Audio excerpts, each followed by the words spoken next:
I'm asking a question. I'm just asking a question. I'm asking a question because it is not to come to the media and start doing propaganda that is the thing. Let me go to the document that came out on the 1st. I'm going to the one that came out on the 1st now. Okay, this one now is 1st of July, 2025. After you people have come to destroy and try to do propaganda on this article, there was need to make sure we protect this article, this document. So any sabo of EFIK-IBIBIO that was here, they need to be removed. Every saboteur that is trying to divide the government and destroy, they need to be removed. Yes. So now tell me, this is the article that the changes was done again. I'm asking now, read, follow me, read here. It says, the charter of the tax exempt non-stock corporation is hereby amended as follows. The removal of Dr. Nnamdi and Emmanuel Madubum as directors and the appointment of Ene Stephen as secretary of the non-stock corporation. Biafra Republic Government in Nigeria. Please show me where Simon Ekpa name is removed here. The name that I see that they say the removal of Dr. Nnamdi, the removal of Emmanuel Madubum, the appointment of Stephen Ene. I don't see where they say Simon Ekpa name is removed. Please, where are you people getting it from? Where are you people getting it from? Where are you people getting it from? Simon Ekpa's name is removed. Where is it from? Is it that the article will do amendment and then remove Simon Ekpa's name and then it will hide it and give it to you people alone? It's only you people that have the information of Simon. Please share this space. Share this space. I'll begin to call your name. So those of you that have not shared. I want to see. Please. You guys should send it to me. Dr. Freedom, you've not shared this space. Every Biafran should go and look and see the document that comes out from the article of registration that also show and pronounce in bold. Like you see this one that is pronounced here. Mbume, you've not shared this space. The article of amendment shows that the removal of Ruben Nadi. Somebody shared for you to join. So share this space so that others will see. As secretary, please. I want to see where you people get your amendment record, which shows that Simon Ekpa's name. Hey, you've not shared the space. I want to see you. This one they say, Mommy, see you. Mommy, see you. I want to see. Except you are Sabo. I want to see. I want to see you. Propaganda machines, blackmailers machines, slanders machines. I want to see. What did I say? I said I want to see the article of registration of amendment where it shows that Simon Ekpa's name was removed from the document. When IPOB did their own, when our PM brought it out, we saw it there, just like you see this one here now, that is showing the amendment. When the person's name was amended and removed and who is added. Please, my people, share this space, share this space. Whether you are just a listener, you are one of us, you are against us, please, it doesn't cost you anything to share this space so that others will see and join. It is free to share. Sharing of space does not mean that you pick the mic, so don't be intimidated. Just click the buttons and share the space. We have a lot to talk today. Okay? Gives the name. You see it and say the removal of Ruben Nadi, Emmanuel Madubum. And then when you go to the other one also show you and say the removal of Azuka Charles Nwankwo. So I want to see how the one where we carry come do propaganda take come out, where we know the Simon Ekpa name. Here now, this is the one of September, which PM was here, and then you see removal of Azuka. You see removal of Charles Nwankwo, which was the husband. You see Anirej. You see Josephine Eriwa. You see Ken and Ekwe. Where is Simon Ekpa's name here? Why is it not shown that Simon Ekpa's name is removed or added? Why? Why is it not shown now? What happened? Why is it not shown? Ah, okay. Propaganda machines. This is what people have been using to do propaganda for the past 3 weeks, just to show how stupid you people are, just to show how evil you people are, just to show how deceitful you people are. You have used this to brainwash the entire Biafran people. That Isaiah Young, aka APM, that he has removed PM's name from the document of registration. But you cannot see any evidence of where the name is removed. You can see the evidences of the removal of Charles Nwankwo's name, Anireju Eriwa, Ken Anekwe, Ruby Nnamdi, Emma Madugum, and the addition of whose name was added there, Stephen. So why are you people not showing us where Simon Ekpa's name is written that his name was removed, removal of Simon Ekpa? What happened when we don't see that one? I mean, as they give another one, I tear that part come out from the U.S. Department of Justice. Now tear the document come out from the system. Hey, it's a shame, a very big shame. Okay, that comes to the end of that broadcast from our information minister. I had to play because if you see the end of this topic is asking you, if so, why the sabotage? Why are you sabotaging what we are doing? Why are you sabotaging what the Brgie government is doing? Sabotage has come from many, many angles. So all this thing that I'm doing now, playing all this, is for you to gather points that you will speak to Biafrans about. I saw something here, even though I've not listened to it, is about this lady before I go to our APM speech last night. Let's hear what this girl is talking about here. You know, this the came in. Students were in control. We needed to look after the I went to a secondary. She is giving her narrative and experience when she was in a federal government college, Shagamu. Because anything that is exposing Nigeria, we must play it, gidigbam. We must play it so that the world will hear what is happening in Nigeria. So let's listen to her. I went to a secondary school. It was called a federal government girls' school in a place called Shagamu. And that was like being in prison. When I tell the stories about using a machete and having, because I know lawnmowers, that's the place that I'm talking about, having to fetch buckets of water. And that was the first time that I was away from home, away from my family. And I wasn't just looking at... It's a boarding school? Yes, it's a federal boarding school. And it was You very... shared a dormitory with other girls? Yes, we're about 150, I think. 20 to 30 in a room, and there were 6 rooms. And so the machete is for cutting the grass. Yes, cutting the grass. Explain why were you cutting the grass? Well, because who else is going to cut the grass?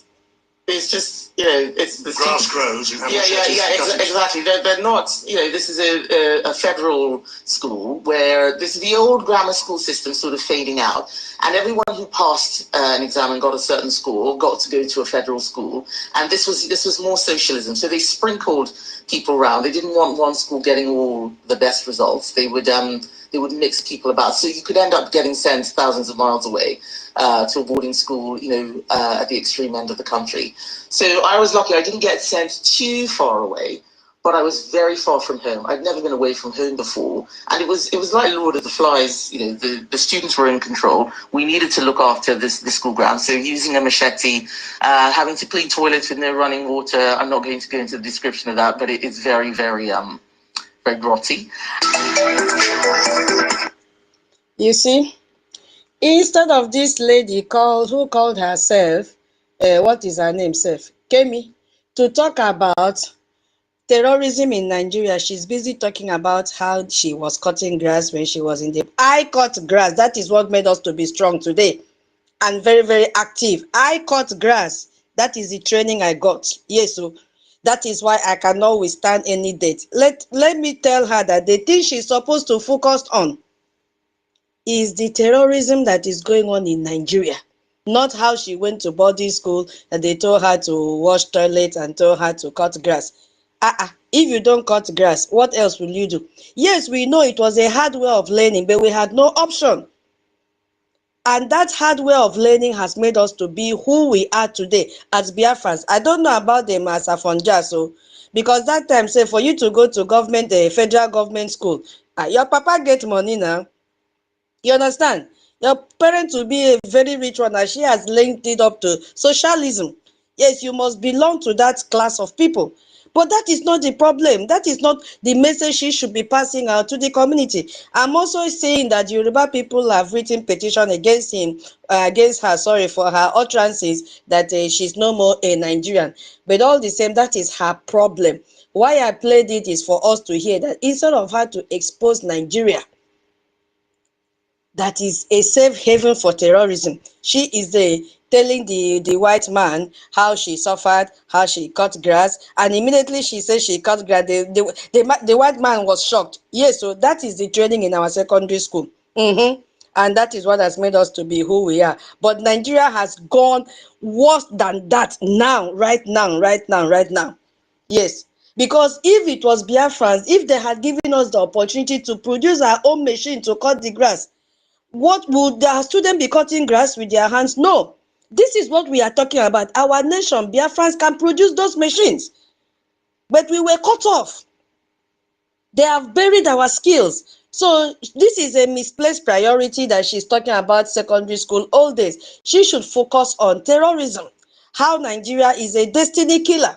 How Fulani have occupied her own land, because irrespective of the fact that she's carrying a UK passport, she claims she has nothing to do with Nigeria. She is Afonja, she's from Yoruba.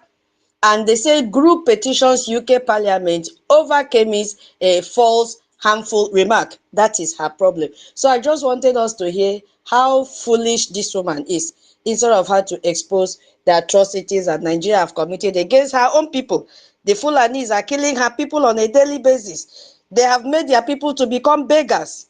They are begging, carrying come to beg on the street so that they can survive. No money for Owambe again. You know, Owambe now they're sharing Gary with granite for you to go and drink. You sip Gary with granite now, you know, Owambe in Yoruba land. Unlike before, they will give you, save you rice in that place and also give you takeaway. And Yoruba people with big size of meat, they are the ones that have introduced slicing of tubers of yam, so that you only buy one piece of it to go and cook. You see, starvation is killing them, and she's here romancing about what happened years back when she was still in Nigeria. Is that not a shame? What is she trying to conceal here? Now let's listen to our APM, Jare. Please, if you are just joining the space, do me that favor and do yourself that favor to share the space. Thank you so much. Let's listen to what our APM said last night during the Ohabwenyi Town Hall meeting. And I love what this sister, Abigail, the idea she brought up yesterday, because we are 40 states in Biafra. 40 states. And you can only see few states, like 5 to 6 states that take part or participate during town hall meeting. Where are other states? The same idea she brought during US town hall meeting is what she brought yesterday, and it was very amazing. But shame to all those people that are from other states that don't want to relate or associate with what we are doing. And then when the Fulani come to attack you, you'll be the first to shout, BDF or Brgie, when you have not identified yourself with BDF and your de facto government in the homeland. Each and every one of us in that space, in that program yesterday, had to become a citizen or indigene of such states. They mentioned so many states that I've not heard, and this is also one of the things we have to bring to this space to teach our people, because our people, we don't have the time to go and study. Most of the names they mentioned there, I've not heard it. I've not heard of it before. I only hear of Nyoma State, Itayana, Ngidongibom, OGOJA, Ikemba State, Oloweri State, Odumegu State. But my people, it is more 40. 40. So if you are in this forum now and you have not identified yourself with your state admin, what are you waiting for? And whenever they do fundraising, like town hall meeting like that, you don't come out and even give one a Gemma or a J. But when you'll be hosting your own town hall, would you expect people to come and support you? That is the thing we should be thinking about. Because I know each of these states, with time, they will host their town hall meeting. Who will be with you? Because the good thing is that as we are unified, whenever there's a town hall meeting, all of us will become citizens of that state. Like when yesterday, we all became citizens of that state. That was why we clustered there yesterday. But if after the whole process, sitting down there for hours, and your state have not even dropped one AJ, how do you feel? That means you've isolated yourself from being a Biafran. And this thing is, those of us in the diaspora, we have a role to play. There will be a topic in this thing one of these days. We have a role to play. Because what you are raising and supporting in the de facto, you are also protecting your brothers and sisters back home. Yes, they are suffering. There is no money for them to eat. So why don't you also take it as a point of duty? Even if it is one ejemma, convert it to a J. You know how much it can buy a bag of pure water for them to drink, for our BDF to drink. But we are the ones running away. Because once we turn up, those in the homeland will also turn up. We have to motivate them. That is why God pulled us out early enough for a time like this, which Aonyendu has said it over and over and over again, that God took us to the diaspora for a time like this. How will we sit down and see our people massacred? We are the strength. We need to support the de facto as well. Yes, my people. So if you were not there and you've never associated, please, it is high time you buckle up. This Sunday, I think we have a Owerri. Madam Ki, I think it's Owerri State. All of us must become Owerri State citizens this Sunday. It's going to happen again. Because you will see the need when we start this topic, why funding is necessary and why our recognition is necessary. So nobody will do it for us. We are the ones to do it. So let's listen to our APM, please. Succeed, and then she expect them, the defense forces, to treat the enemies that they have with kid gloves. So she doesn't have anything to do with Biafra Defense Forces. The people she recruited are Ebubago, Caterpillar, Sapele, so she has to focus and concentrate with those people which she gave her 50 million naira, which they ran away. Another man came out and was crying how they had a deal with Caterpillar and Sapele, and now he has run away with the money without delivering. So she should go and focus with them. She has on several occasions posted that Biafra Defense Forces are criminals, kidnappers, this and that, and scarce transfers. Last week, she made a post that all Biafrans should disregard anything coming from the Biafra Defense Forces headquarters Twitter handle, that they are criminals.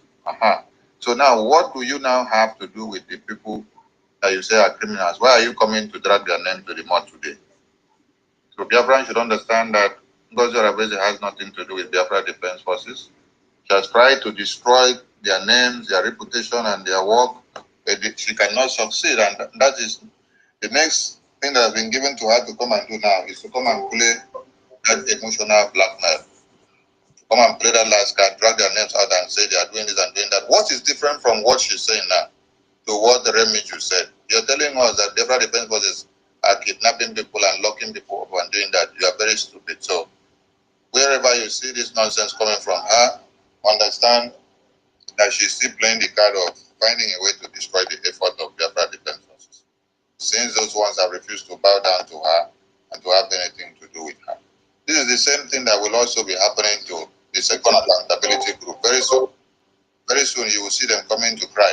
When they have tried so hard to break through Biafra Defense Forces and they cannot, they will coming out to also cry and start calling Biafra names. So no one should take this nonsense they are saying to anyone. You can see Nigerian terrorist government are writing memo and putting the names and faces of Biafra Defense Forces generals. They put the face of General Gentu, they put the face of General Makeup and say they are looking for them. They also did the same thing, putting the face of our Prime Minister and say they are looking for them. Putting out the phone number and say who will bring them, have a money to collect for the compensation. And then you are now seeing Nnamdi doing the same thing. So what is different? That's just for you to understand that she's working with World Nigeria and she's rolling the same template out. So every Biafran should understand this and disregard any nonsense coming from her. You can't come out to be dishing out orders to a team or organization or an entity or a government which you don't belong.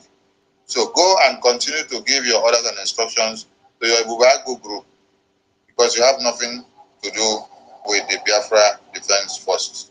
And without wasting time and with joy and happiness and all appreciation in our heart, I hereby present to the Biafran people the indomitable, the Tokinadu, the Mau, the Stone Cool, the man that they have tried to bring down, the man that is destroying Nigeria in Washington, D.C., the man that has become a nightmare to the enemies of BRGI, the enemy of BDF, His Excellency, the man that his smile brings venom.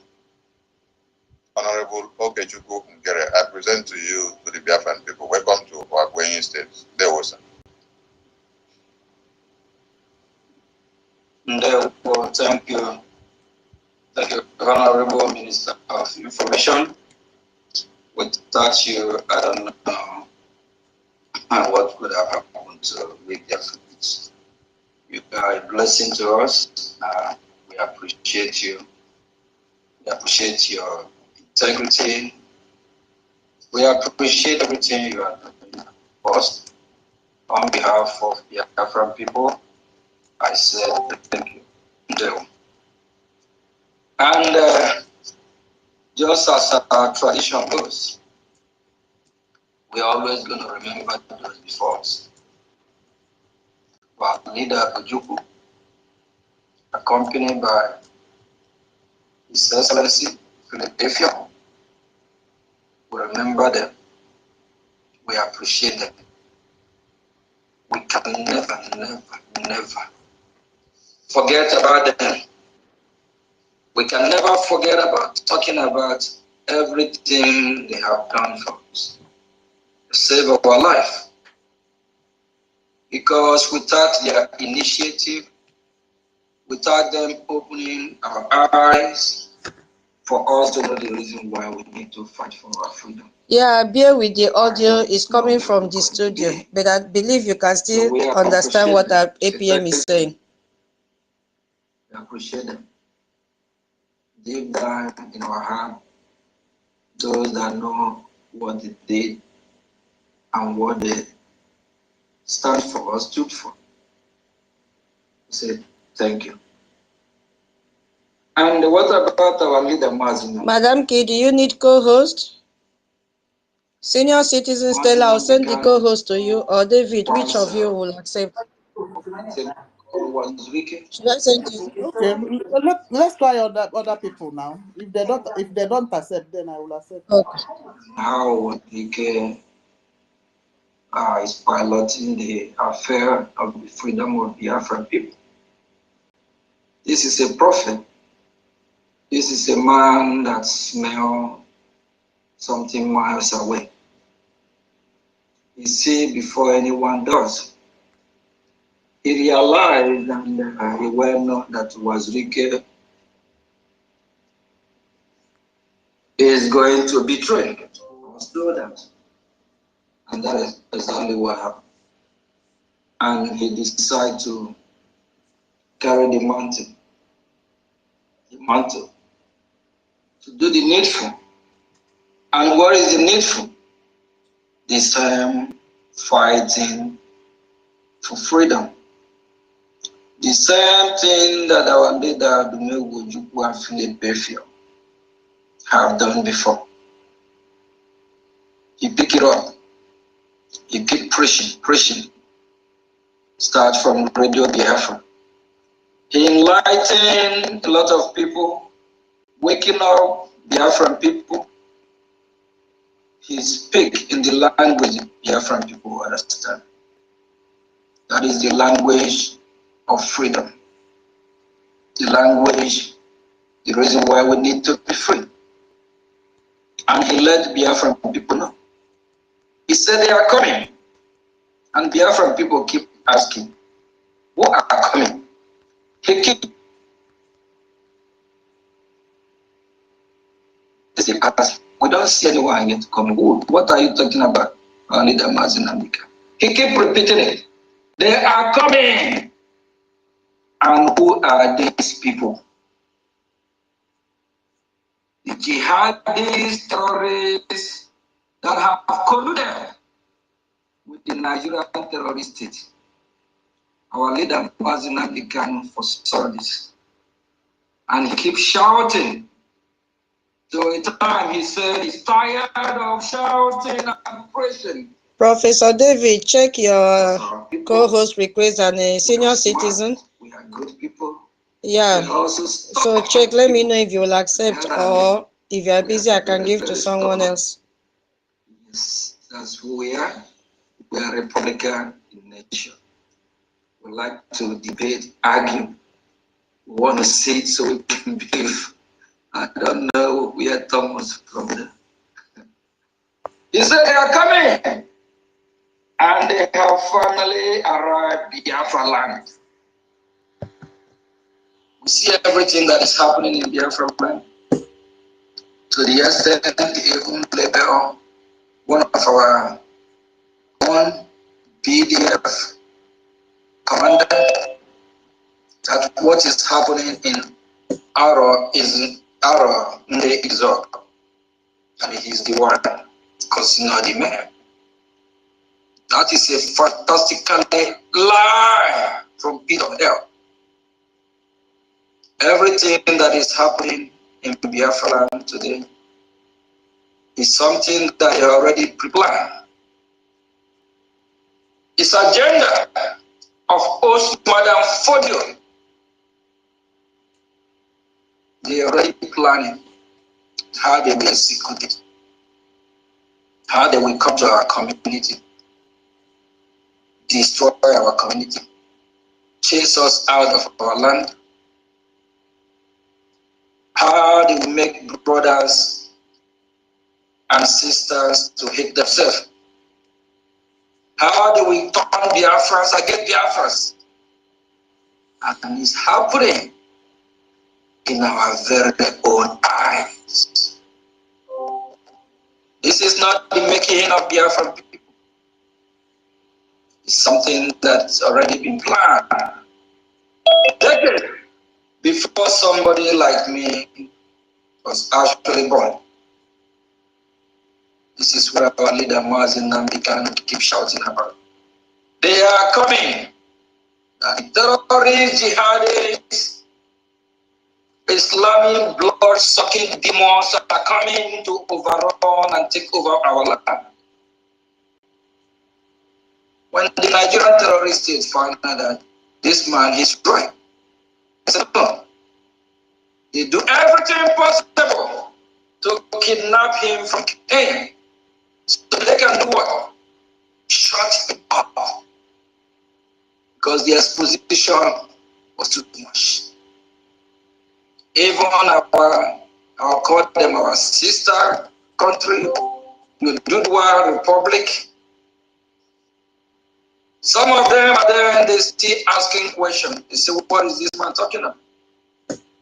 Is he sure what he's talking about? What is he preaching about? But what is happening today, it affects the entire nation. All the four corners of that contraption country called Zoo, Nigeria, there is chaos everywhere. There is fire on the mountain. My fellow citizen, why this fire is burning? Are we not going to quench the fire that is burning in Biafra land? We have to. If not, just like Tanjuma said, we will all die if we don't quench the fire. And how do we do that? We have to fight back. Why our leader Nnamdi was kidnapped? He already paved the way and talked to the Biafran people in the language we understand. He said they should go and listen to his son or follow his son. He says, Why our leader Martin Nnamdi was kidnapped from King, our Prime Minister Martin Samoa pick it up from him.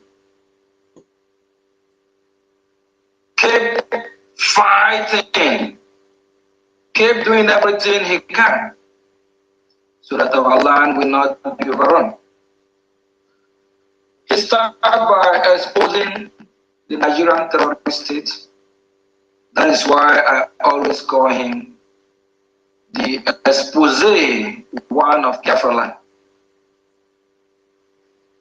He exposed Nigerian state for years. Not one, not two, not three. And he spent hours, 1 to 3 hours, exposing the Nigerian atrocity against the Biafran people. To extend the Biafran people fall in love with his exposition, and we are all addicted to it. Every day, any day that he did not appear, we keep asking question, what happened? If he's okay or not. Just for Biafra not to be free, the Nigerian state colluded again with EU, the European Union, to shut the mouth of our Prime Minister, to stop exposing Biafra, Nigeria, and to stop fighting for Biafra. They call him for so-called question. We are waiting. Next month is fast approaching. In just a few weeks, we expect his release. Finland better do what is right. No one have monopoly of violence. All four corners of the earth or the world believe in higher being, believe in God, believe in the unseen power, him who created the universe, Abia. He created the Biafran people, not to be perished, but to inhabit, live, dwell in Biafra land, not in Oduduwa land, not in Jamaica land, not in Abuja land, but in Calabar land, in Iamuf land, in Eka land, in Ugadi land, in Sapele land, in Odiore land, in Kupu land, in Ovu land, in Onisha land, in Agriba land, in Inewi land, in Owerri land, in Omwahi land. That is our land. In OGOJA land. These are all land of Biafra. That Ekpa said, this is where you will dwell and inhabit it. So what is happening today is a planned deal from the host Madam Fodio agenda to chase us out of this beautiful land that is flowing with milk and honey. My fellow citizens, are we going to allow these people chase us out of our land? People of Ohabweni, thank you all that you have stood to make sure that these terrorists will not overrun our land. All the executive of Ohabweni, we appreciate you. The de facto government and the Biafra Republic government as well. We appreciate every minister, admin, and rep. all the pioneers of this great cause. Thank you all. We will keep fighting for our freedom, but sometimes it breaks my heart, and I believe yours too. Why are we not waking up to face this reality? We are few in number fighting for this great cause. There is this saying that goes that it takes few to liberate a country or a nation. It's not easy. The journey is not easy, but we will keep fighting. We will keep fighting. We will keep doing our best. And we also want to remind us that we live in a world that either you're free or you are a slave. And these people that have come to take over our land from us, we know their history. Yeah, before I greet, I just saw something now, my people. I have not greeted anyone yet, but I just saw a message now in the Twitter handle of this Accountability 2025. They are sharing Telegram groups saying the de facto Telegram remains the same, CLC created. There is nothing like CLC again in Brgie. Any Telegram group you find yourself and you don't see the honor as our APM, run away from that group. You are in the wrong group. In fact, check it properly. If you are from Itaya now and you don't see me, tutors in that group, run away. If you don't see your admin, Newton, and then if you go down, you see honor, APM, run away. You are in the wrong place. The same thing is applicable to every other Telegram group that they claim was created by CLC. We don't have CLC anymore. What we have is Biafra Republic Government in Exile, and all the Telegram groups that were created were all created by our APM. So rush out from such group and belong to where you are supposed to belong. We will share the Telegram group link here. Totivili has it. We will also say we will share it in the Jumbotron for everybody to see. Immediately you see your state, click there and join, and then delete yourself from every other Telegram group created by so-called dismembered CLC that does not exist again. I should bring that up before it escaped my memory. We need to know your story. We are not fighting against any religion. There's a bunch of religions all over the world, or many other religions or domination, whatever you call it. We have the Hindus, we have the Buddhists, and others. Never a time in Biafran history that we are kicking against the Buddhists or the Hindus. But we are kicking against the Islamic jihadist terrorists that have come to chase us from our land, that have come to take over our land, and the Nigerian terrorist state that have abetted them, colluded with them. They are our enemies. We know their history.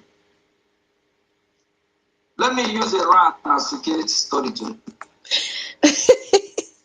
I've started, Madam Key, and please, my people, I'm sorry for interjecting this message. I'm just scrolling. We will start very soon. Maybe we'll not listen to all the messages from our APM. Hey, they've started cutting the title of our space, and they put only me and Madam Key. I say that we have gathered again today, maybe 24 hours. And surprisingly, they may be here hiding to listen to the gospel of redemption. You see? Of course. Imagine them just scrubbing our feet. These people will not kill me. And this is done by Simon Ekpa, Donny, Easy Done Love.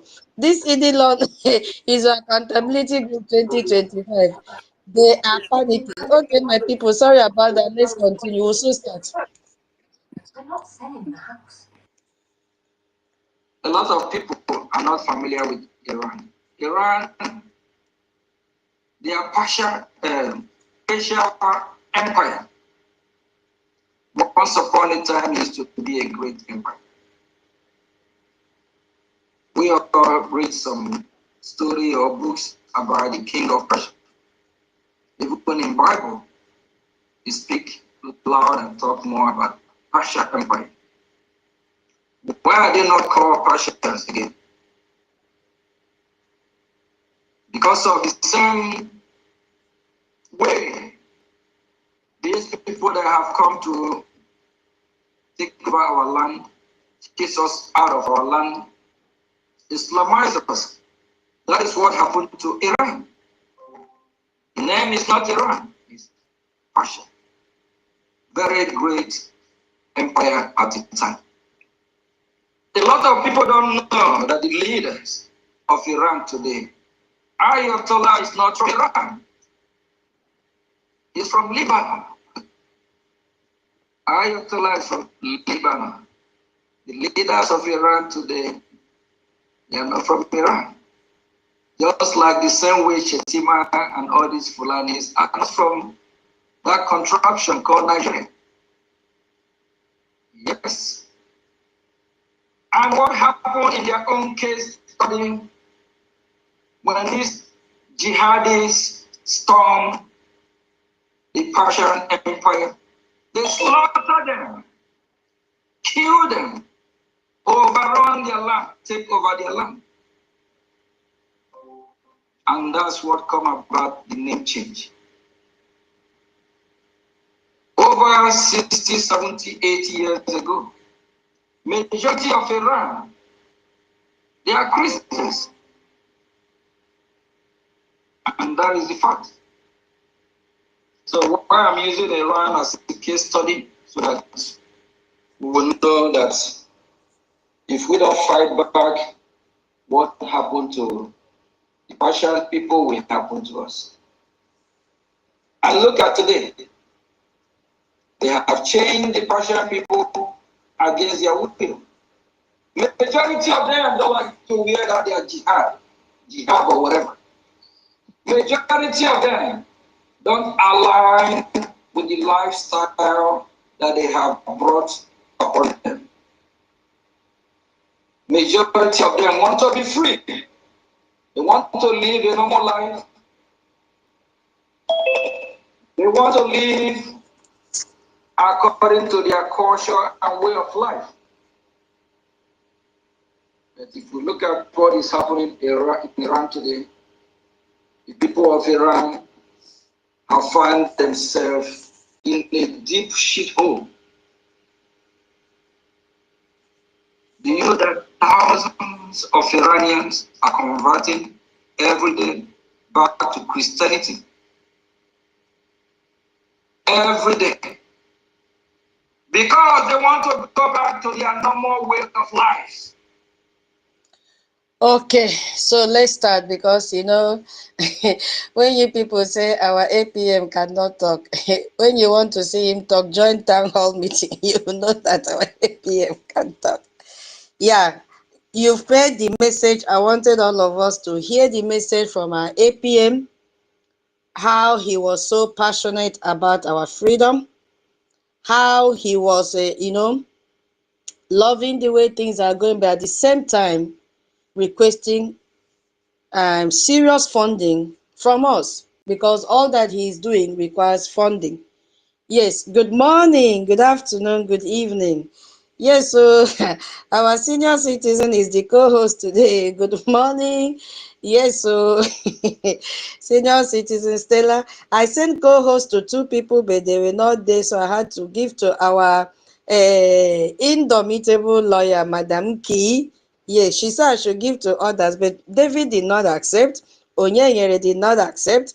So I said, okay, let me give to Madam Kina. What to do? Filipino will say, what to do? What to do? So, senior citizen, welcome. If you are tired, you let us know. We can also switch the co-host. The same thing with Madam Key. Rage and Fury, I see you. Obi Chicago, good morning. Our professor, good morning. Our senior citizen, Ben Owabo, good morning. Always the first to join space. So you know they waste time. Ben, I'm sorry, yo. Good morning. You know now, you see I'm calling. Emmanuel, good morning. Hey, Madam Mama, Betty. Your program today was top notch. Good morning. Freedom, good morning. This one where Mary joined by this time. Mary, talk am, tell cam. Good morning. Ezebina one, good morning. Clement, Jacobi, Frank, Odinwana, Charles, Emmanuel, Atichuku, Minister Love, happy birthday once again. Good morning. OJ, good morning. Alozie, Collins, Izudede 18, Rapuruchi, good morning to all of you. Oluchuku, Nsi, our backyard operator is always agile. Money, see, my people, when we come to space, a lot of people are behind, making sure that things are working the way it should work in the space. We have people that are searching everywhere, monitoring our space, not to be brought down and all that. And one of such person is a Nsi. Yes, so Nsi, thank you so much. When I say I receive message upside down when I'm hosting space, a co-host, one of such messages always come from see a lot of people. So our eyes are, rolling everywhere to make sure the saboteurs do not bring down the space. So thank you, Nsi. Another person there is a Sister Ihu. Hey, the HOD of the listening session. Hi. If she will say, watch out for this. We thank you so much. And those of you that will go to Telegram, hey, the easy. Thank you so much. You guys are the reason why we are gathering here on a daily basis because we know you are watching our back. Dandy, good morning. Vision, Simon Ekpa, Oscar, Ogochukwu, William, Success. Ha! Is this our success? Minister Success? Hold on, guys. Hey, our minister is in the house. We salute our chief of defense. We salute you. Thank you for joining our space. Biafra Onyenyere one, where have you been? Hey, Biafra. I sent you co-host. Hey, I sent you co-host. You did not accept. Hold on, please. Hold on. Give me 1 second. Let me check this out. Sorry. Hold on. I want to. Okay. Please 1 minute. Okay. Where did I stop in the name calling? I have to call all of you because you guys made us to be very happy on Saturday and Sunday. Simon Ogochukwu, yeah. Amaka, Eyuche, Iget Y, Nwa Biafra. Onyedika, I suppose, Success, Attitude. Mr. Wit, this should be Wisdom. Sylvia Blue, Holland. Holland, what are you promised to host space and you are here listening. Obiageli, Dika, Nato, and 12 others in the listening session. And those that are listening anonymously, we say welcome to Brgie Space, where everyone is treated equally. We love you all. And if you are not here, we will not be here. Thank you for the encouragement. Thank you for the motivation you guys give to us on a daily basis. We love you all. Thank you so much. This is our government space. And then we have some housekeeping rules, which by now everybody might have been aware of it. But as a government space and a discipline entity that work on rules of law, we have to keep on reminding so that you will not say, they did not remind me, I forgot. It's our duty to keep on reminding you on a daily basis each time we open our space. Please do not interject anyone when the person is speaking. We have a fine that you will pay. Our acting treasurer and our lawyer will not pay you. She will immediately write down your name. And to crown it all, she's the co-host today. And she will not waste time to put down your name. And you have to pay 10 a J, not a J.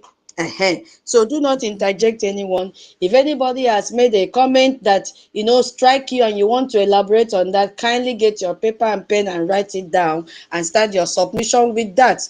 We don't have any emergency here. The only emergency, like what happened yesterday, is if you see the space wants to be pulled down or brought down, immediately you can interject on that grounds.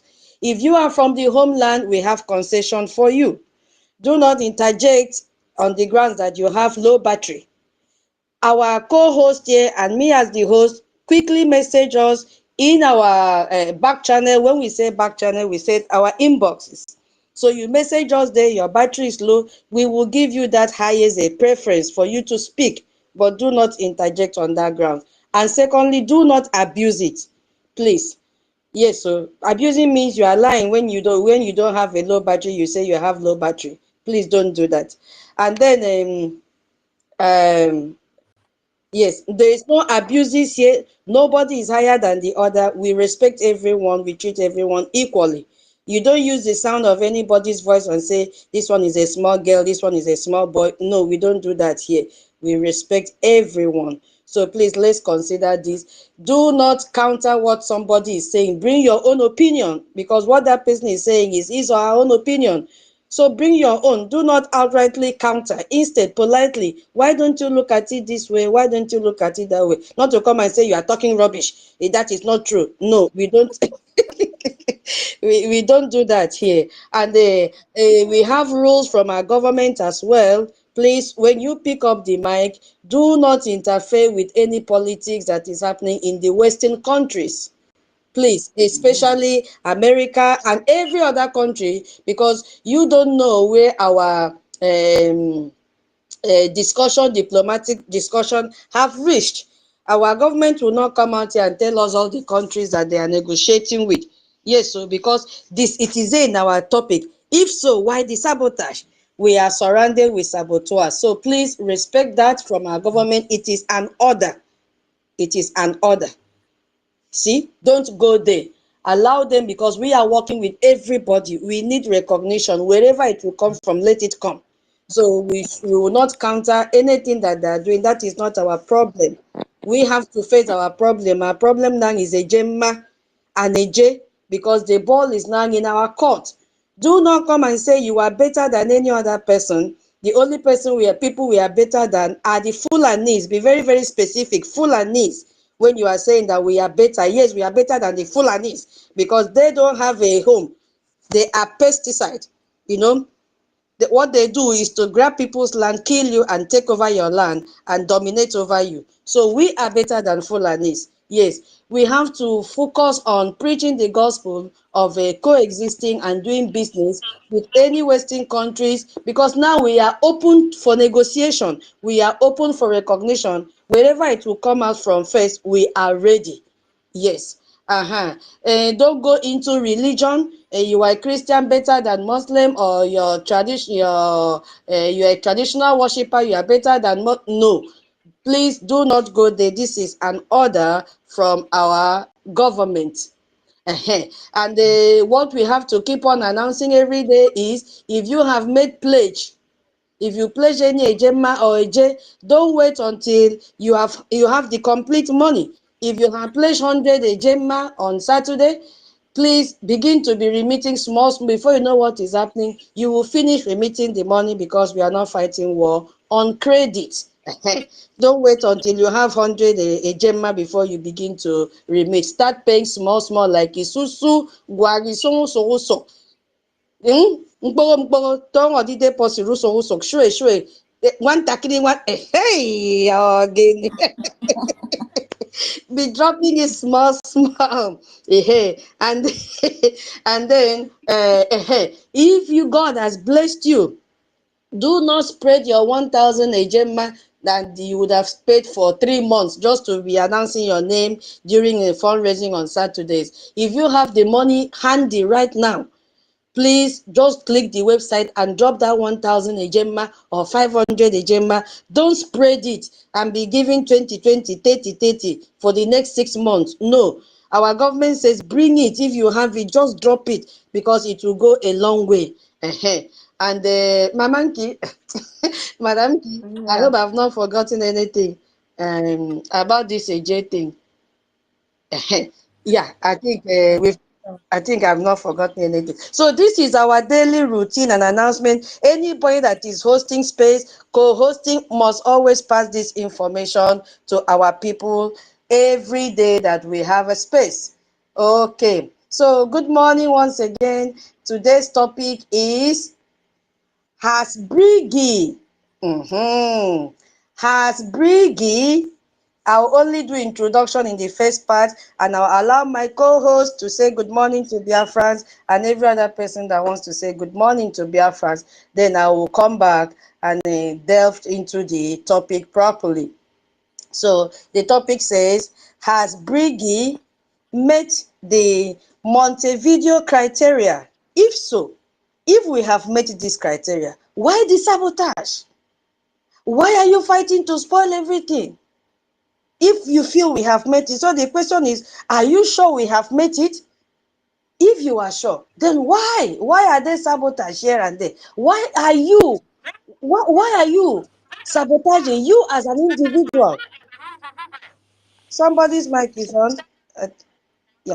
Okay. Yeah. It's mine. Okay. I'll close it. It's okay. So why are you as an individual or group of people or cohort sabotaging what we are doing? That is what the topic is all about. And we have been hearing our PM talking about this Montevideo Convention, that is what we are using for this, our fight for freedom. So just a little introduction that in 1933, Montevideo Convention, the 1993 Montevideo Convention is international law. Please underline that word, international law, that defines, again, another keyword, defines. What makes, another keyword, makes, is international law, a keyword that does what? Defines. You know the meaning of defines, to give a meaning of something that defines what does what? Makes a country, oh, another word is coming, legally qualified for recognition. Did you hear that? Okay, I'm going to repeat. The 1993, that means this law was established in 1993. Montevideo Convention is international law that defines what makes a country legally. They did not say what makes a group, or what makes an organization. He said, what makes a country? So we cannot say we are a country. You can't say you are a country if you have not met the requirements stipulated by this law.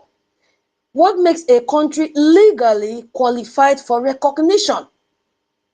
You see, so before this came up, that means there is a checklist. You see, if you are checking anybody's okay, let me leave education. You know, we have a checklist if we are going for shopping in the supermarket, especially women. We like to write lists. When you enter the shopping mall, what do? When you buy this one, you tick. When you buy this one, you tick. You tick, tick, tick, tick, tick. And then you say, okay, I have finished shopping. I have bought everything that I want to buy. Can I go back home now? Will my children allow me to enter the house? Meaning that before you even went out, you might have discussed your shopping list with your family members. So, and you went out. So coming back now, you have to be sure that you have made that requirement that your children mandated you, those items they told you, you must buy you. So before you go back home, you will check your list again, tick, tick, tick, tick, tick. That is what it's talking about here. So this international law has a checklist, and there are 4 items on that list that any country that wants to be recognized, any state that wants to be recognized as a country, must be able to fulfill. So let me just quickly, elaborate this introduction part by letting us know what these points are. Okay, then I will, pass the mic to my people. So one of it is a permanent population. I will explain what it means. You see, the second one is a defined territory. The third one is a government. The fourth one is capacity for international recognition. So once I finish this, now once my co-host finish saying good morning to Biafrans and every other Biafrans I want to say good morning, I will come back and then elaborate on all these points one by one to my best knowledge and capacity. So this time around is a time for greetings, and then each of us will come back and pick our mic one by one and discuss this topic. So I yield my mic here to my co-host. I think any of them can start and then pass the mic to others. Good morning, Biafrans, once again. Please share the space as you have joined. Thank you.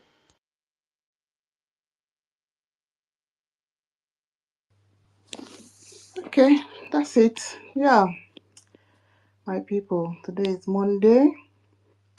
I hope our people back home are sitting at home as usual. Exactly. They know the importance of sitting at home every Monday. They have been doing it for how many years now? Exactly. Of utmost importance. All right. Okay, tutors, I greet. Stella, I greet. Simon. Simon Ekpason. All right. I send my greetings. Minister Betty, Rage and Fury, my brother. Obi, my sister, Obi Chicago. Dr. David, welcome. Senior Citizens Benowa. No, I won't. My tutors have gone around. Let me just talk a little bit about the topic. All right, we have always heard about this Montevideo. Exactly. In fact, it's this Montevideo is a godsend that our PM went and searched and discovered it. You see? So luckily enough, it was signed in 1933 by some states that were participant to it. But definitely, America will always get involved in anything good. That is why we talk about America all the time. Yeah, because it's a country of free world. So anything good, self-determination, America will always get involved.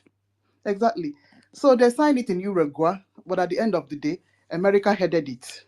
Yeah, because if you're not a participant to the threat, yeah, if you want to join later, like we just joined, yeah, you have to put up your paperwork, send it to them, and that place you're going to send to them is in America, the place you deposit your own paperwork. You see? So this is all about Montevideo. I hope we will research on it and be able to come to the speaker section to elaborate more about Montevideo Convention. Right, it has clauses. Yeah, it has up to like 14 clauses under it. Exactly. Good. So what is this Montevideo? So Montevideo brought out 4 items if you want to form a state of your own. Yes. So it's under in fact it's one of the is it not the only way? Yeah. I think it's the only way actually under international law. If you are a state that is aggrieved, you don't like where you are, you're intimidated, any kind of bad thing is happening to you. Yeah. So Montevideo is just a godsend. So under Montevideo, a state consists of, if you have a territory, you can call your own, one person at least. Hey, where is it? So remaining 2. Yeah, so it's 4. I have mentioned 2. The other one, the other 2, I can't remember it, unless tutors, maybe you remind me. So there are 4 basic things for you to have a complete state. But territory, defined territory is the most important, which Biafra have. All right. Okay, so this Montevideo, have we met it? Have we met it? Did our PM meet it? Definitely he did. Not only that he met it, people supported him. Do you know how many votes we got under the referendum? People supported it in full. So Ada Abari is not even contestable at all. You see? So without delving deeply into the Montevideo, or the clauses, yeah, the question is, did we meet it? Yeah, because if we didn't meet it, we won't be here now. You see? Exactly. PM went to his convention, 2023 convention, where he unveiled the charter and unveiled our military. Exactly. And then he planned the next one, which happened in 2nd of December of 2024. So 2 major conventions. So the first one, telling the world about what he's doing. Then the second one was to redeclare of independence. And we know that what that means. It means that, please, we want to be free. Nigeria, leave us alone. That is what that Declaration of Independence means. And then notifying the whole world that Biafra is well, yeah, is it, yeah, it's more than an emerging state when you redeclare. You see? So that is what we're talking about. Montevideo have brought out this process for self-determination states to follow, and we have followed it. You see? So now the question is, why are people still disturbing us? Why is Nigeria disturbing us? Why is Nigeria bringing out different forms of agents to stop what we are doing, to drag us back? You see? Why are they recruiting Fulanis of any kind, both in uniform, both without uniform, both in human form, both in a woman form? All sorts of agents that this Nigeria have. You see it. The question is, will they be successful? They can never be successful. Yeah, so they can only try. They will never be successful because we are following a defined process that has not been changed. They signed this thing, this treaty since 1933, and many countries has been following it. Eritrea has followed it, Ambazonia has followed it, Somaliland has followed it, and many more other small states that we don't have not researched. But there are many that has followed this. You see, so the question is, Sabo, what are you doing, saboteurs? What is the need for it to keep dragging us back? But you know that end of the day, you will fail. You see, you did the first one in all the while that they took our Onyendu to Nigeria. That is a big form of sabotage. It's not even that. That's not the first one. Okay. Since that time, if people have been trying, if you send this woman, you will send the next woman, you will send the Nelly Ofebu, you will send NGOZI Orabueze, you will send the Rubin Nadi. How many women are you people, I would suppose, will you Nigeria send to keep dragging this struggle back? You see? But they can only try. Exactly. After trying, we'll just refix ourselves like jigsaw puzzle. And we forge on. Didn't you see this one that just happened in towards the end of May? Yeah. We quickly refixed ourselves, brought out 40 states of Biafra again. Go and belong to your states. I know that some states are not, nobody is there, but with time. Yeah, I was even, I want to suggest something, Seth, because that thing that Abigail started is very, very beneficial. Yes, so each of those states, we have to start representing it. Yes, that is what we'll have to start doing. It's like creating awareness. Yeah, so that the people that are from those states will pick up the courage to start registering. Like that Aida Nigodo, Iwuroha. There are Ikwa states. So all those states are parts of our states in Biafra. And people are from those states. Eh? And some of those states, Fulani na Pampa. Those people that are from those states, don't they know? So that's all the things that we are talking about, my people. So that is just it. Let me Reg and Fury is here. Yeah, Minister Betty. All right. Stella, when you're ready, you can go ahead. Thank If you. not, okay. Thank you. I salute you. Tutor, salute you. Nkiru, salute you. Simon, Ekpa, Jumbi, Jumbi Money. Okay. Salute you, Betty. Betty is here. Salute you, our minister. Salute you, Rage. Salute you, Solomon Okonkwo. Salute you. Yay, our minister is also another minister is here. Success. Weke. Salute you, sir. You're welcome, sir. You can also pick up the mic whenever you want, sir. So I hope you're good. And all our brothers and sisters, we are many here, and our hosts have also saluted everyone. So I salute all of you. Take it, goza. So, and the topic is, our tutor told us to salute. So I salute. So we will take back the mic to the host, and then later we'll discuss. Thank you.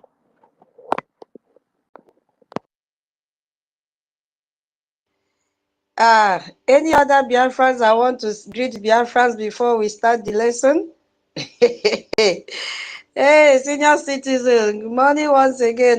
This is my co-host today. They are wonderful women. If you misbehave, you go collect. I tell you, if you misbehave, you will collect. Okay. Who else wants to say good morning? Minister Success, do you want to say good morning to BIAFRANS? Where is he? I think internet has kicked him out. Yeah. Everywhere is quiet. Okay, should we focus on the top? Okay, Minister Betty, you want to say hi? Go ahead. Yes, so BIAFRANS, wonderful people. I love you guys. The way you trooped to my space this morning, it was magical. I thank you all. Who said that we don't love ourselves? We do. We love ourselves and we will continue. My people said, that means when your brother hurt you or your sister hurt you, your pain will not pass the skin. It will just be very trivial and you forget. So in that light, I am greeting my supreme leader, Odumegwu Ojukwu Philip Effiong, Mazi Nnamdi Kanu, Owazurike. Though Owazurike compromised at a point, I will say under duress, maybe, allegedly. But Owazurike was the one that produced Onyendu, so we will still mention him. And Onyendu produced our PM. I thank God for these wonderful men. My greetings go to them, to my wonderful APM, Mazi Ogenkere, a great man, Itiare Kunda. I love him so much. As Tutor said, when you meet him on any of these town hall meetings, you will know that he talks and he will go straight to the point. So my regards again extensively goes to the BDF, our men defending the land. It shall be well with all of them. Not even a hair from their head will fall down to the enemy. They are doing the needful. I thank you all, BIAFRANS, David Nana, tutors, Madam Nki, Stella, my sister, wonderful Obi, Chicago, Solomon, all of you, Daddy BMO, they were all there. My brother Rage and Fury, very phenomenal with his voice, very captivating. Yesterday, somebody has to pay whooping 20 ejema for his voice. We cannot do anything without that voice. And I know that he will sing again today. So, BIAFRANS, we have everything that we need. The educated ones, even the stark illiterates like Adandi Ocho. We have all of them. I believe that when time comes, we will all come together. But now, the enemy is still fighting us, using those that are very gullible, those that are very weak, that Onyendu called the chaff. They have been separated for now. But I know that finally, one day, we will all come together. And our sister, Jua News, that's she lives in Italy. What's her name again? Her platform is also there. BIAFRANS, we have everything. Now, when it comes to today's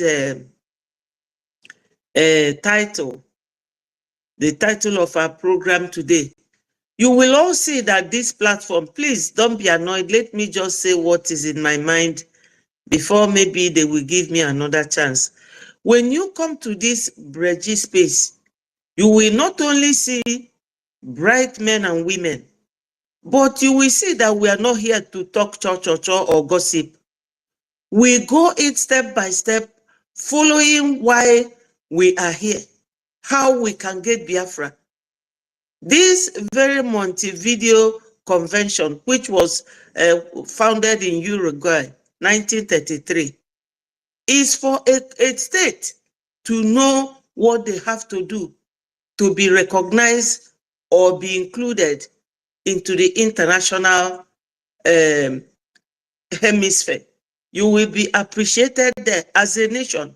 So those 4 criteria which Tutor read out, we have met some, but the one we haven't actually or completely met, our territorial boundaries, because we are still fighting to push out the Fulanis. They are the only enemy we have, not ourselves. Gossiping with each other will not get us Biafra. Calling names will not get us Biafra. Only 2 things now, or 3. 1 is our BDF. 2 is our Ejema. And 3rd one is recognition. So we really don't know what those who want to recognize us are still expecting from us. So that is why this space is a very good platform for every Biafran to come here and showcase to the world those qualities that we have by your compliance, because our sister read out again what you don't have to do and what you should do. My people, we are no longer agitating. Somebody who is agitating, protesting, can do anything. But now, we cannot say or do anything. If you do anyhow, you collect anyhow. So we have to be organized the way this space is now organized. So my people, I will leave it here, and I greet all of you. You are all wonderful men and women. I'm proud of you people. In any world I will come, I will be a Biafran. Thank you, my people. Oh, thank you, Mama. Yeah, our minister is here. Minister Success, do you want to speak to Biafrans now? You have the mic, sir.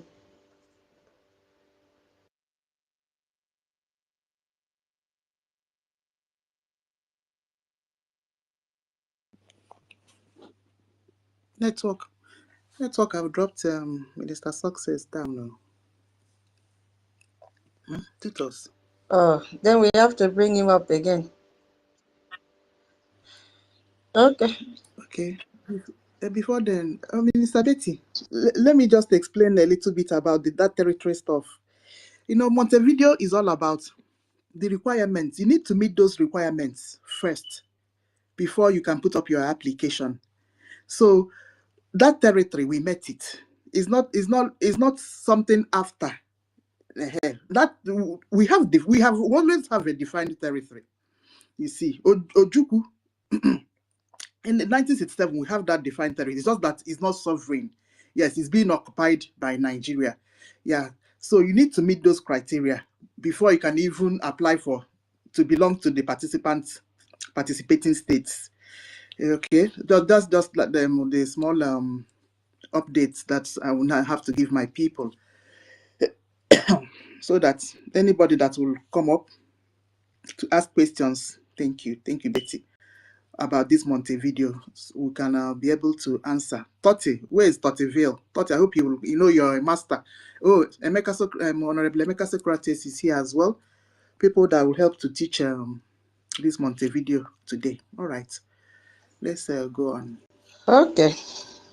While we are waiting for our minister to come up, I believe everybody have gone to do research, because today we are going to teach. We will teach ourselves. So, so while we are waiting for Minister Success to come up, I've sent mic to him again. Yeah, so we delved into the topic of the day. Thank you, Biafrans. I'm only going to say what I understand by this. Okay, so after making us to understand how this Montevideo Convention, okay, he's now here, so I'll give him the mic. Minister, go ahead, please. All right, good afternoon, good evening, good morning, good night, fellow Biafrans, and all our journalists present, and those who are foreign journalists listening. I greet all of you from a location, the host, the co-hosts, and all those who made it possible.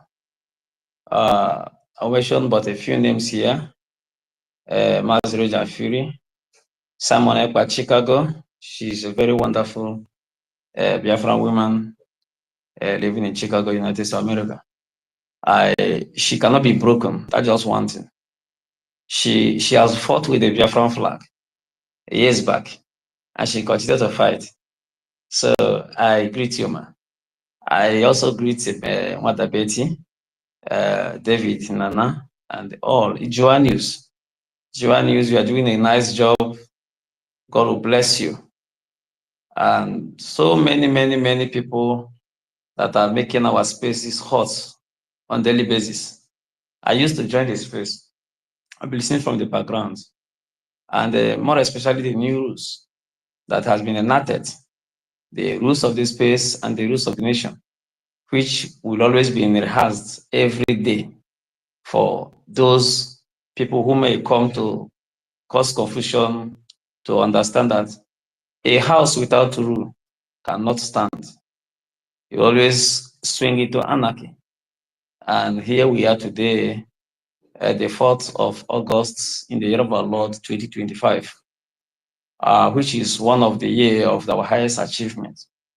I would say the highest achievement because the topic of today's discussion coincides with the happenings of the current era, which is for the very first time, we are having a very positive response from the United States, not like what they did during the time of our internal leader, EKID.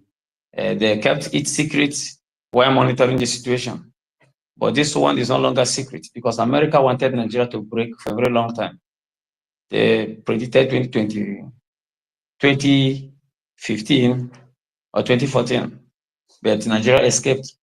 And they have predicted again 2030, which Nigeria may likely break before that very prediction time comes. Because America has understood that Nigeria is also tying them and also a hub for breeding terrorism, terrorists across West Africa and beyond. And the forceful invasion of Europe and the other part of America. If you dive into the visa restrictions which they gave to our people, or they gave to Nigeria, which, yes, our people are not included because we have a government. They gave to Nigeria a visa that, it is, how can I explain this? One entry visa. It means that American is done with Nigeria in terms of anything business. So, courtesy of Brgie, courtesy of the gentlemen and women present here. So, you guys are doing a very nice job. And I want you people to continue exposing Nigeria other than focusing on fighting illiterates. Those who, when you explain from now to kingdom come, they will not even understand because of the stupidity that's already occupied their brain. And some of them are acting on the exhibit of jealousy. Yes, why it is not me? This is what exactly happened to Ambazonia in 2016. America wanted to intervene in Ambazonian massacre. But do you know Ambazonia and their idiocy invaded the Department of Justice with a different registration, causing confusion here and there. There will be no one to attend to, and America to turn down and withdraw their support from Ambazonia in 2016. This is exactly what some of these morons want to happen to us. You went and register a government, you went and register a group, and thank Chukwokika Abiyama that they are not admissible in the United States. That's just the facts. They are inadmissible in the United States. And the only government known that is functioning and fighting for the liberation of the Holy Land of Biafra is the Biafran Republic government in exile, ably led by our Prime Minister, Ekpa, and His Excellency, our acting Prime Minister, who is acting on behalf of Prime Minister. He's acting on his behalf. The moment our PM returns, he will declare that, yes, I am fit to carry on with the government functions. Power will be given back to him, while our acting Prime Minister now will go back to his seat as a Minister of Finance. So those who don't know should get this to their brain, that no confusion or any back thoughts or dragging or calling of names will make us change our stance. We behave like Nelson Mandela. In his words, say any leader who changes his style based on what he meets is not fit. So many people are unbuyable, as Onyendu said. And I think it is we are taking them by surprise, because they don't know that even a Prime Minister can research on history, can speak extensively without making mistakes on some historic event that has taken place 70, 80 years ago, which some of them do not even know about. And they thought he is an illiterate because he's not a doctor or he's not a professor and all those things. A professor is not attached to his name, and therefore he is not eloquent to lead. Those of them that are eloquent, how many times have they visited Washington, D.C.? How many times has they visited any Congress? Even in their own local lawmakers, we have never seen them visited them, but they are in the social media causing confusion. It is not only done in America. If you're in Italy, if you're in France, if you're in Spain, wherever, you can approach your government on this. This is exactly what I wanted all of them to do. You can approach your government. Table the plight of Biafra to your government. Make sure you force them to buy the idea of Biafra emancipation. But you are not doing that. And somebody who is living in Maryland took it upon himself. He will leave his job, travel all the way to Washington, D.C. Sometimes it is an emergency call, emergency meeting with one of the rep, one of the PA, one of the congressmen and all those things, just to clear the way. And you are in faraway country in Europe and wherever you are in Africa, you are disturbing somebody in Maryland. Is that not stupidity? You need to approach your own government reps. Start from your local representatives. They will give you guidance on how to go. But they are not doing that. They want a soft landing. You clear the road for them, they will come and sit down and claim professors and doctors. Doctors without discovery. So this is just it, my brothers and sisters. The multi-video convention, I think Biafran has, we have met all the criteria. We have a defined territory. We have a defined population. Then we have we have a government, yes, which is the number third, and we are moving for we're signing of treaties among states, which is what you can see it in our requests or in the treaties we are about to sign with United States of America. So these are what I want people to be doing through the office of the Foreign Affairs Minister, through the acting Prime Minister. But they are not doing it. They are not doing it. That's why we have liaison offices all over. But how many of these people are doing this? None. They are there. Everybody's in Washington. Oh yeah, come and go to Washington. No, you will not go. But somebody who devoted his time, you're busy calling that person criminal. I reserve my word for these people. A day will come, I will ask them what they have contributed, those who are causing this confusion. So it is good we are here and to discuss the criteria of the Motivator Convention of 26th of December 1933, situated at Ugweria and Montevideo. So they have met all the criteria which will enable us to be a state, and nothing is holding us. What is holding us is we are the one holding ourselves. We should be able to shake ourselves off from the shackle of these idiots and get our nation back from the Fulanis and from Britain.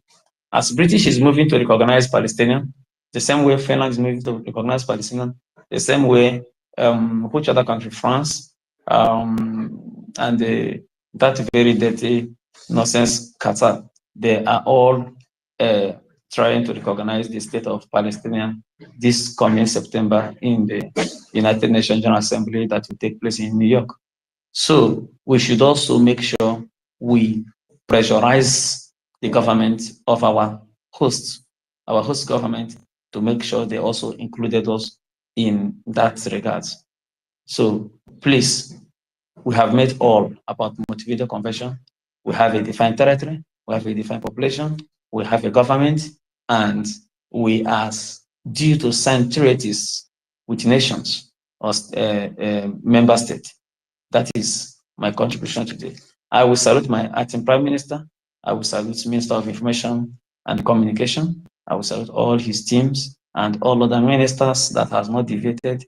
I also salute the Department of Defense and the Department of Homeland Administration. They are top-notch. God bless you. Continue doing the good work. I love you all. They will.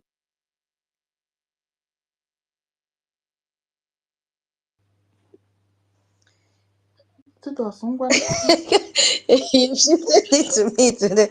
Okay, my co-host, thank you. Minister Success, we appreciate your submission. Thank you so much. I just want to ask, do you have time to answer some questions in case Biafrans have questions to ask you before we go to the event of the day? Biafrans, this is the, when you hear defense, this is the Oga Pata Pata in charge of our defense. Yes, he is here with us. If you have anything bothering you, please, you can ask him question if you want. Tutor, thank you very much. But yes, I am open to questions, but it's a very limited one. And my PM is not yet out, and that is why I don't want to take some questions. Exactly. Until PMs comes out, because whatever we say here, they're also evaluating it, using it in his matter. So I'm very, very skeptical about taking questions. Yes. Exactly.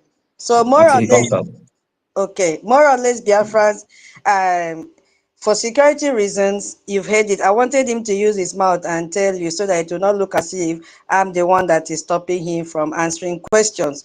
So, yeah, that's it for now. Except your question is not sensitive. If it is a sensitive one, I'm sorry, he will not be able to answer. Thank you so much, Minister. Emeka, your hand is up. What do you have to say before we go to the topic of the day? Okay, good morning all.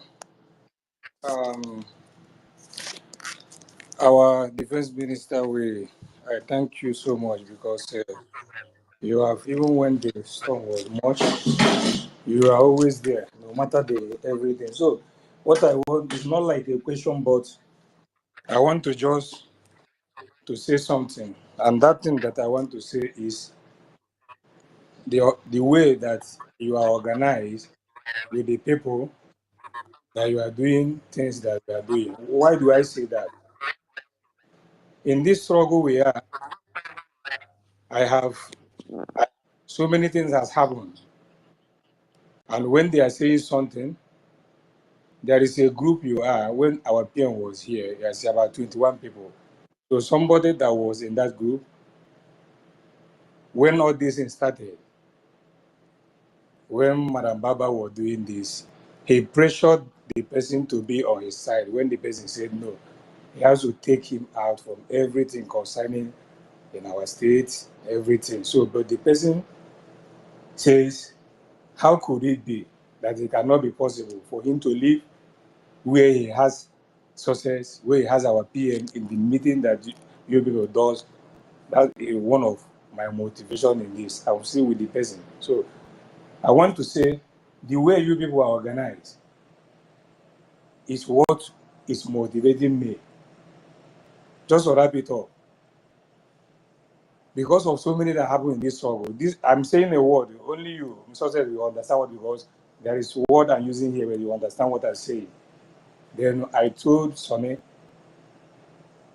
to our students and every other thing, there is what I wanted to do. I told Sonny, you have to put for me a call between 4 people, so that what I'm doing, I will know, because of the way it has gone before. Then Sonny has to text the person called me, he says from Sonny. So after I give him what I give him, I say, put it on video, let me see. They put it on video, but what I'm saying is that they have to put a call to you that so thing is coming to the student, this and that, because if you didn't approve it, it cannot happen. This is my joy. So I want to commend you. And our PM will say, you don't have right to talk to any man on ground, and I see stand there. I don't want to know. What I want to know is that this, what we are doing, I put all my life, everything I have, to make sure that we get what we want. And I'm keep on saying it. Our acting prime minister was dragged when he was on his own until he became what he did. For me, if they drag me out and say, take this or that, I can never. I will be as I am, doing what I'm doing. This morning, I know what I submitted, which Abarawa have given me thumbs up now. I don't mention nothing. So why am I saying this? I want to encourage you. This is the first time you are hearing my voice speaking. I want to encourage you. What you are doing, we are seeing. The way you are coordinated, the way whatever. The person was telling me what PM have set on ground or whatever that happened to be broken, or for people, all these people that are doing all this thing they are doing. He said it is impossible. And I stand by that word. So thank you so much. And Thank you, my because brother. But based on your speech now, I have known who is talking. Thank you very much. Yes, keep doing it. I was so amazed 2 Sundays ago. Thank I you. don't Yes. know. I thought it always happened the time our PM was around. I don't know it can happen again. In fact, Chuko come and bless you. I'm Thank even you. what it stands to now. I'm ready to come up again now because it's not a space something. I just spoken to, after like 45 minutes, spoken to somebody now, which he knows the way. But my own is that I have the right source is you confirmed it by they called you, and I know I'm on the right side. So keep it up, my brother. Whatever. You and Sonny, I hold you to a high esteem because you have not led what our PM have leveled for. If, assuming that you compromise, we will not be saying all this in by now. But we know what is happening. And that is the reason why my instinct since 2012, for you to know, it's a long time for me, till now, I have never been on the wrong side. Even when we went for our protest in Washington, D.C., in Finland Embassy, they used my picture to make propaganda. I wanted to go to their space to confront them, say, do you think that APN can pay me? Or the but Abarawa said no. And I listened to him. So, my brother, whatever you are doing, we are with you. You said you cannot make comment because our PM is not here. That is why you have honor to whom that you are working for. This is great. I love this. So I stop here. But because I come on any day I pick mic, I have to do it. This is my point. Before I raise up my hand, do anything. So I am still giving 50,000 a year because I came to speak on this space. That is my policy. Thank you so much. Thank you, my brother. Thank you. Thank you. Keep doing it. We are selecting future leaders. Not tomorrow, someone will present a 4th doctorate degree. That he is a doctor and all those things. It will not happen. We are raising future leaders. We are raising future broadcasters. Like when Totti was giving the outline of the rules that guides the space. I am almost, in fact, my heart was so much gladdened. The way she is presenting, we are training future broadcasters, not a normal conventional broadcaster, those who can broadcast exactly what happened. This is exactly what we are doing here. And I don't want anybody, maybe, our people are somehow fragile in terms of praises. When they praise you, you think I'm doing more than others and all those things. No, let me, I want to, no. We should all be meek. We should all follow each other. We should all understand all our shortcomings. We should all make sure we help each other. We know where our strengths stop, and make sure you do not outwork your strength. Get another person beside you and let the work keep going. It's a teamwork until the final time. Thank you. Yeah, My sure. minister is 2 tons, so not Two 30. thoughts. We are waiting for 30. We are waiting for This is 2 30. It's 2 tons, not. Okay, tutors. Okay. Yeah. Thank you very much. Thank you. Your presentation is top notch. Thank you. Continue teaching us. Please. Yes, sir. Very soon, very soon, I think there will be the Honorable Minister of Information will make a very shaky announcement from his own department, and we are going to list people from this very space. Keep doing what you're doing. It is very important. You know, we have a television station, we have radio stations, and we have other media outlets. So it is all of us that are going to work here, there, and we are going to select the best out of the best from the space. So we are taking notes. It's 2 thoughts. 2 thoughts is a professor. Thank you. Thank you. Excuse me. Thank you, Minister Success. Yeah, we're always happy when we see you in our spaces. Yes, so your word of encouragement and professionalism, it is a top notch. Thank you so much. And we, all collectively, we appreciate the respect you've given to our PM. We appreciate your resistance to all these saboteurs that came to shake the foundation, not knowing that it has been built on a solid rock. And you are there to defend everything defendable until we get to the promised land. Thank you so much. Thank you for coming around. Yeah, David, what do you have to say before Rage and Fury, and then we kickstart? Yeah, our brother Emeka, sorry, David. Sorry, please. Our brother Emeka, thank you so much for what you are doing behind the scene. We appreciate you as well. And thank you for the 50,000 AJ. Be coming to the space every day and make sure you pick up the mic so that we know we'll get 50,000 from you. God will continue to bless you. Oh, we appreciate. Thank you. Professor David, go ahead. Thank you. Can you hear me, please? Okay. We can hear you, good morning, wonderful Biafrans. The host, I appreciate you. All the co-hosts, the gallant women of Biafra. I appreciate every one of you. Our minister in the house, Minister Success, we really appreciate your presence. Thank you so much. You know, each time you speak, there is this confidence that you exude that it really gladdens my heart each time that you speak.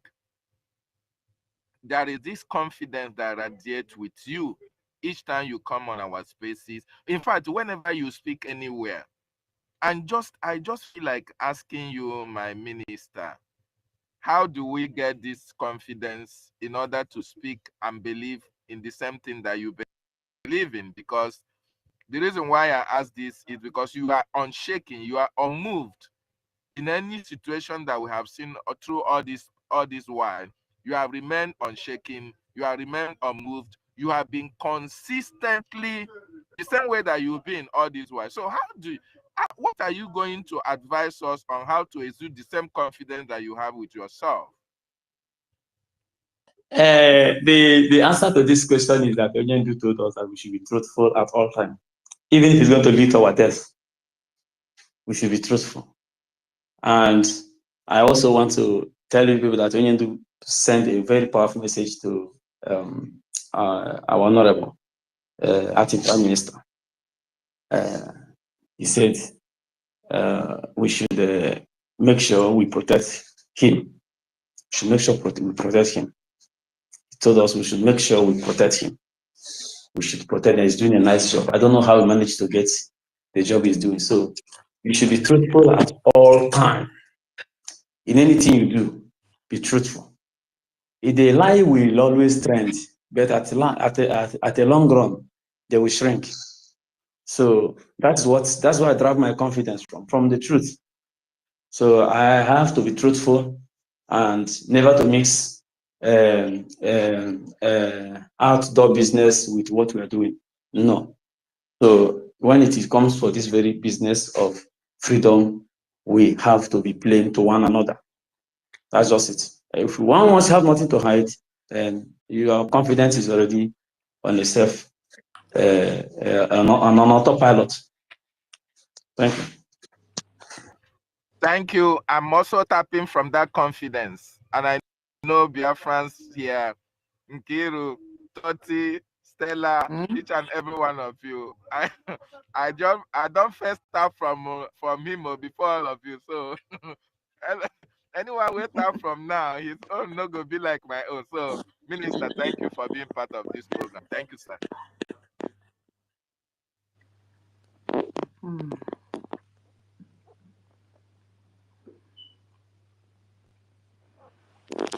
Okay.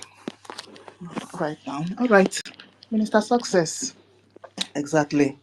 So, yeah, since December of 2024, you've been steadfast.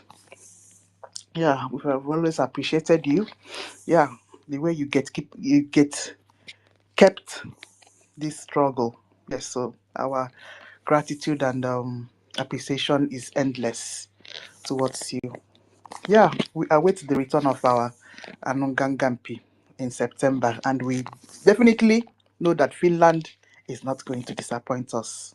Our PM is on his way back, and we await him with a gemma. I've already prepared my own gemma to welcome PM Awudogu. All right, we move on then. Where is Rage?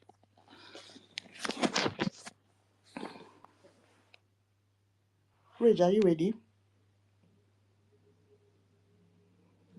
All right, Ben Deco. I am ready. I'm very ready. All If right. I ready. If I ready, dance man. Okay, now don't worry. I'm waiting. Yeah, thank you very much. Our beloved mommy Kiruka and tutors. In fact, senior citizen Stella. In fact, you too much. I greet you now. All the honorable Biafrans that are here, especially our dear Matt Success. Matt Success, we love you so much. Honestly speaking, you know what really boosts our confidence is the fact that the success that always came alongside our PM whenever PM was holding space, we are still with that success. The BRGIE that was established alongside our PM that has achieved a lot of greatness for us, organized the referendum, organized all the convention, the BRGIE is still here and doing wonders, and we are still with the BRGIE. The Biafra Defense Forces that was unveiled to us in Helsinki 2023 by the Prime Minister is still here doing what they know how to do. But this is where our confidence lies. This is why we are always happy. Whenever we wake up, we say, Chukwu Okike Abiama, we thank you for keeping us on the right path. Before I will actually proceed, our Minister Success, please, I just want to ask you, how is our Prime Minister doing? Thank you very much. So, Our Prime Minister is there, and he needs our thoughts and prayers and our guidance. Yes, and the way I say this is that, you know, before now, the people who we delegated to be, to be close to him, planned an overthrow, which failed before the time. The matter was there, and we have to put a stop to it through him. He's fine. He will be with us. He's fine, but not all that fine because he is being confined. He is not here to lend his own opinion based on what is happening, but he gave instruction to all the parties who are warring, and I think they are heeding to the instruction. That's why you cannot hear any of them come to say PM did not say again. So he is fine. Instruction has been given to those who warring against the government and they want to do whatever they want. So he said we should make sure we keep the house intact until he returns. This is all he said, and we are keeping it the same way we are sensitizing people on the space, which he used to do. We have not left that duty, so we are still on that duty. So what makes him very much fine when he comes out is seeing all the organs of all the government intact. No one is broken. The finance is not broken. The defense is not broken. The communication channel is not broken. All those ones that are okay now, the de facto government homeland is not broken. That is what is going to make him fine, and we have to wait for him in maybe a few weeks from now. So he's okay. Thank you very much. Thank you very much, our dear beloved Minister Success. You have been a source of courage to us in the absence of the Prime Minister, because like many people must have said, whenever we hear your voice, I personally, I am hearing the voice of the Prime Minister. I feel him around me, you understand? I feel him around me. I don't know if it happens to any other person, but I really want to say thank you very much for not betraying the trust that the Prime Minister, Simon Ekpa, bestowed on you. Thank you for standing by the Biafran people. Thank you for standing up for truth, no matter the pressure that was placed upon you.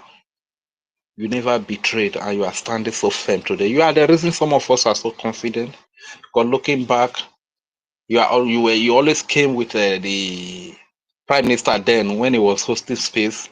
You know, after he speaks, whenever he sees you like this, he say, give a Success the mic, and you know, man, these things mean a lot to us Biafrans, and to us that are really missing the Prime Minister. Having you give us a kind of consolation and courage. Thank you so much, my dear brother Success. Thank you so much. My greetings to all the entire Biafra Defense Forces that are defending our babies, our children, our women, our civilians, especially the Christians whom the Islamic Fulani jihadists have declared this war against. Our greetings to the airports and our greetings. Tell them that they should not be worried about the propaganda that are placed upon them. That we understand, that Biafrans understand. Because during the war, some of us were not born. But we were told that Nigeria forces wore Biafra army uniform, came to IKOM, came to part of Coastal region to kill our people, just to label them Biafran army. So we understand all of these things. When they come up today and they are blackmailing them, they are trying to character assassinate them, pass the message to our beloved brothers and sisters that are defending us that we Biafrans, we understand, we know the truth. We know the lies that are being told against them, and we don't buy into the lies. Even our people in Arodizogo also understand better. I was addressing them. Do not allow anybody, enemy, to pollute your mind against your defenders. Because if they succeed in doing that, and those that defend you decide to bow out, you will be at the receiving end. You become a victim to the enemies. So we understand better, my brother. And speaking about the topic, has BRGIA made the Montevideo criteria? If so, why the sabotage? Of course, we all know that we have met it. These are the things that qualified us to be recognized as a nation. You understand? Everything that is stated in that place, we have met it. But when you see people still sabotaging, fighting against the BRGIA, it tells you one thing, that these people are actually not fighting for the freedom of Biafra. They are just agents working with Nigeria, but they've been hiding amongst us, using trachea for us so that we can think that they were part of us. But today, everything is unveiling, everything is playing out, and we can see how they are fighting the only government, BRGIE, that has met the Montevideo Convention criteria. You can see the way they are attacking it. They are attacking the base. Who is the base? That is the acting Prime Minister Ogechukwu Ukere, the president resident agent officer. They are attacking the base. The reason is because once they are able to attack the base and they destroy the BRGIA, all the exposition of Nigeria criminality, terrorism, and crimes against humanity cannot be done. Even those that Nigeria has used to sabotage, like Ngozi Orabuze that has been taken to court, all of those things will crumble. So this is the reason why you see them attacking the government. You see them attacking the government that has made BRGIA, that has made the Montevideo Convention criteria. The Ngozi Orabuze and group of sabotage never came to tell us that they have not even shown on anything that made them mix up with the Montevideo Convention. Neither is a CROC and Madam Raphael Ajaire. They have not shown us anything like that. That this is what they have done. These are the steps they have put in place that made them to meet up with the Montevideo Convention criteria. You understand? But this is a government that has unveiled an army, that has established lobbyists, that has brought all the template, like the Prime Minister usually told us, all the templates that are going to give us our freedom is in this BRGI. So when you see people fighting against the government, it tells you one thing, that these are people that are working for Nigeria.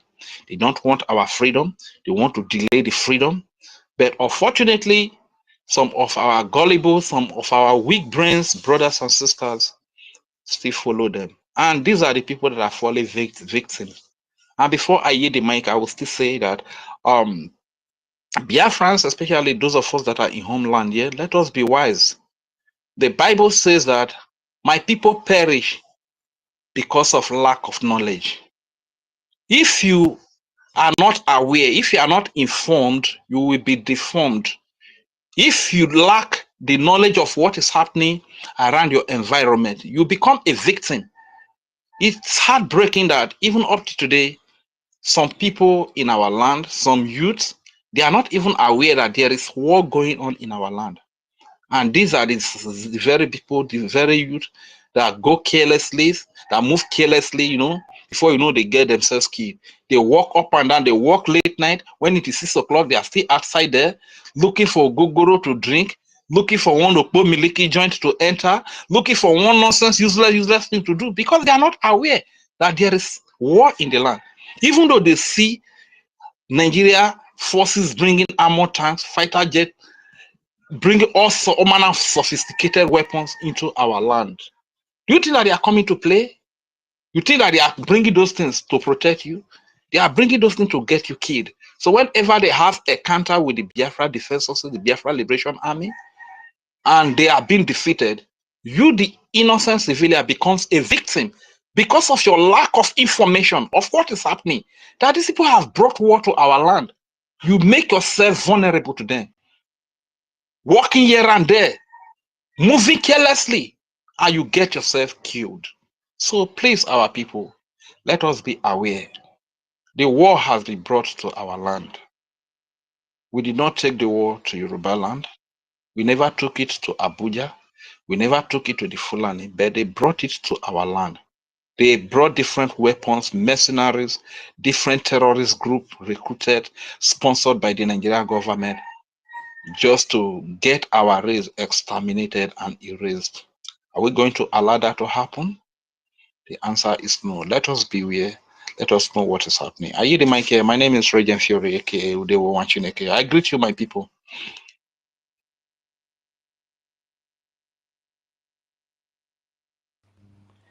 All right. Yeah. Reja Furi, thank you.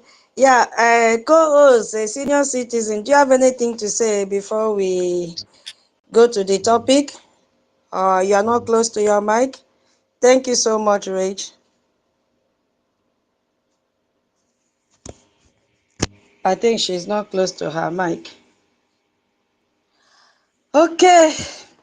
When she's close to her mic, she will speak. Maybe she has gone to bed or something. I don't know. All right. My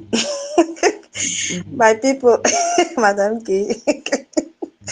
We are so blessed this morning to have our Minister Success in the house, and we wish he will be coming around as often as he can and speak to BIAFRANS. Yes, so you see, when the Lord is with us, nobody can be against us. We are all one family. So let's go to the topic of the day. Yes, so I will explain to the best of my ability, but I will start from making us to understand the four criteria that has been set aside. And I think the first one was what is it called? A permanent population. A permanent population. Because we have to understand what that means, so that when we are explaining, we should be able to understand if truly we have this permanent population. So the first one is a permanent population. The second one is a defined territory. The third one is a government. And the last one is capacity for international relations. So, because if we don't understand this key point, then we will not be able to say to ourselves convincingly that we have met this Montevideo Convention. That is the area I want to start from. You are free to start from any area that you want. Yes. So when they talk about a permanent population, for me, it is talking about people with shared identity. People with shared identity, which we have been preaching here in this space over and over and over again. You see, so in the case of our Biafra, these are the Igbos. In general, I told you they call us Igbo, and then some other ethnic groups now have, are all part of Biafrans. In the southeastern part, yeah, we have seen that we have shared this we have shared identity in whatever we are doing. We remember when Nnamdi used to say, if your mother is tying two wrapper, that you are a Biafran. You see, so we have seen that our future have linked together to have this nation called Biafra. So we are not just a group of people living in the same place. No, not a group of people living in the same place. No. That is not what it means by having a permanent population. So we are people that share culture. That is why if I beat the drum of a cultural dance in Itayana, nothing will stop Igbo speaking Biafra indigenous to begin to shake their waist. All of us, we bend down, we shake our waist. Once you hear that, I don't know what our ancestors put in these drums. Immediately you hear it wherever you are. It will be as if you are smelling a KFC somewhere when they roast their chicken. You must begin to dance. Whether it is Munda meeting or even if it is in the church, no matter how your pastor will preach, once they begin to just do backham on the drum, hey, people will jump out, jump up and begin to shake. The very first thing they will do is to bend down. That is what you see our women do. They bend down. What are they bending down to do? To shake their waist. You see? So we share this common history of struggle together, and we have a unified vision together. So the millions of Biafrans, both at home or whether you're in Obodo or Yibo, we make up this permanent population that they are talking about. And we are a group of people who have proven this our resilience. That is why we've gathered here. No matter the amount of sabotage, we said no, that we shared so many things in common, and that is why we have made up this population. So now you ask yourself, have we met up the first criteria? The answer is for you to answer whether yes or no. Now, what do we mean by a defined? Look at that keyword, a defined. They did not just say territory. They say a defined territory. And this is what took our PM's time. He had to consult all the kingsmen and women in the different states that makes up this pop. You see, Oyibo knows how to, arrange things chronologically, because when you talk about a permanent population, you cannot just ignore that before you come to talk about defined territory, because it is people that make up this population. Okay, you say you have this population. Where are they? It has to be seen. Yes, it has to be seen. So in the Biafra territory, we have this clear defined geographical area. And where is the visual aspect of it? We see it in our map. I'm just saying it the way I understand it, okay? I don't know it also. You begin to think of your own. Oh, my people. So it is made up of how many states? 40 good states. Yes, 40 good states is what make up this geographical area. We have some states from the southeast and this whatever they call south. We all come together. So we know our land very, very well. We know the borders. Yes, we know the borders because they will ask our APM, do you know the borders? Our APM will nod his head and give them evidence. Not just nodding his head, he will give them evidence. And I know he has already given. Yes, so we know our borders. It's not only a thing of, let's say, concept, but it is a real place that exists.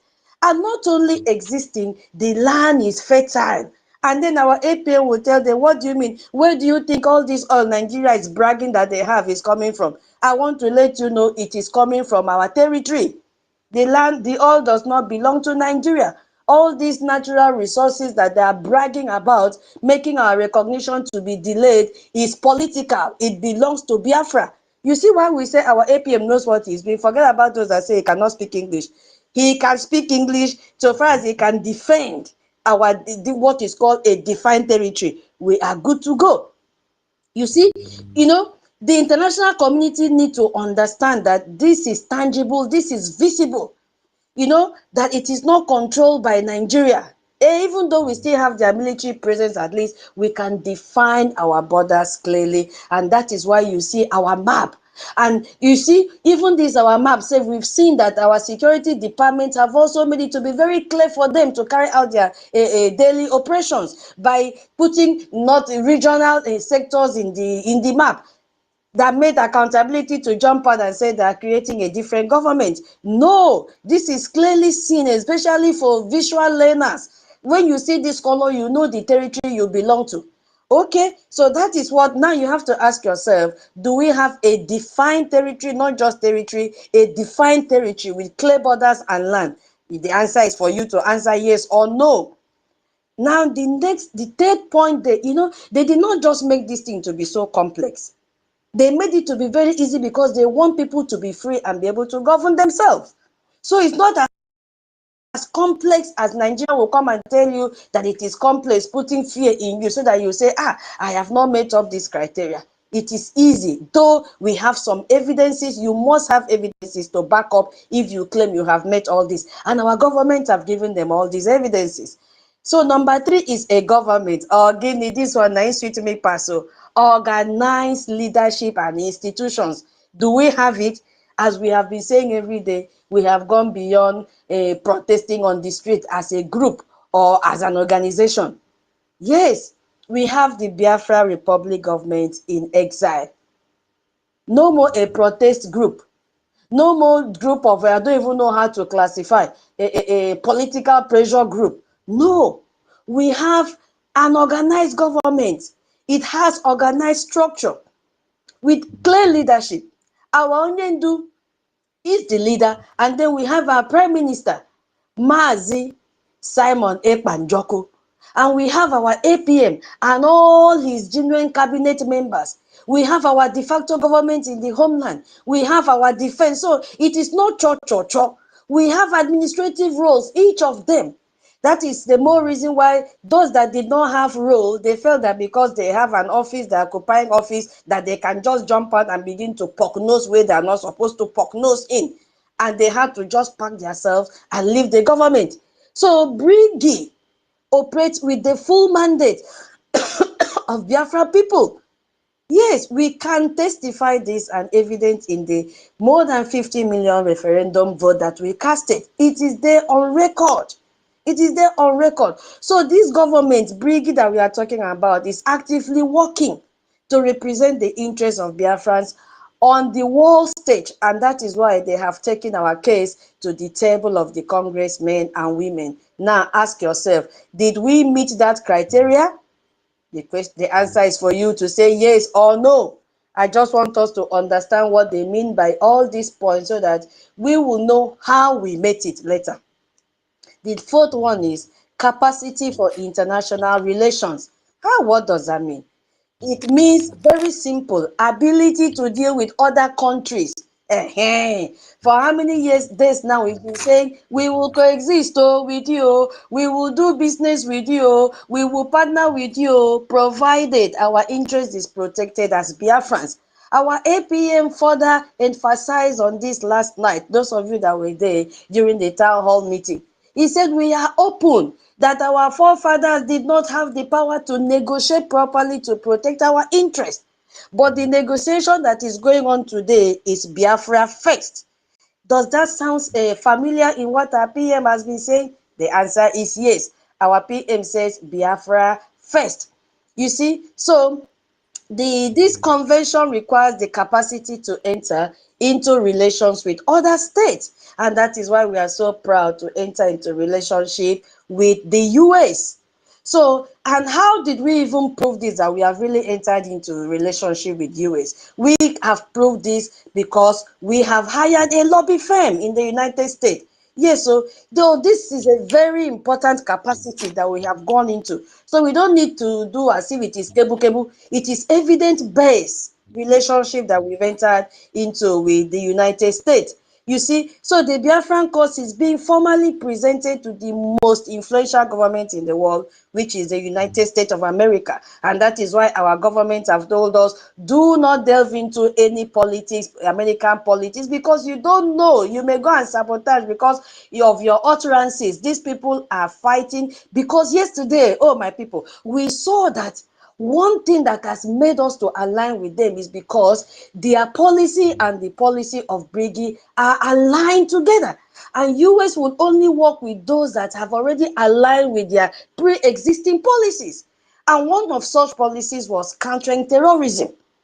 Another policy we saw yesterday was attacking or fighting against those that are fighting against human rights, violating human rights.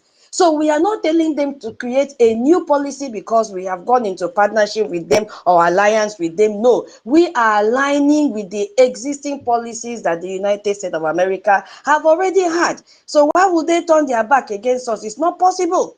It is not possible. So what does this mean? It shows that we are not an isolated movement group or political pressure group, but a political entity with a strategic plan to engage with the international community and, secure our recognition. So my question now is, have we met this requirement? I want to see thumb up as I've explained to my own capacity what these four cardinal points stands for. Good. I've seen it from Jacoby. Who else? Yes. Was I talking to myself? Hey, wait. Okay. Okay, Ben. Of Yeah. course not. So that we will know exactly what to focus on. That is my own understanding. You may understand in a different way. So how did we meet the first point of permanent population? Let's look at how we've met it so that I don't even know. Yeah, so the first point I jotted down is our population. We are so large, and this is evident in our referendum. We saw more than 50 million people that turn up for the referendum across the southeastern part and the south part, according to Nigeria calling us south. We are all eastern region. People turn up, and our people have distinct, did you see, when we're talking about shared culture, we have Igbo, we have EFIK, we have IBIBIO, we have Ijo, and we have Urobisoko, we have OGOJA, Orishirishi, that have come together because we share one common culture. We existed as organized societies before the British colonized us forcefully and then gave us this company name called Nigeria.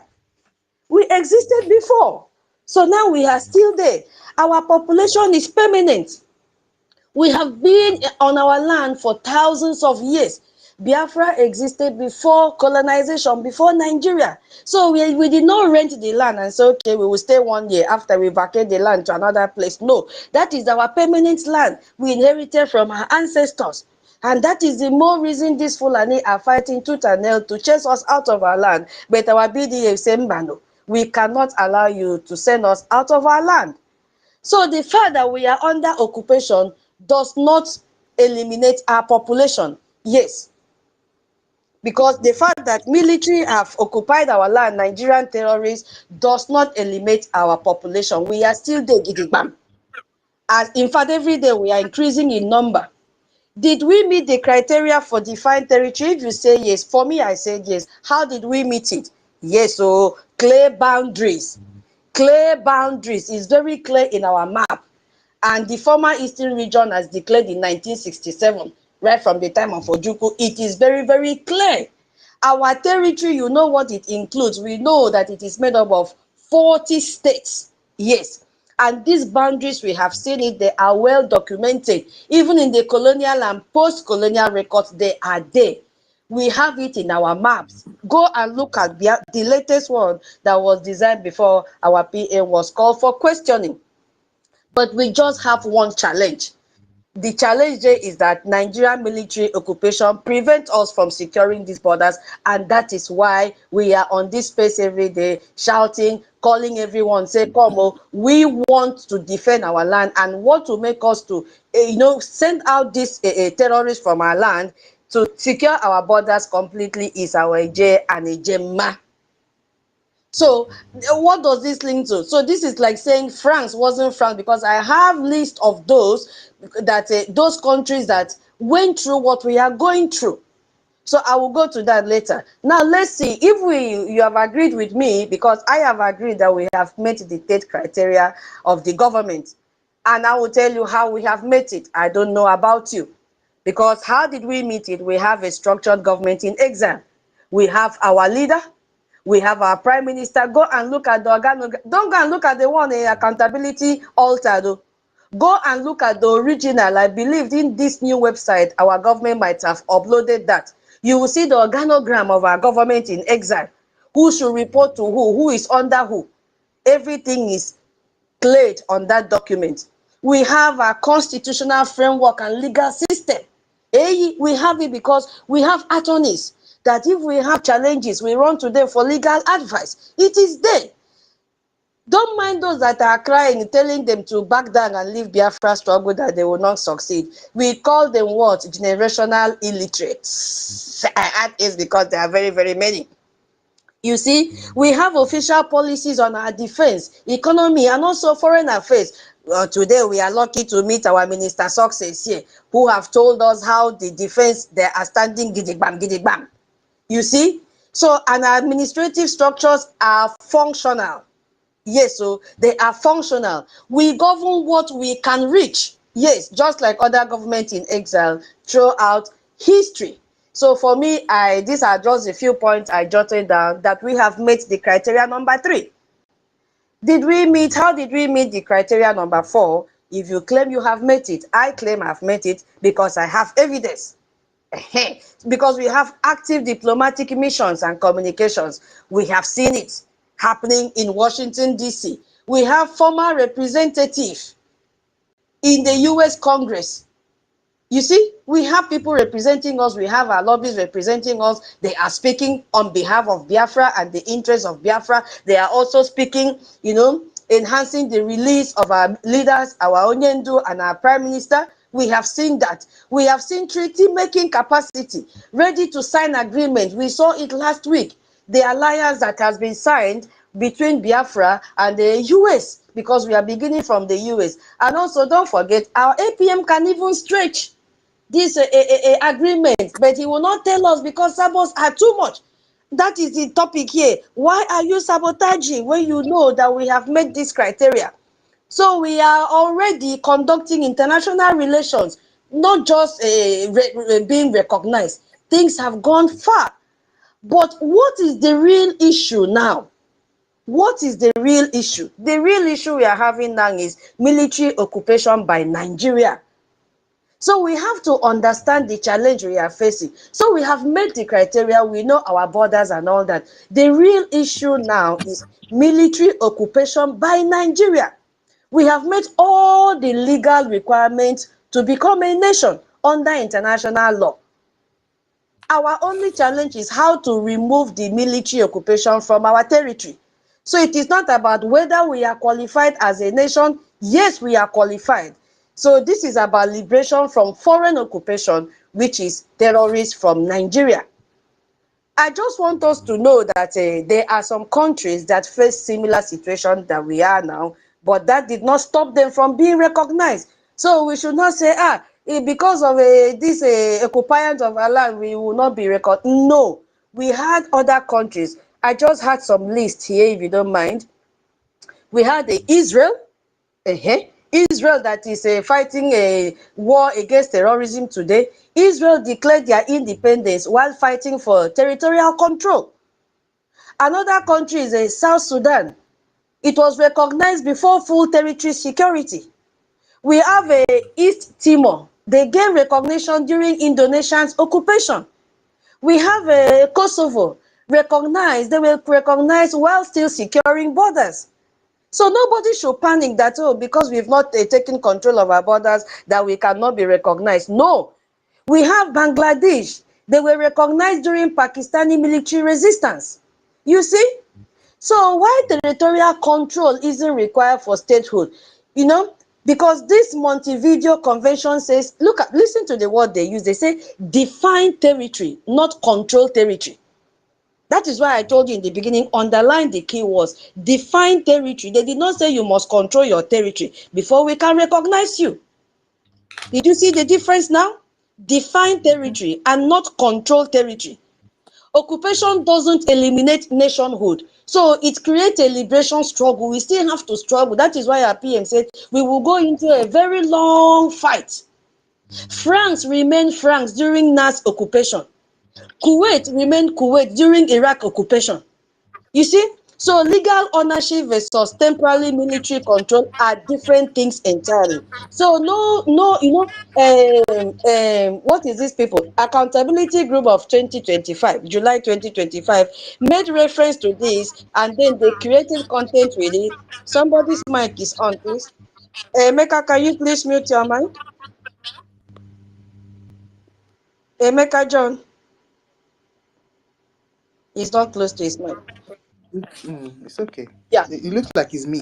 It's me. Let me close my. Hello.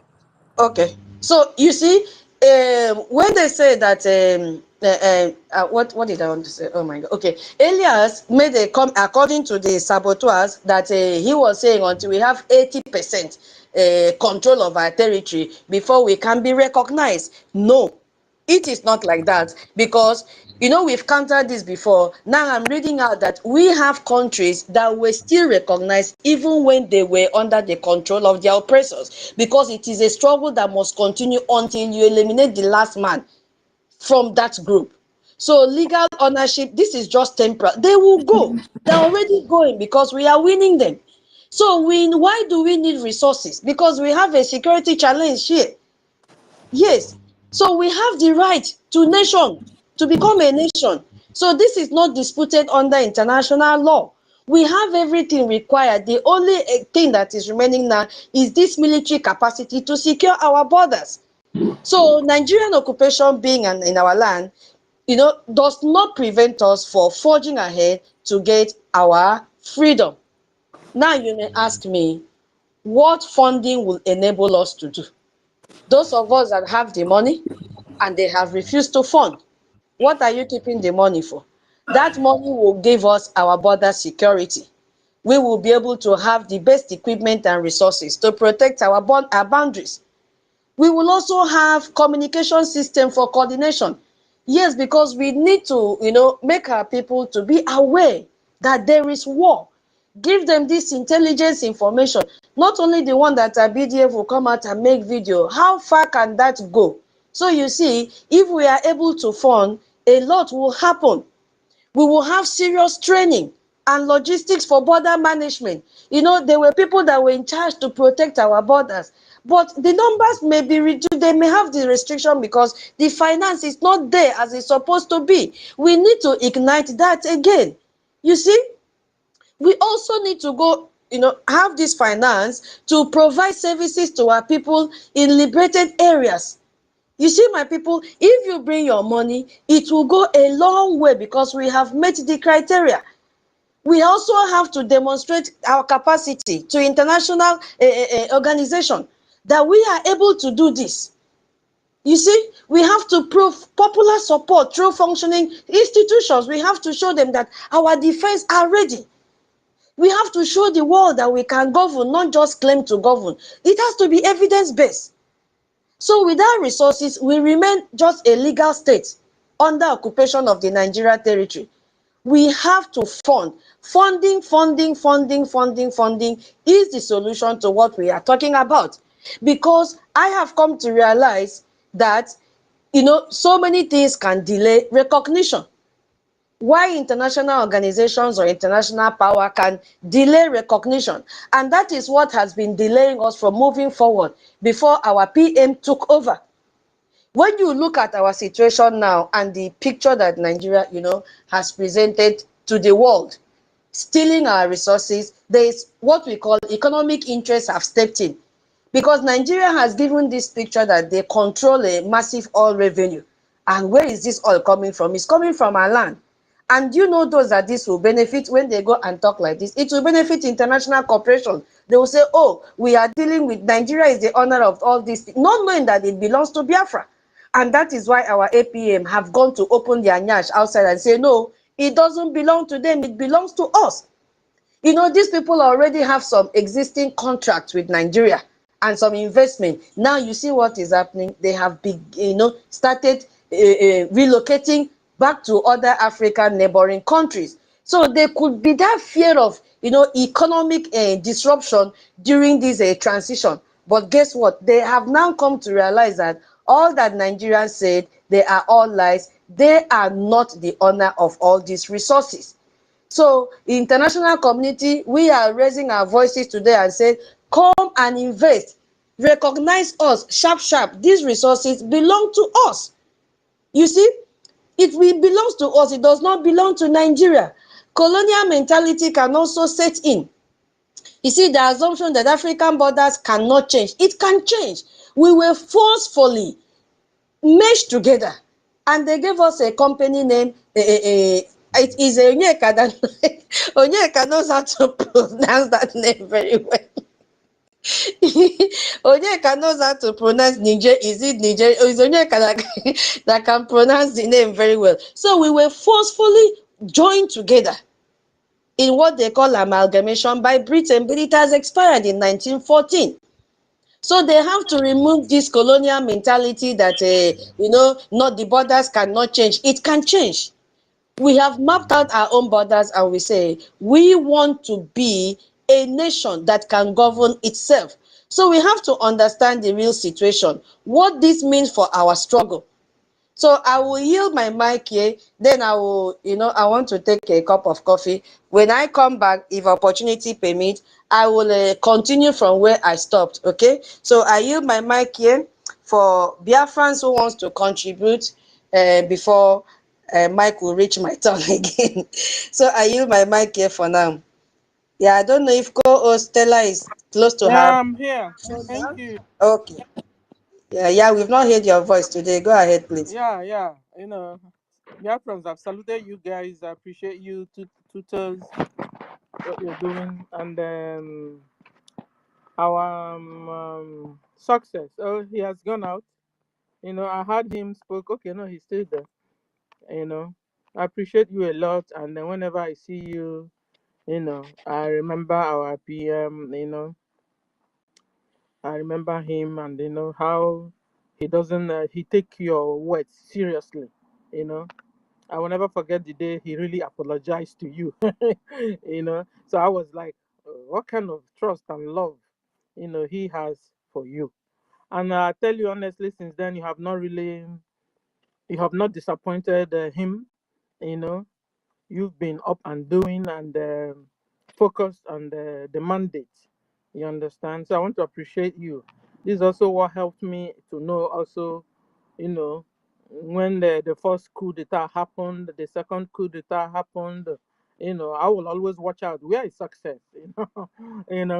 Where is him? Because you are part of the BDF, and whatever you do and you're not moving with the BDF, you must be joking. Whatever you're doing and you're not moving with the lobbies, the attorneys, you must be joking. You understand? So that's why it's funny when you hear some people telling you that that the lobbies, they remove the lobbies, they're not necessary, they're of no use. You'll be wondering where these people are coming from. But it's the same lobbies other people are using. You understand? Other nations like Ambazonia, they don't joke with them. They don't joke with their lobbies. The same alliance, the same, you know, firm we are using is the firm they're also using. Eritrea and all these people. So, what has become of Biafra? At the end of the day, you'll be thinking that these people that are behaving and saying all this, are they Biafrans really? Did they really come for? Are they really fighting for the freedom? So I want to appreciate you. That's what I'm saying. I appreciate you. So whenever I see you, I have confidence. You don't even know. Oh yeah, yeah, yeah, yeah. You know, because I was there and I saw you working with the PM, and the PM have never, you have never deluded him, and I've never seen him scold you or make you feel you did a mistake or whatever. No, no, he held you at high esteem, and I tell you, since then, you've been stable.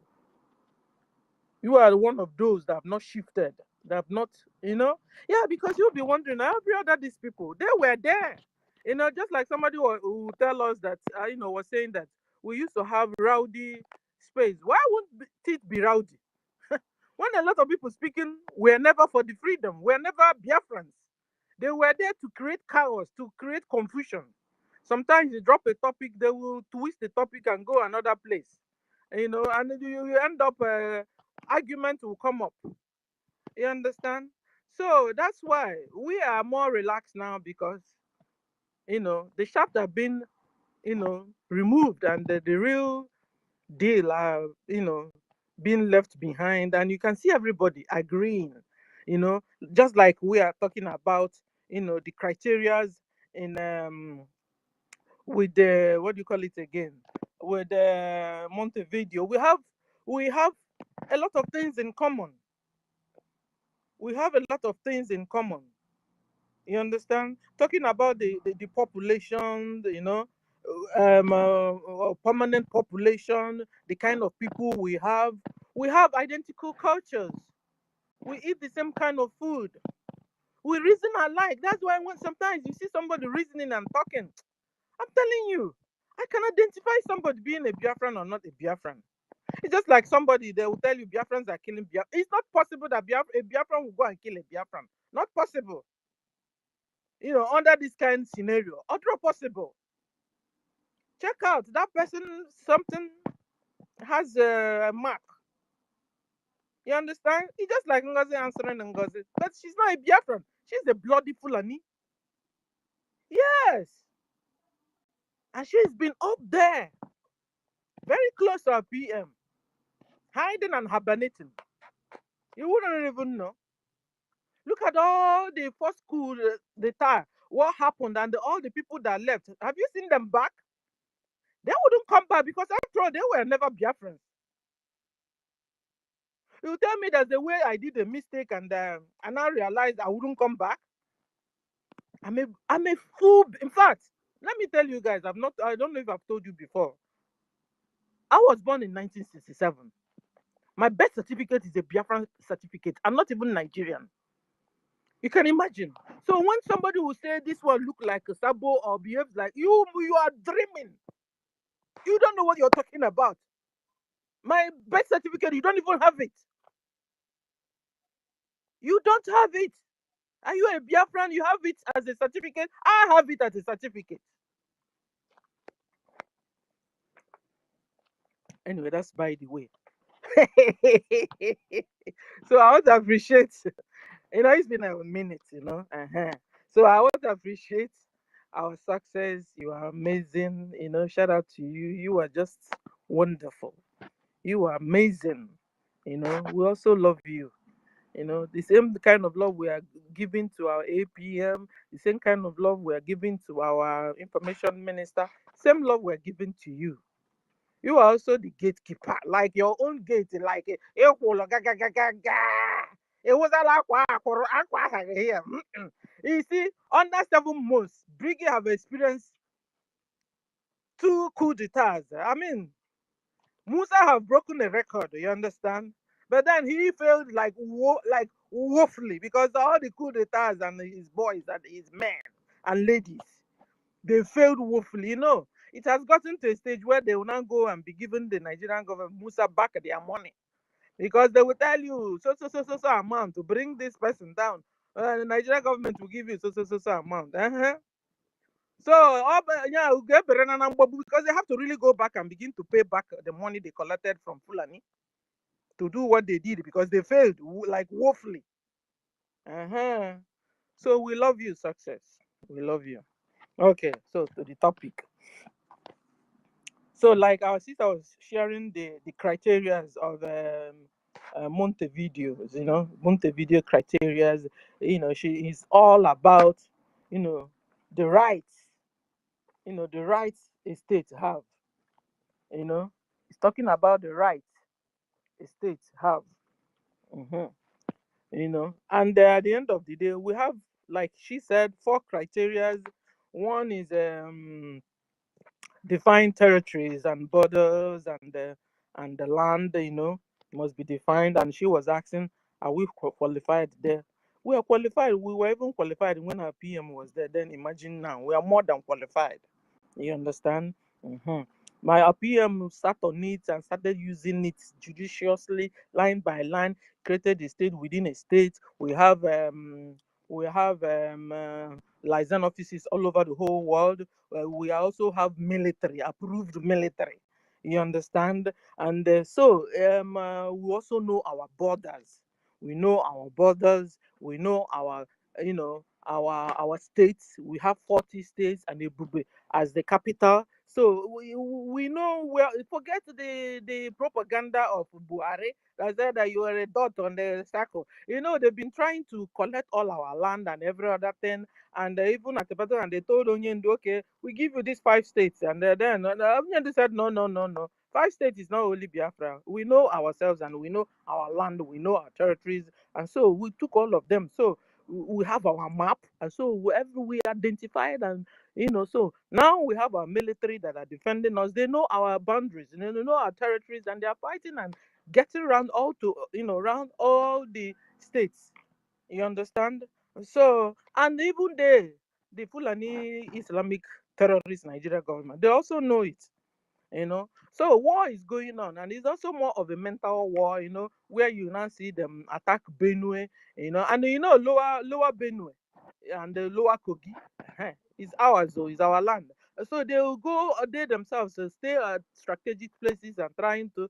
Is war going on anyway, ladies and gentlemen, and we are trying to remove all the terrorist occupational Islamic Nigeria government and military away from our land. You understand?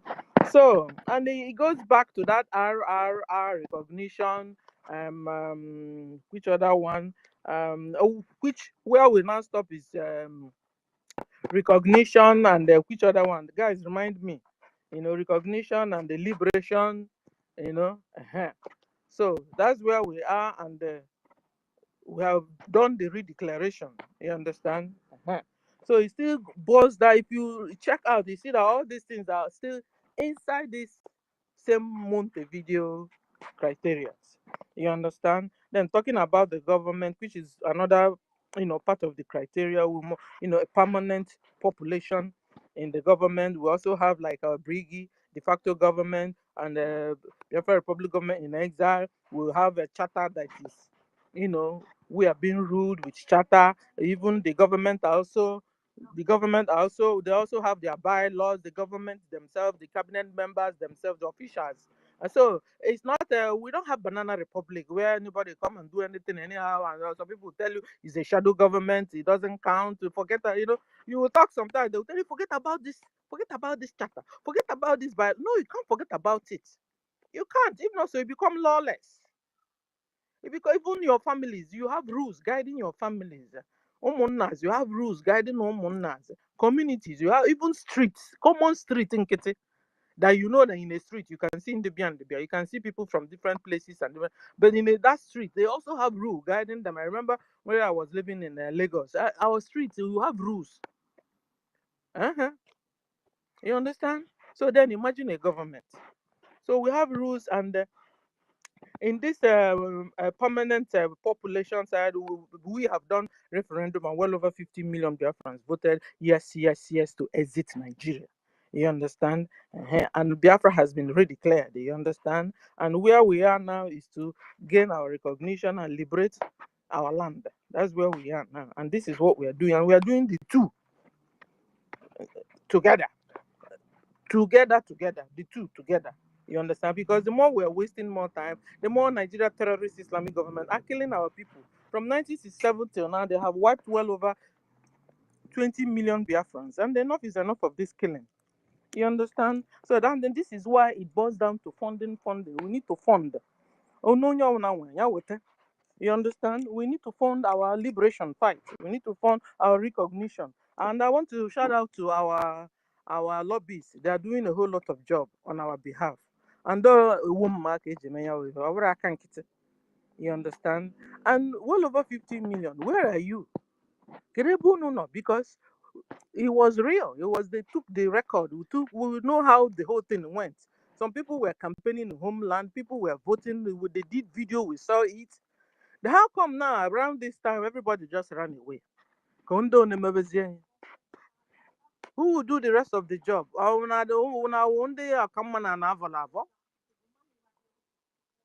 Eh? So where are Biafrans? I wanted to ask. You can imagine the second coup d'etat, what happened? Till today, so I still hear some people talking. Your common sense, where is it? Common sense is no more common. We have well over 60 red flags of NGOZI. Compare that 60 red flags with the red flag of Ema and Ganga. Compare it. Check out patterns, similarities. There are so much. It's not you want it to make you to begin to have yours at the end of the day, guys. You see that you'll be looking for Biafrans. Where are they? But anyway, they are creating more space, more room, for real Biafrans to join. And the real Biafrans are joining now. I tell you, wake up, real Biafrans. Wake up. You've been sabotaged all this while. You've been spied upon all this while. Wake up, because Fulanis and their children, they are not giving up.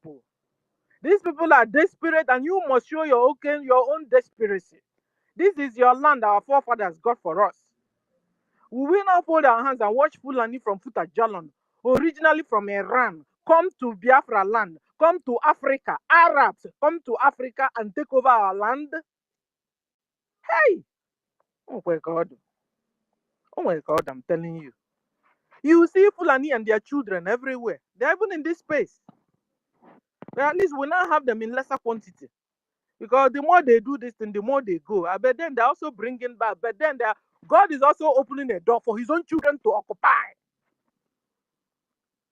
Wake up, rise up, Biafrans. Rise up and do the needful. Rise up. Except you want to remain in captivity for the rest of your days. Your rest of your days. For the rest of the age. That's what it means. Because this is exactly the same experience Fulanis are having. They've been in captivity. They've been, Johnny Walker. For the rest of they can count. That is why you see the desperation in them. They are not giving up. They have become actual Unubio, Ganoba. Like the first coup d'etat wasn't enough. They fired the second one. The third one. Rise up, Biafrans, rise up. Rise up, even home and abroad. Rise up. Begin to do the needful. Ndị ọchanja market kedu unu? Ndị nọ n'ose kedu unu? Alaba, Biafra sị na Alaba kedu unu? Kedu unu? Nekwu unu ka ewala na unu. A lot of you build beautiful mansions and castles in the homeland, but you can't go there and sleep for one day. Christmas is coming now. Where will you go to? Can you go to your village this Christmas time? And Musa and his men, they have also derived a means where Christmas time, he will not tell them, okay, pull back your armor tanks, pull back, allow them to pretend to celebrate. And then they will not, get ready. As soon as it's after Christmas, after New Year, like second, the third, and people are beginning to go back. Armor tanks will begin to roll in. The Nigerian terrorist armor tanks will begin to roll in again.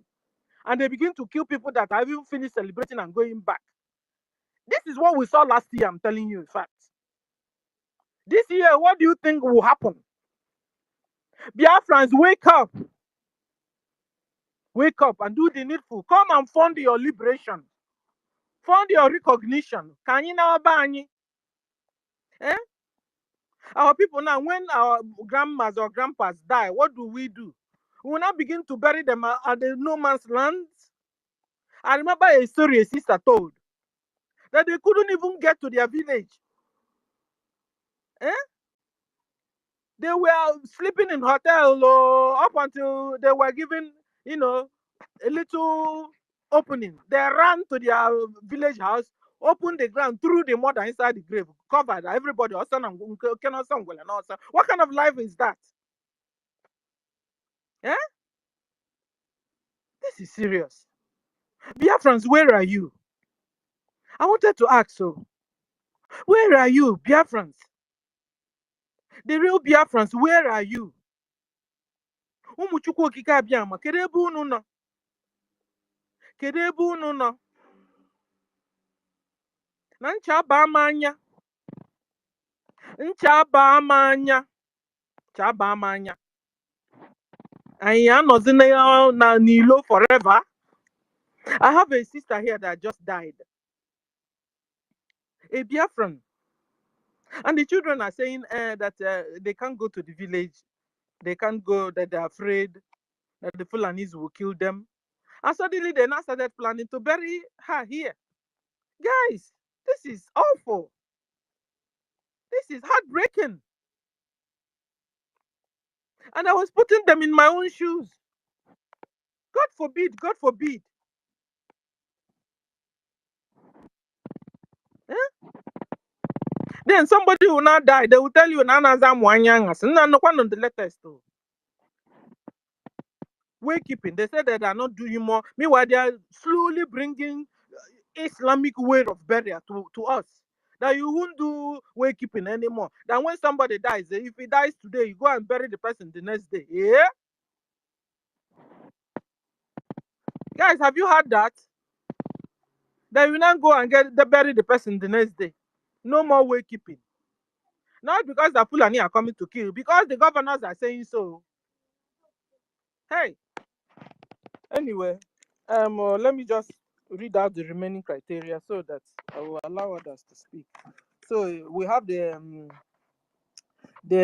defined territories and borders and the lands. We have government. We have permanent population. We have which other one? Treaties. Being able to have treaties, and that one we've been able to do that, and we're also on it. That's also one of the reasons why we're told to be careful on what you say concerning the foreign countries, because those foreign countries, discussions are going on, you understand, so that we won't, deter what is being discussed, you understand. So that's why when you're told to stop, you stop. When you're told to do this, you do this. When you're told to don't speak this, when you're told to don't say this, don't say this. This is also showing the ability of you being, showing that you will be able to be a good nation. Nations that obey their laws. Nations that obey their constitution. You understand? Yeah, we begin now to learn it. And when you're humble in the spirit, they tell you you're stupid. You are not stupid, my dear. You're humble, you're loyal, you're patriotic. That's good. It's a good thing. Because even in heaven and paradise where we go to, the same place, rules and regulations guide there. Already is stipulated in the Bible already. Do this, don't do this, don't love others, love your God the way you love yourself, love your neighbors the way you love God and love yourself. So we'll have rules always. So you don't become lawless. We are not Fulanese. We are not. And when you see these people trying to interfere with what we're doing, it's because they are Fulanese. They are lawless. They didn't come for freedom. They came to scatter what we're doing. So when you are told okay, okay is okay. Okay, so so the treaties. So we also, is treaties also can fall into this recognition. You understand? Where the attorneys, the lobbyists are doing a whole lot of job. So have we, gotten the criteria? Yes, we have. We have. We also entered into alliance with Ambazonia. Remember? And a lot maybe we are not told yet. And they're also discussing a lot already in DC, Washington DC. You understand? Last week we saw all the demands. The Brgie, was tabling on the table for the DC to look into, and they themselves also telling us what they also expect from us. So we are on it. So, and then the other part of the topic is, so if so, why the sabotage? The sabotage, there have been all spies from Nigeria terrorist government. They are there already. Musa sent them to scatter what we are doing. So I tell you, they are not Biafrans. So they are spies. Because when we say sabotage, it's like your brother spoiling your. These ones are spies, spoiling what we are doing. Spies from Musa. They were paid. They were paid to do what they are doing. Just check them out. Anything they are accusing you of, Biafrans, that's exactly what they are guilty of. They tell you that the Nigerian government gave you 10 million, 100 million, 150 million to do something. And we're still looking for money. We'll use it and buy what we need. But it's exactly what Nigeria terrorist government gave to them to come and spoil what we're doing. So I want to appreciate all of you. So we have gotten the criteria, and the sabotage, if it is in their blood, they were sent to do that. And we will be here, continue to expose all of them. You understand? All the saboteurs within us, all the spies. We'll be here. I will expose all of you, and you will go back to whoever that sent you, and you go and give them back the money they gave you. Thank you for the opportunity of giving me Tutor and Nkiru. And so, who's next? Should we go to Dr. Jack? Jack Obi. Jack, I'm going well, Mike. Because your hand is up, but then later we'll go to. Do I go ahead? Yes, sir. Who? Oh, all right. Hello? Jack Chekwelo, go on. Oh, good day, my people. So lovely to have you back here today. In fact, to have you here always. This is not like back. I don't think you ever visit here. I have really so much appreciated your work and still appreciating and will continue to appreciate. Yeah, the topic is where I want to really focus on. And Tutos has actually done noble explaining it. I mean, do we meet up, or has Biafra met up with the Montevideo criteria? And if so, why the sabotage or the saboteurs still roaring?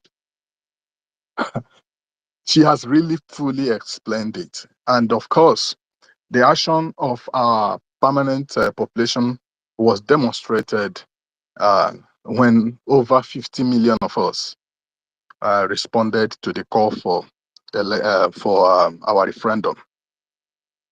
And again, when you talk about the territory, it will be standing at the center. We have got 40 states, which are well described on the map. And we talk about the ability to get into a relation with other states. I can remember Ambazonia. I know too that we are. One may say, "Oh, they are not right yet recognized," but they are a state like we are. But we can tell today. Everyone can tell that during our gathering and convention in Finland, the first one, that Ambazonia got into a serious relationship with Biafra, a treaty. Beyond that, we have America dancing around our demand now. So actually, we have met up with every requirement here. I mean, everything required. If we talk about the last one, which are not last in the list, but which I haven't mentioned, the government. I mean, we have this very tenacious, lingering, coup resisting. You can see we have had about about 3 or 4 coups, and this government of ours, Biafra Republic government in Ezra, resisted them all. It is still this same government. If we do not have a government, we wouldn't actually be listened to at the American White House. So we got everything. So now I want to really focus mainly on the aspect that asks the question of why the sabotage. The reason is that my father used to tell us in those days that a tree that bears no fruit does not receive any stone throw. And if we do not meet up with, if we don't have meet up with the criteria, if we don't have the requirements, if we didn't meet up with all the requirements of Montevideo criteria, I mean, the enemies wouldn't have even struggled to stop us. So their action, answers the question the other way around. It's because we met up with all of these things. That is why we have the sabotage. That is why the saboteurs are rising. That's why they want to sabotage our criteria. They want to sabotage our qualification. They are looking for a very possible way to go and occupy the territory that we already have. If we never had a territory, Nigeria wouldn't be disturbing. But then beyond this, I was just, while I was going through this and listening to everyone, my mind actually struck on something. That was about Nigeria, the zoo. I said, okay, if Montevideo criteria actually listed all of these things, it means that Nigeria didn't even meet up with this thing. Nigeria does not meet up with the criteria. Forget about the fact that when we say, oh, they've got a map. Do you know that Nigeria is the only country in this world that defied the rule of cardinal directions? If you study geography, if you are in geography now, in geography class, and they want to study the cardinals, you will see the north, south, east and west, and that. Sometimes you see southwest, northwest, or no, sorry, southwest and the southeast and things like that. But there is never anywhere in the world where you have anything like south.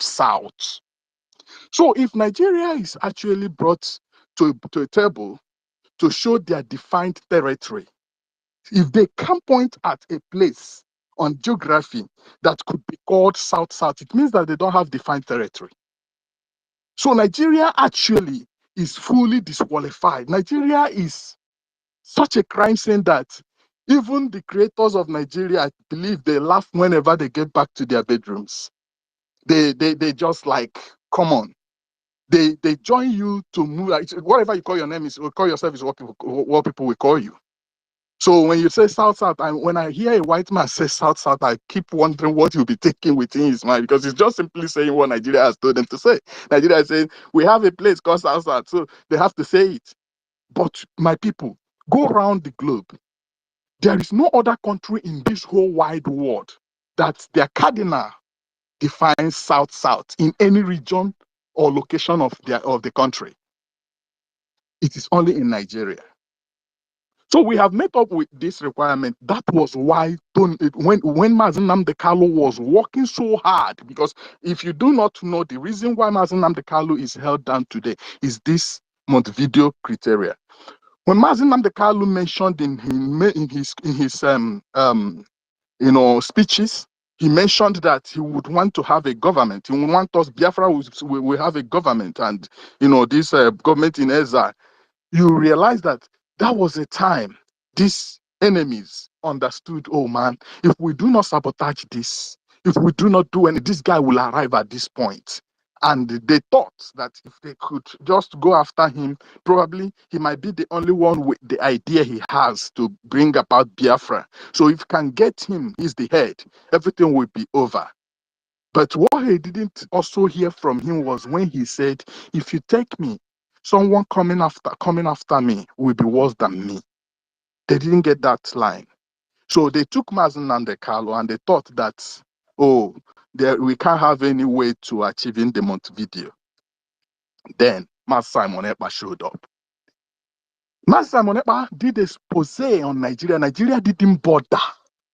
From the onset, they never mentioned, they were just singing Mazen Nandekalo because they thought that all the way, that all he would be doing is telling the world, Nigeria is a crime scene. Nigeria did this, Nigeria committed this. But when he started talking about the templates, he said, we're going to have a government. That was when Nigeria rose after Mas Simon Ekpa. Go and check it. And then, from that time, they wanted to put every evil they committed in the country, Nigeria, upon Mas Simon Ekpa. They unleashed their military, their terrorist military, police, army, and all what, navy and all what, on the innocent civilians, claiming that those were people from the Biafran side who were actually trying to enforce the sit at home. All these things they were doing to ensure that when we talk about a government, the world will be looking at us as terrorists, but they failed. So they went ahead and said, okay, if these people have succeeded now in getting this whole thing done, I think the only thing we can do to stop them is to ensure that they won't be able to defend their territory. So that's why you see these very latest saboteurs coming in. And where do they focus their attention? They focus their attention on that which will actually help us to protect or defend that our defined territory. They said our finance. Even when you listen to the chief military terrorist of Nigeria, the army staff, this Musa, the chief army, whatever they call him there. He also was saying, just tamper with their funding. At the time, they began to spread this accusation all across the globe, saying, we know some people are sponsoring them, and maybe some important personalities, some nations, some this and that. All they were all fighting for was to ensure that Butuso, our highly respected commander, the general, and all our defense forces will not be able to defend our land. And of course, this thing is considered, this Montevideo criteria is seen as a customary international law. They said it is not just abiding to those who are signatory to it, but to everywhere, anywhere, anyone, anywhere, any country, anywhere in the world. It is an international law. So what Nigeria has left, which is the reason why when our APM comes to tell you Biafra is here, yes, Biafra is here, is because what they have left is just sabotaging these particular merits, this particular things that we have actually achieved, this criteria that we have actually achieved, because the world can now see that we have everything. It will take, and even our own enemy cannot look at what we have done and say we are not qualified to be called a nation.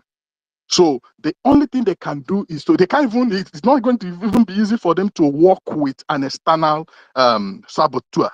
They now decided to be working with internal ones. Well, watch out how shaky it has been whenever they work with internal. Uchemefo, when they wanted to deal with Mazen Nandekalo, they went through him. Uchemefo came and he did his own. And if you listen to Uchemefo, you will expect that Mazen Nandekalo will be alive till this day. He was talking because, as if he had all the powers, because Zoo gave him all the assurance that they would bring him to an end. And watch as that went. Watch Nelly Ofebu. Watch all these guys actually were bought by Nigeria to sabotage simply because they know that we have every qualification. So the question of why the sab is because we met up with all the required criteria. Thank you.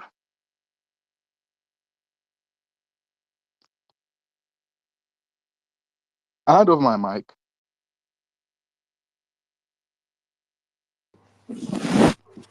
Bendeko, have you finished?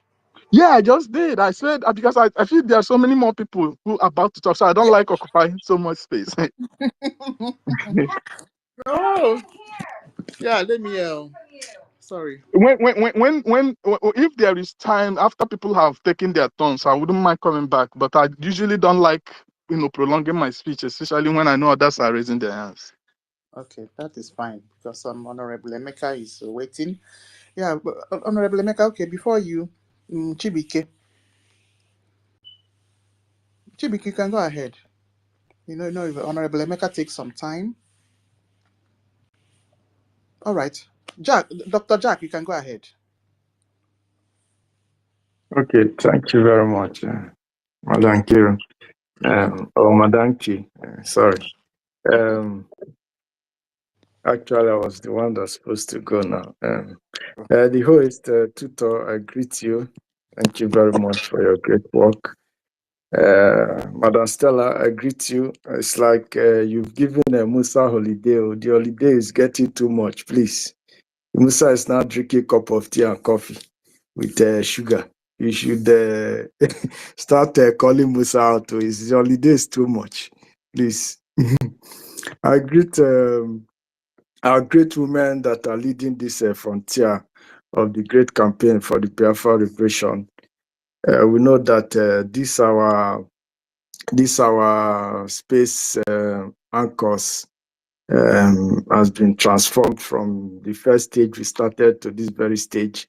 People come and go, and God Chuko Kabiama keep bringing men and women of valor, men and women of timber and caliber, men and women who know the honors of fighting for their freedom and whose name will be in history forever, that they stood firm and spoke for the liberation of their people. We thank you very much. We are honored to have you guys in our midst. I want to greet every minister that is here, Minister Success, our able CSO, I greet you, and all other cabinet members that are here present, I greet you all. I greet my fellow citizens, fellow Biafrans. We should be calling ourselves citizens now because by the promise of Chukwu Kabiama, it's a done deal. It's all a matter of time. I especially want. Oh, sorry, my mic was muted. Can you hear me? Sorry. I especially want to greet Chukwu Kabiama Primenini. Uchena mo, uchena mmadụ, onye ọla ebube. Aka na-egbu mkpa ozu na-akpụ nwa oti mbodombo chikere n'igwe n'ụwa. Ha ga na-ekene gị na-aja gị mma si n'ebi ebi were n'ebi ebi. Naanị na ikwere anyị nkwa Biafra na ị ga-enye anyị Biafra. Biafra ifere anọ na-abịa na mmezu. Anyị ekene gị anyị aja gị mma si gị ekene dịrị gị otito dịrị gị si n'ebi ebi were n'ebi ebi. Ise, ise, ise. Our dear sisters have said a lot about the Montevideo Convention. I'm not going to flog it much, but what I want to say is that we've achieved more than the criteria for the Montevideo Convention with all the evidences and all the documentations and everything to back it up. They are there. But I just want to stress on the stages or the process that we took before we get to this particular stage where we are now saying that all the criteria have been met. Because it took so many years. It's not just something that came up, we just brought it out and it just started existing. No, it took us time. We passed through processes before this Montevideo Convention criteria were all met. It started with, we already have all these things established, just that we didn't have it organized in a way, official and formal way. So these are some of the things our leader, Nnamdi Kanu, was having in mind, that this was a journey that he wanted to, get to. But because of all the sabotage around him and all those stuff, he couldn't, fulfill those areas he had in mind, the dream he had in mind to go. But like Chukwu Kabiama, whose project it is we are doing, we always kick it out from there, because what is in the mind of man is not what is in the mind of God. So we started by when they established indigenous people of Biafra, to really define the indigenous people that make up the population and that make up the territory. And we organized ourselves, started having a forum. We have an established system. We did contribution to fund ourselves and the activities we are doing campaign across all our territories, letting our population to know that this is Biafra, we need to liberate ourselves. This is what we are doing. And from there, the enemy saw that what we are doing, we are trying to get into this Montevideo Convention. They don't want us to get to that stage. They sabotaged us in the first place. They arrested our leader, put him in prison, carcerated him. He was out, escaped, was out, started preaching his message, telling Biafrans across the population, the whole of across the territories of Biafra, that this is what we need. We need to liberate ourselves from this contraption called Nigeria. And they came to, the Nigerian government came to assassinate him. But luckily, God saved his life. And thereon, they arrested him the second time from, they kidnapped him the second time from Kenya. And we came to Nigeria illegally. And now the Biafra people that made up that territory and the population sat and spoke and said, we have to continue from where our leaders stopped. When we agitate and make all the necessary legal means to bring him up, to bring him out, we should also continue to make the journey to meeting this Montevideo Convention and finally liberate ourselves and get ourselves to our promised land. And then we started doing the sit-at-home, where we had all the Biafrans that made up these territories, the population that made up this territory, they sit at home every Monday to achieve two things: in order to pressurize the government of the day that kidnapped our leader from Kenya and whisked him to Nigeria illegally, to mount pressure on them to release him, because what they did was illegal and unlawful in the eyes of the law. And also to prove to in the international community and whoever it may concern that these people are defined, have a defined territory, are a people united in one cause. And this sit-at-home has been going on for more than 6 years, if I'm not mistaken. Please, someone should correct me. And we have still continued to keep this sit-at-home in all the territories to this particular moment, helping to justify that means of a defined territory, a people of a population that have a particular cause, an achievement to liberate themselves. And from there, we had a spokesperson to be speaking on behalf of these people that made up this territory and the population, to speak for us what we have in mind on behalf of us to the international community, to the Nigerian government, and to whoever it may concern, that we are agitating for our territory, that our leader has been illegally kidnapped and renditioned to Nigeria, illegally kidnapped and whisked to Nigeria, that he should be released and seek for justice for our people that have been killed, maimed, our communities that have been sacked by the Nigerian terrorist armies and military personnel. And from there, we formed the government as a people. The Biafra Republic government in exile was born from there, gave birth to the Biafra Republic government in exile, and was led by the Prime Minister Mazi Simon Ekpa, who the people chose through the cabinet members to represent us. And from there, the government started making policies. We first of all did a convention in Finland where we adopted the charter that will guide the modus operandi of the government and the Biafran people until we are finally liberated into Biafra land.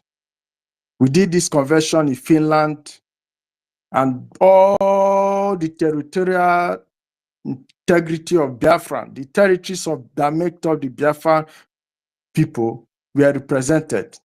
Each person from every part of Biafra land were represented in that convention, where we adopted the Biafra Charter and made it a law that will govern the Biafra Republic government in exile and the Biafra de facto government in homeland.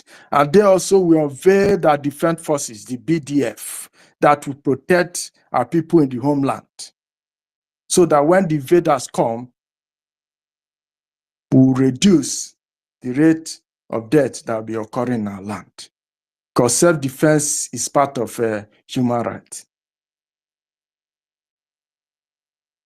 So after that convention, we went into agreement with so many other partners and countries that are also agitating for their own nation, like Ambazonia. After that, there are so many policies that we came up with. We did the ID card registration. We did so many policies that the government came up with. And then we formally announced that we are going to declare declare the Biafra Republic. And before then, to formally put doubt to bear, we made sure that all the territories of Biafra, the population and the territorial integrity, the territories that made up that Biafra Republic, were formally presented into a map to show that this is the map of Biafra, well defined in a standard way that is recommended by any form of government or any academic requirement or wherever you may classify it as. We defined our territory, put them into map, and made it official. And it's there in our Biafra Republic Government in Exile website for reference sake. And after we unveiled our map, we had a convention in Finland where we redeclared the Biafra Republic. We called it the United States of Biafra. And after that redeclaration, we intensify our efforts to lobby for recognition and to defend our land, and also to fundraise and support this cause. And with all this journey that I've listed from this particular time to this particular stage, all the processes that we took to meet this Montevideo Convention. And it has not been an easy journey. It has been a journey of tears and blood, a journey of disappointment, a journey of joy, a journey of so many storms. But like the children of Ekpa, we'll keep conquering them and we'll keep coming out shining and waxing stronger. So the criteria for Montevideo Convention, we've over-met it. It's a pass mark for us. So, but what I want to dwell on is the second question. Why the sabotage? And it's a really good question. If all of us believe that, yes, we want this freedom, and we've made the Montevideo Convention, which the UN has given as a criteria for any nation to seek for independence, for recognition, to go into relationship with another country. If we have met all these things, more than required, with all the documentation, all the proof, why the sabotage? And I was thinking, why the sabotage? We know that we have arch enemies that don't want this Biafra to come. because of what they get in our territory, which are the Fulanis and their partner, their foreign partners. But then, like 1.1% of some of our people, Biafrans, also engage in sabotaging our own efforts. And I ask the question, why?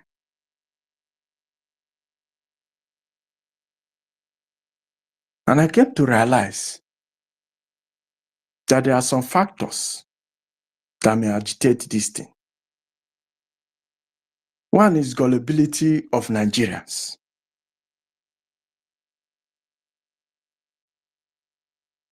Nigerians are so gullible in the sense that if you tell them, as long as you have an influence over them, and you tell them that you can't do anything, even when the thing they know you can, the thing you start telling them you can do is impossible, they will believe you. That is why the government of the day in Nigeria can do anything, they don't care. Because they know that the people they are governing are gullible. They've made them to be like that. That is why somebody like Buhari, they can do propaganda for Buhari. After all the information they have about Buhari, I supported Buhari during his time. It was my gullibility as a Nigerian until I came abroad and I began to get sense. But the information about Buhari was in the internet. He's evil. What he has done in the past, we're everywhere, but we don't research. Once Mr. A say, Buhari is the saint, is the Jesus of Nigeria, we'll just take it off from there and begin to spread it. No confirmation, no double check. Because this one, Mr. A have said it, shoo, it flies.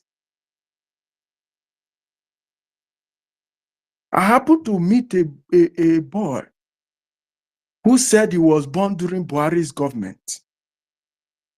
If you see this child, this boy is so slim. Like the picture of that Israeli journalist that was stabbed by Hamas. It's just a little difference between that boy and the Israeli Hamas journalist. And he was telling his story. He said it was during Buhari's time. That was why he is having this stature. Because there was no food to eat. He was the only one eating. They managed to give him food once in a day. That if you come to their house, in their sitting room, you know, traditionally in our place, in the city, when you come to every family's home, if you enter the sitting room, you will see pictures of all the children. They will put them in a well-arranged clothes, find George or rapper, and take that picture. Every child, as you are born, you see the picture. He said in his house, he is the only one that don't have that picture. Because during that time, there was no money for them to even eat, talk less of taking that picture for him to be placed in their sitting room. These records of the barbaric nature of Buhari has been there, but we didn't search. All we care about is the propaganda they sell to us. It is this gullibility that is why people will still allow Hope Uzodinma that did not came third in election. They came fourth in election. They were allowed Supreme Court to put him first. It is this gullibility that makes this politician every 4 years they came to tell the same story that they've told before, and they still bring themselves into power. It is this gullibility with the record and fraud of Tinubu that people will still vote him into power. It is this gullibility that when they say that Buhari have died, nobody cared to make research. And who is the leader of the country currently? And it is this gullibility, that's why people like NGOZI will stand up and say they want to charter flight for people from abroad to Nigeria. It is this same gullibility that NGOZI will still stand up and tell people that they are going to buy whistle for them when they hear ta ta ta ta ta ta, they will just blow pew and people will come. And it is this same gullibility that those accountability group came to plan coup. And when we caught them and told them to back down, they did not respect our call. They did not find us worthy. They did not see us as people. They say, no, they are gullible. Let's continue what we are doing. We'll get them down. That is the mentality they think we have.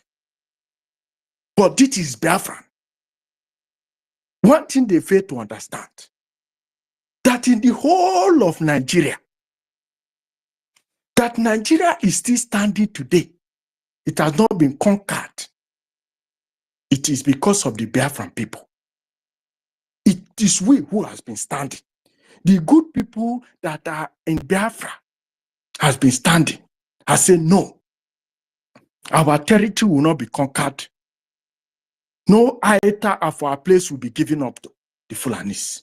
With all the billions, with all the sabotage, yet from 19, wherever Nigeria was creating to this particular day, we are the one still keeping Nigeria alive, that Nigeria has not been overrun.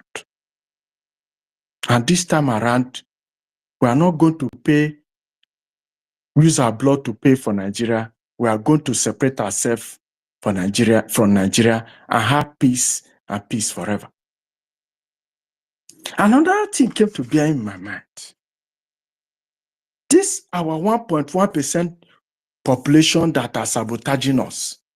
Who are they? Because I came to realize that the fraudulent activities in Nigeria, we know Nigeria is ridden with fraud, is ridden with occult, and it's ridden with people who are mess themselves with politics. And these people have extension even in abroad. So I've come to realize the real people who will fight for this Biafra are me and you. And those are people at home, the poor Biafrans in Biafra land. And our brothers and sisters who have made billions and millions, like our APM, who have made money in a clean way. No mago-mago, in a clean form. Not those who have made money through politicians, through politics, or those who have made money through occult, or those who are affiliated to occult, or those who have made money through court. These people will never ever support Biafra. These people, even if they come to support Biafra, they want to bring their terms to control Biafra, make their own policy to benefit themselves, because they know that what Biafra represents, Biafra will not allow fraud. Biafra does not represent fraud. Biafra does not represent occult, doing evil. Biafra does not represent anything illegal. They know that this Biafra will not allow them to sustain their evil in Nigeria, because Nigeria is their incubation zone. So therefore, since they cannot exist in that Biafra, they will not allow, they cannot exist in Biafra, they are allowed to remain in Nigeria. But we are telling them no, that we have risen. We have risen. I want to encourage my people. You see, some of us have become doctors. Some of us are successful in the businesses we do. Some of us have endured a successful career. Some of us have trained children and they've become something in this life. Some of us are successful in any walk of life. This journey was not very easy for us. It was not just you wake up and you get this success. No. It was a hard knock. It was, we passed through storm. We went through hell to achieve what we achieved. Except you made your success in a fraudulent way. Nobody had it easy. Biafra is not going to come easy. But what our resolve is, we will fight. We will fight. We will fight until we get to our destination. Anytime I hear there is a sabo or a sabotage, the first thing I do is to run to the space. First is to secure Brgie. I need properties and everything that belongs to Brgie, with the charter. Once that one is secure and the sabos are driven away, Shikena, I'm okay. Because Brgie is the train that will take us to the promised land. It is not left for us. If this train, we want to make it a supersonic train, a jet train, a missile train, all boils down to our funding. If we want to make it a supersonic train, the more we push the fund into our government, that train will transform into a supersonic train. Before we know it, everything is a deal. If we want to make it a locomotive train, we'll be locomoting it to Biafra. We'll get to Biafra, but it will take time. So I want to encourage us. This fight, we are not going to leave it for anybody. If we identify Sabo, we will try to chase the Sabo out of our midst and continue from where we stop. Don't say you are going to stand. How can you be standing in the first? When you see fight in your house, are you going to sit in the first and allow them to kill your family? No. You stand and fight and defend your family and continue from there. That is what we are doing. This fight is not for Genkere. It's not for Simon Ekpa. It's not for Nnamdi Kanu. It's all our fight. They are just our leaders. Carry the burden. We are the ones to propel it. We are the ones to motivate them. There's something we'll be doing that Ogenkere will be getting wisdoms that he has not gotten before. And this train will be moving sharply. Our action goes a long way to motivate them. They are carrying a lot. They are carrying our body. As a family man, as a family woman, imagine the body you've been carrying right from the time you start giving birth to your children. Or let me take the pregnant woman from day 1 to the 9 months to the labor room and the success of the birth. This is what these men are carrying. Someone is in the prison for 5 years. Don't care about his family, is there for us. Another one is in the prison again for how many months? Look at his lovely child. See, do you think he doesn't miss his dad? But he's there, sacrifice all this thing for us. And another one is there, have abandoned his everything he has. You used to ask APM, how is your wife feeling? Is your wife protesting against this thing you are doing at all? That you don't have time for him, for her, or your children? This fight is for all of us. But someone must pay it, head it. Let us not make it a sole proprietor thing. No. We will fight. This foundation has been given to us by our peer. We will not let this foundation fall. It is the foundation we are going to get to Biafra. And one thing I want Biafra people to note is that you see this law and charter, our constitution, when it comes, we will protect it, we will read it, we will know it, because that is the weapon we will use against all these sabo. Whatever weapon that we want to fashion against our interests, that is where we'll be going. They will come in different form, in different way. They are going to still come. When Biafra come, they want to institute their people. We will use those laws to kick them out, to rake them out of the system. I will yield my mic here. I say, may Chukwu Kabiyama continue to bless us. and guide us in everything we do.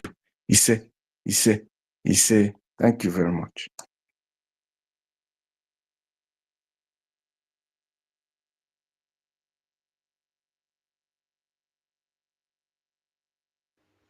Thank you so very much, Jack Obi. Wow. You really lectured us today. You see why I say we are very, very unique. Hey, thank you so much. That was so informative for Biafrans to listen to. Biafrans, this topic is wide, so elaborate. Pick your point and come and speak to Biafrans. Hey, pick your point. I think the next person should be a maker before hardcore. Madam Kate, maybe she's not close to her mic. Should be a maker? Biko, no, Emeka, Biko, can you allow me? Because it's already late here. It's 20 minutes past 11 p.m. And I'm just returning back to my house right now as I'm talking to you. Okay, Emeka, I hope you've agreed. Okay. Emeka, Biko, no. Okay, our hardcore, go ahead. Emeka, thank you for giving him. No, let him speak. If he allows me, I will go. Don't speak for him, please. Oh. Emi, Biko. Are you there? Go ahead. It's not close to his mic, no problem. Okay, all right. Thank you. Hey, Tutor the most intelligent, Tutor the smartest, Tutor the orator, No. Tutor the articulator, Tutor the only. Do you know why I kept quiet? After that day, you know what happened that day that I spoke last? After that day, when you come up, you now tell us that you are the kind of person that when situation happen, you don't need to talk. You need to stay back and find out the reason why this thing happened and articulate and make a way so that it will not happen again. And after you say that, you make some point, and those points you made exactly that we are the reason. Communication. If there are someone who is checkmating those coming up, even before that man raised hand, he would have known that there is someone on the ground. And I believe that that measure has been taken. Thank you, Adanne. Thank you so much. Okay. Okay, I greet you. Thank you. Ona, I was not available at the weekend. Me, I don't know how to hide my mouth, but the most painful time in my life is any weekend there is donation and I don't have. It pains me. It pains me. I feel like I'm dead. You know? So those who have don't know, those who are struggling to put the little they have are doing. That is why when Rage we speaks, or my man Storm say I put one edge. People, those who don't understand will say one edge. But me, you see that one edge, I'm seeing that they are one edge, 1,000 edge as 1 million edge ma, because it's coming from their hearts. Then imagine you, as you are listening to me now, inside the account, you have almost 700,000 ejema. And every weekend you come and give up 50 ejema, 50 ejema, 50 ejema. In you see how, like, how far we'll be picking corn, one. You'll be picking it like that. Yeah. Those of us who is doing OGOJA, then when we put our small 10 ejema or 20 ejema, someone will now say, why are you putting it 2020? Why don't you bring it together? If we bring it together, you will not see us 3 Saturdays. That means we will come in 1 Saturday in a month and we'll disappear from the space. Because some people don't have conscience. That is why So many people will be coming here, talking, and you will find out that they never donate even a dime because their conscience is not working. Me, any Saturday that I'm unable to gather something I can do, hey, it's as if the world ended. That is, I will be asking myself, oh, after talking to people, you are speaking, long time speaking, but you know that even today, how are you going to do this weekend? It becomes my priority. It becomes my pen. That is how much I love Biafra. Adanki, I have paid my penalty for interference. Set up. You and the tutor, you guys decided to love money, then striking us. And that is why I don't contribute when someone is talking again. I keep my mouth shut. And it is good. It's good because that has made our space to be well organized and make everyone to be civilized. That means we are preparing ourselves for a sane society, which is Biafra. I want to thank you all. My absence last weekend, I no go anywhere. I no get. I have to hide my face and stay one corner. Make I no pretend. So if you say you want to help me, or you say, how to call, where are you? Okay, come. Well, let's do it together. What do you have? Let's put together. On Rube one Naban also. If I'm lying, Abiyama knows. I'm praying that God will make me Cubana, make me e-money, make me all those ones who have the money and don't know what to do. So that one day I can give $1 million for the situation to change. And I know God will answer me their prayers. I've been praying. So I want to thank my people. And I want to say I am sorry for my absence. Another person by the side will say, even if you don't have, why don't you even come out and talk? Maybe pledge, later you will pay. Pledge, later you will pay. Yeah, that is correct. It depends on how many pledge you have to clear. Those who keep pledging and don't pay are those who don't have conscience. My conscience is still working. Emulate and be like that. Don't come and pledge. You will not pay. And you don't even have hope that you will pay. You just want to pledge for pledging's sake. You hear Tuto always telling you that we are not fighting in credit. This war is not credit war. Because the people who are fighting, as you are standing on the ground fighting them, the pipe they put under your ground, they are drilling it and taking the oil, using that same money to fight you. So where are you drilling your own money? It is by your abuobi and hard work and suffering. So if you know you cannot remit, don't pledge.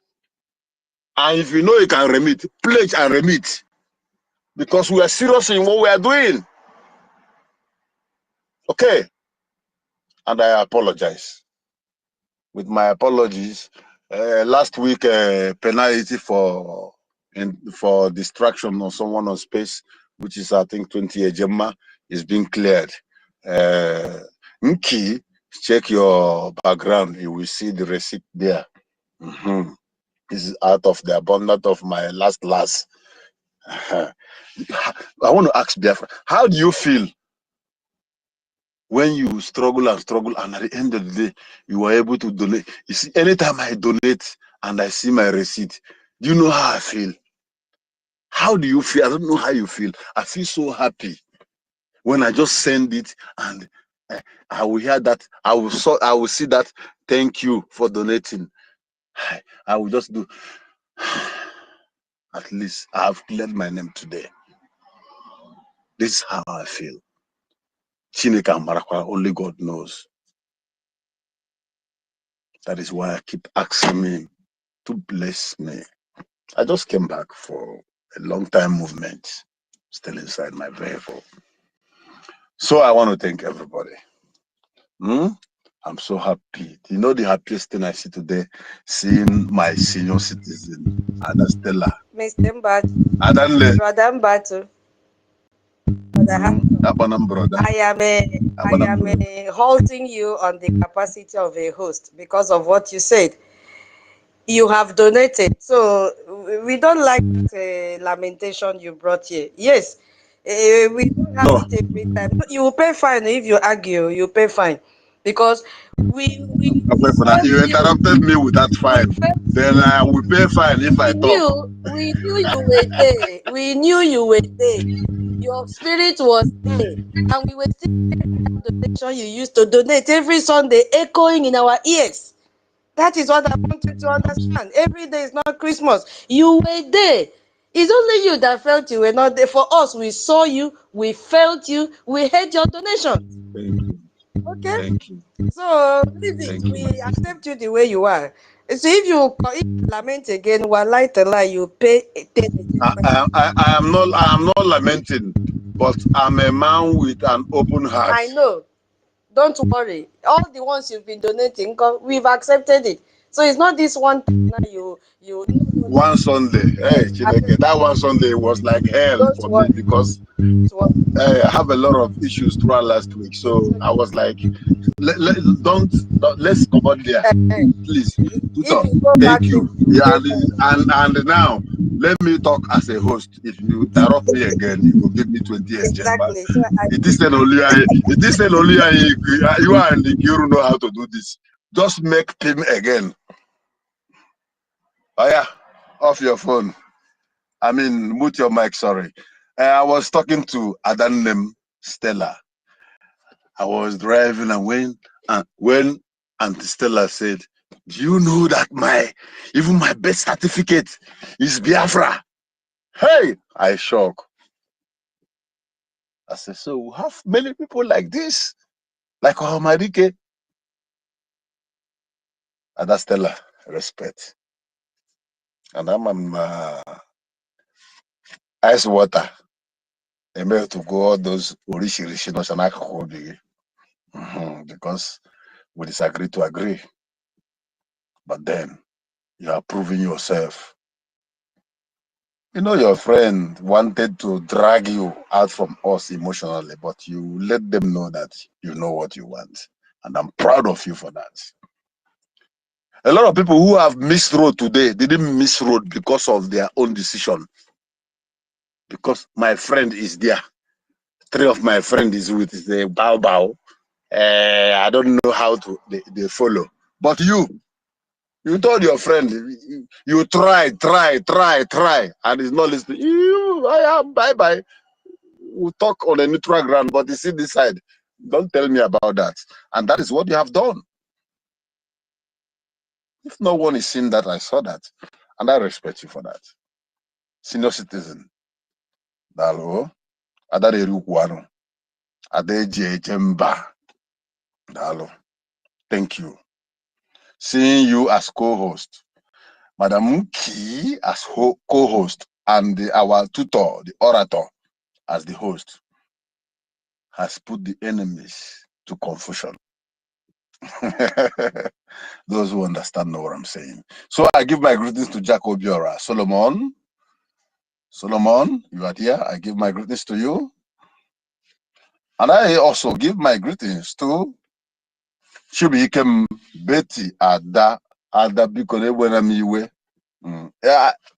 I volunteer that Igbo section. Actually, I become my Igbo well. Then from tomorrow, I'll be waiting up for link. Osi can get my number. No go to I will also go to the toilet. Just walk for 2 minutes. Because we really need to get our mothers, our old parents back home to listen in the language that they understand. Emeka Sokriket, I thank you. Love Akabundo, Dalo, Simon, Benowa, Ezbo Mado, Dalo, 1 million, 1 million, 1 million, 1 million, 1 million. Ogini me.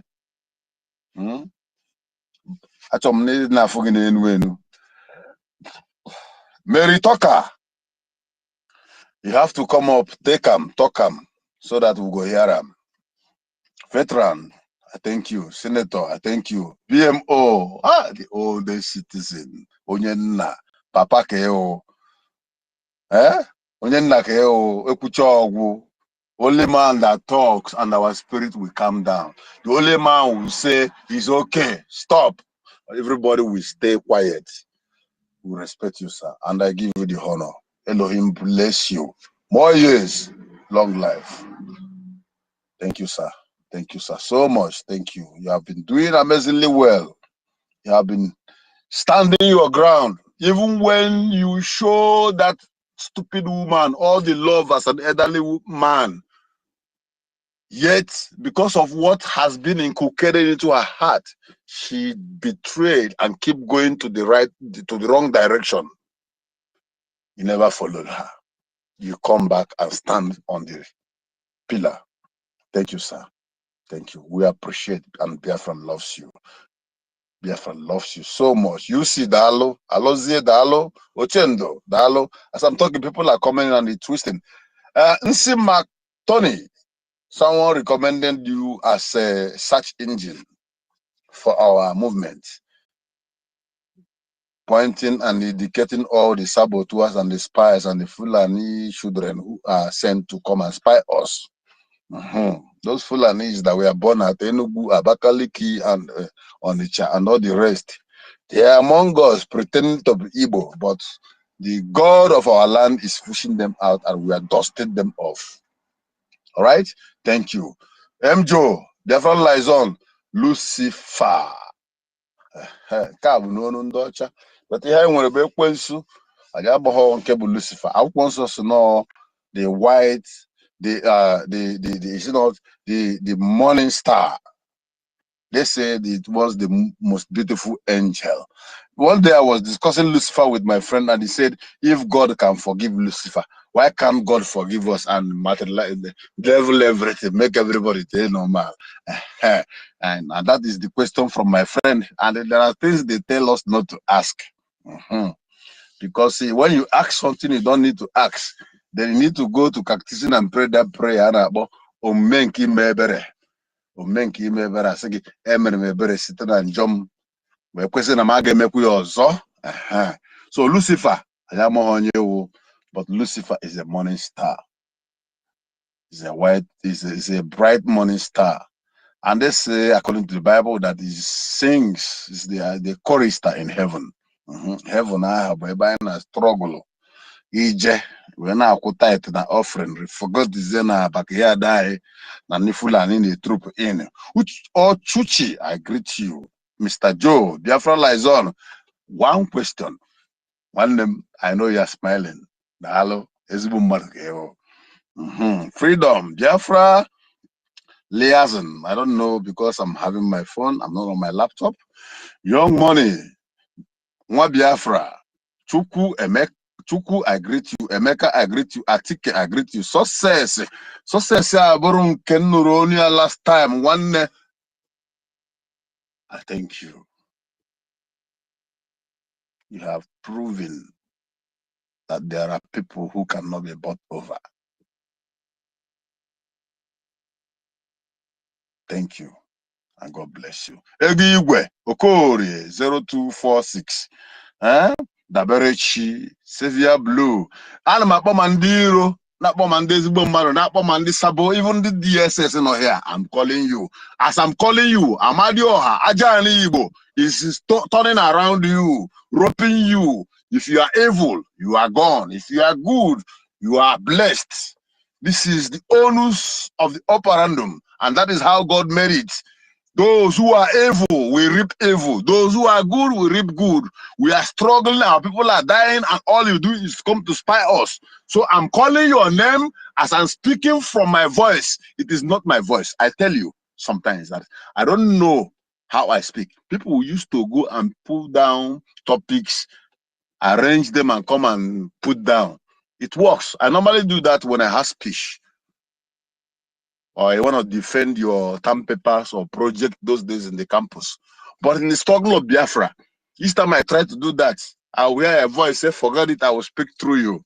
And whenever I pick the mic, I don't know what I'm saying, but I know that someone who is dear to me, who have died for this cause, will always possess my body and say his mind, not my mind. Because here in we have more. This is a spiritual thing. Lord, I greet you. Sacrifice. XXXX. Eyuche. Eke ukwu. Dika. Natu. Anje John. Michael. And some other people on the listening section who are listening via another section. I greet you all.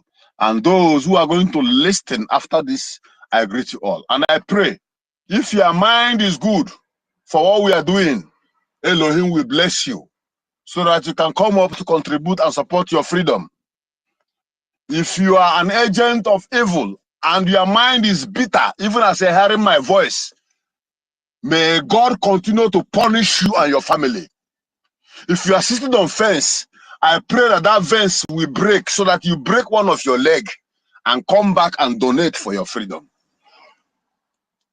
There is no mercy. I don't know how to rub Vaseline on top truth. I say it the way it is. Thank you all for giving me this opportunity. I've been listening, and they say that the topic is Biafran Space. First topic today is, has Brgie met the Montevideo criteria? If so, why the sabotage? I don't want to go into all those topics, because if I want to go in detail to it, I will have to go and search and write topic. But I'm going to talk about it. Going in is different. Talking about it is different. And when I'm going to talk about it, I'm going to talk about it in a raw way, undiluted. My first question is this. Who are we? Or how is our ancestors progressing, living, doing their things, economy, business, farming, and all the rest before the white man come? We have a region. We have the same language. We have emotional understanding. We have culture that bind us together. We have deity that even when you are having problem, you will go and source. Maybe you are having problem from let me say Ogwachi. Someone will take you to let me say you're having problem from maybe, let me go far, at Okigwe, Oka Igwe, because now white man call them Okigwe, Oka Igwe. You have problem like Igwe. Then you go to Ele Binu, which a white man called Bini today, which is never a land for Yorubas. Those who call themselves Benin, they are visitors. Then you go to Ile Binu to go and seek a help from one native doctor. And from there, you are healing. Intermarriage is also backing up with it.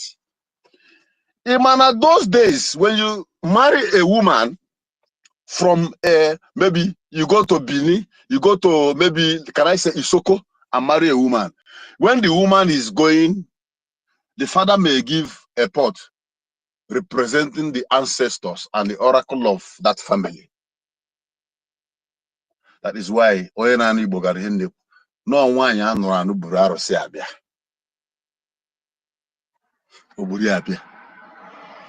he will come with that particular clay pot. After the marriage, say, my father gave me this. I should put it behind or close. So it means that apart from human interaction that brings union, even the gods of the land, we are united. The reason why those who are in Isoko will have strangers invading their land, and they will send a messenger to go to Arochukwu to tell Arochukwu, please bring warriors to help us to defend our land. That was the unity we have. I told you I don't want to go to the Monterio or whatever. I'm going to go raw, according to our tradition, on how our ancestors, our parents, our grandparents existed even before we came to this world. And when you are listening, know that I'm not the one speaking. The dead are speaking.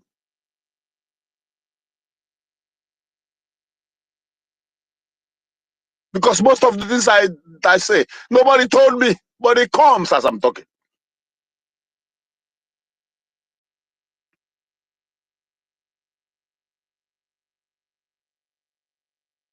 So then we have problem. They will go to Aruchukwu and call Aruchukwu, bring your warriors. Kumek warriors will come, defend maybe Isoko people, Ilebili people, Ahaba people. The unity was there before the white comes.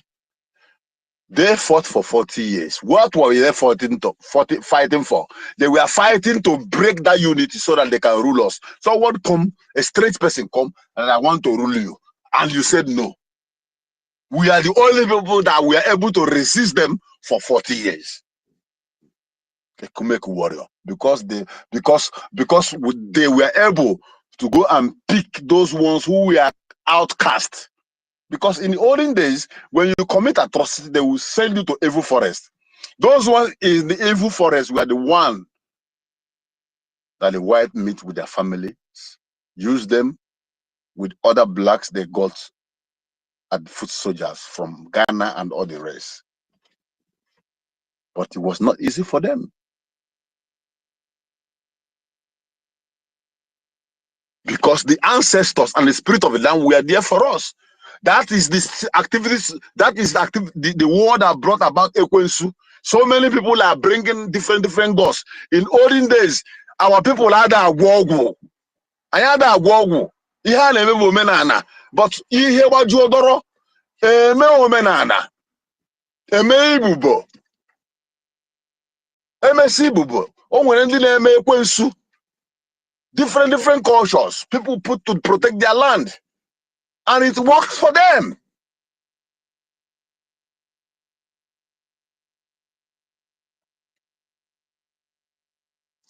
We are one people. We are one people. Can I go into business, economic transaction? Even before people begin to count calories, we don't know what is money. It was calories. That was the first money that Biafrans have. Even before that, we have an original way of trade called trade by barter. I have oil. You need yam.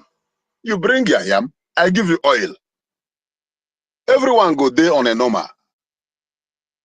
Then that my yam you took, you go and enjoy with the remaining oil you have put in your house. Then I take your oil to eat my yam. We are not greedy people. We are satisfied.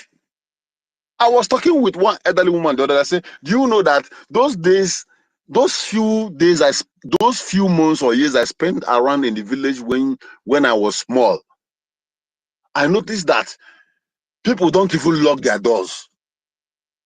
Some people, the door they have at home is just mats. They hang the mats. So when they come back, they roll it up. When they are going to farm, they roll it down. And they will just tell their neighbor, I'm going to farm. Okay, one will go well. And the unity was there. Security was there. The love was there.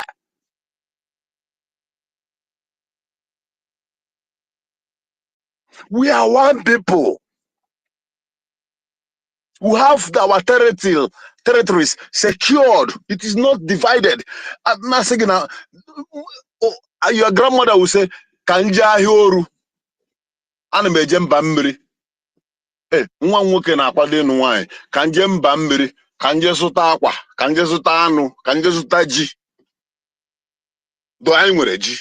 But there are some things that you need to buy from another area that you don't have. I remember that those days, those women, old women who used to sell fish, dry fish, ahiazu, dry fish in my own area. They used to go to somewhere like Andoni Ndoni, Omoko. They used to go all those areas. And when they want to go there, they will go to a river called Orashi, then enter boat. Boat, which boat? Kanu. They will go very early, around 3 a.m. because they are using leg. Then when they get to that river, they will enter Kanu. Kanu will paddle for like 4 hours before they get to the market, and market is opening. They will now sell ogbono or vegetable or anything they brought. They sell it, add to the money they have. Then they will buy the fish, dry fish, that is coming from our Biafrans who are living in the riverine areas. They load it on that canoe and paddle back. Sometimes before they come back, it's already late. As they're coming back, people are already waiting at the riverbank with their bicycles and their trucks.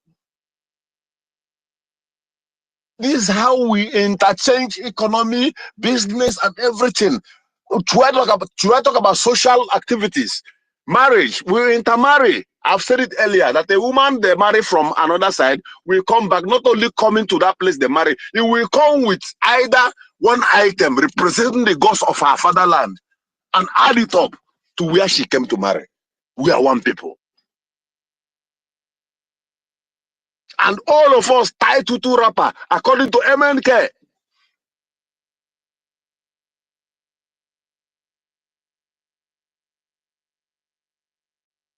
Should I go deep? I keep going deep. In those days, people from Anambra, for example, can go to River State in Ikwere and carry a song. Anakbuya Egwu Umumba.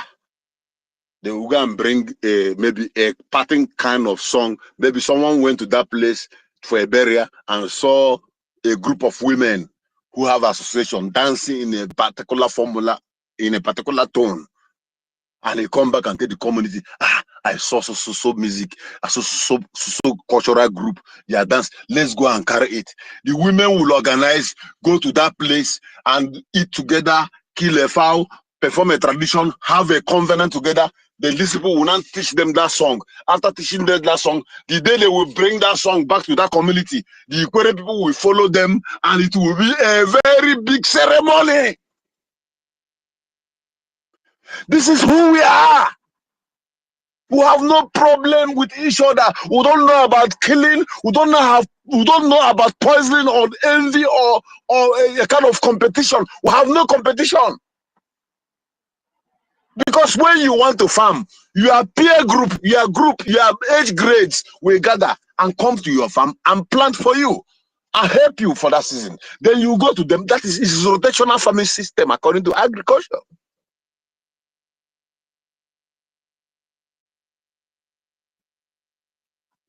God has prepared us with everything. Our ancestors have organized our brain, our system, and with every way, every method to ensure that everyone lives life accordingly.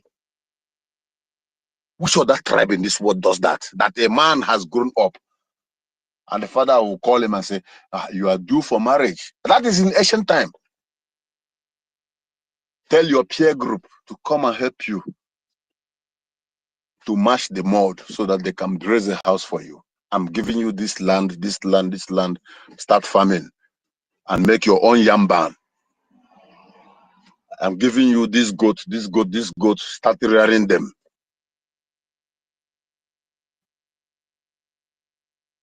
That is how our fathers and ancestors were raised.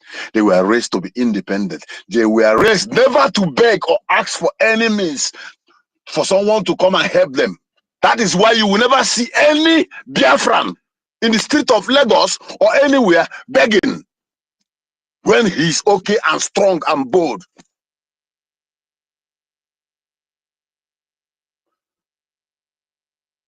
These are the things those who colonized us saw.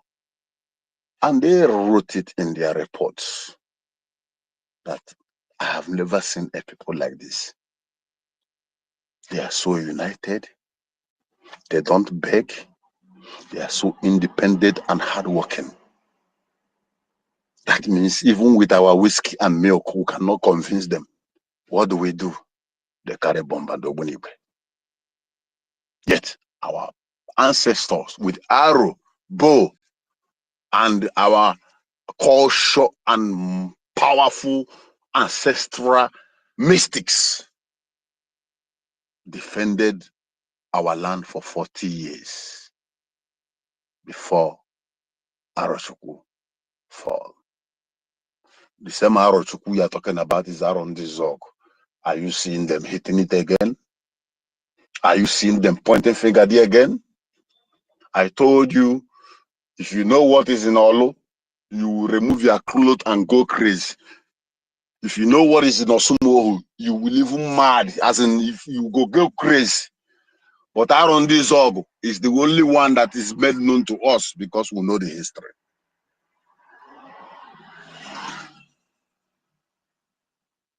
Sorry for the noise, I'm still outside because I'm inside the car. Then you see that? We are united, we are peaceful and peaceful, and we are loving people, we are together, and there's no way, nothing again they could have done to divide us. Imagine that we hold our technology like the Indians hold their own. As in our culture, I'm saying, sorry, please. Indians hold their culture and their indigenous system of technology firm. That when they came to negotiate with Indians, India told them, if you want us to work with you, we are going to work with you, do business with you, but you see our culture, we are not living it. Take your culture and go. That is why you saw the way India is today. And when the people they told that went back and think, they come back and say, okay, I'm not calling them because we have a new rules. They said, okay, he said we should not give you this our God that is white. Okay, it's all right. Then keep your culture, keep everything. We are going to give you our education only and technology.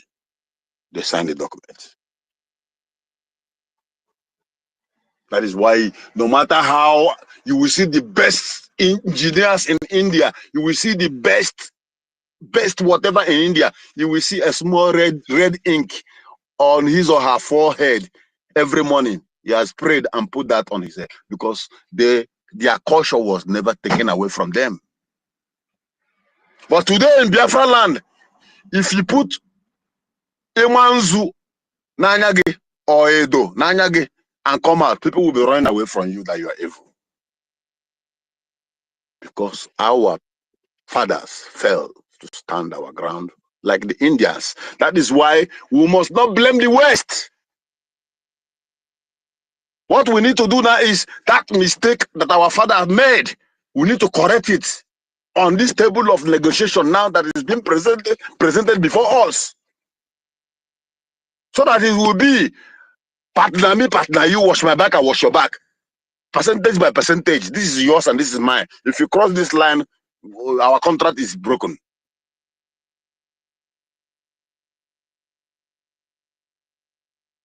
Because we are civilized, we are wise.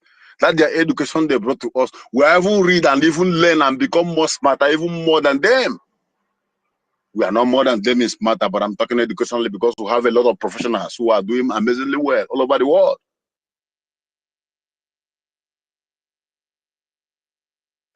That is who we are. Our forefathers don't speak English, but yet they transact with the whites. And someone is telling me that Nkere cannot speak well.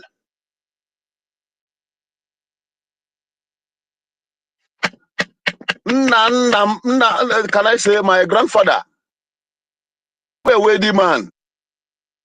He doesn't speak English, but he has a very big palm oil company where people work for him. But he truck every time and then he will truck his oils in drum to Port Harcourt to meet the white men at the riverband. He do business with them, they transact, they talk. He doesn't speak English, but they never shit him. He always come back home with his money complete. And in that way, I ask you, does China speak English? But everything they produce, you are buying it.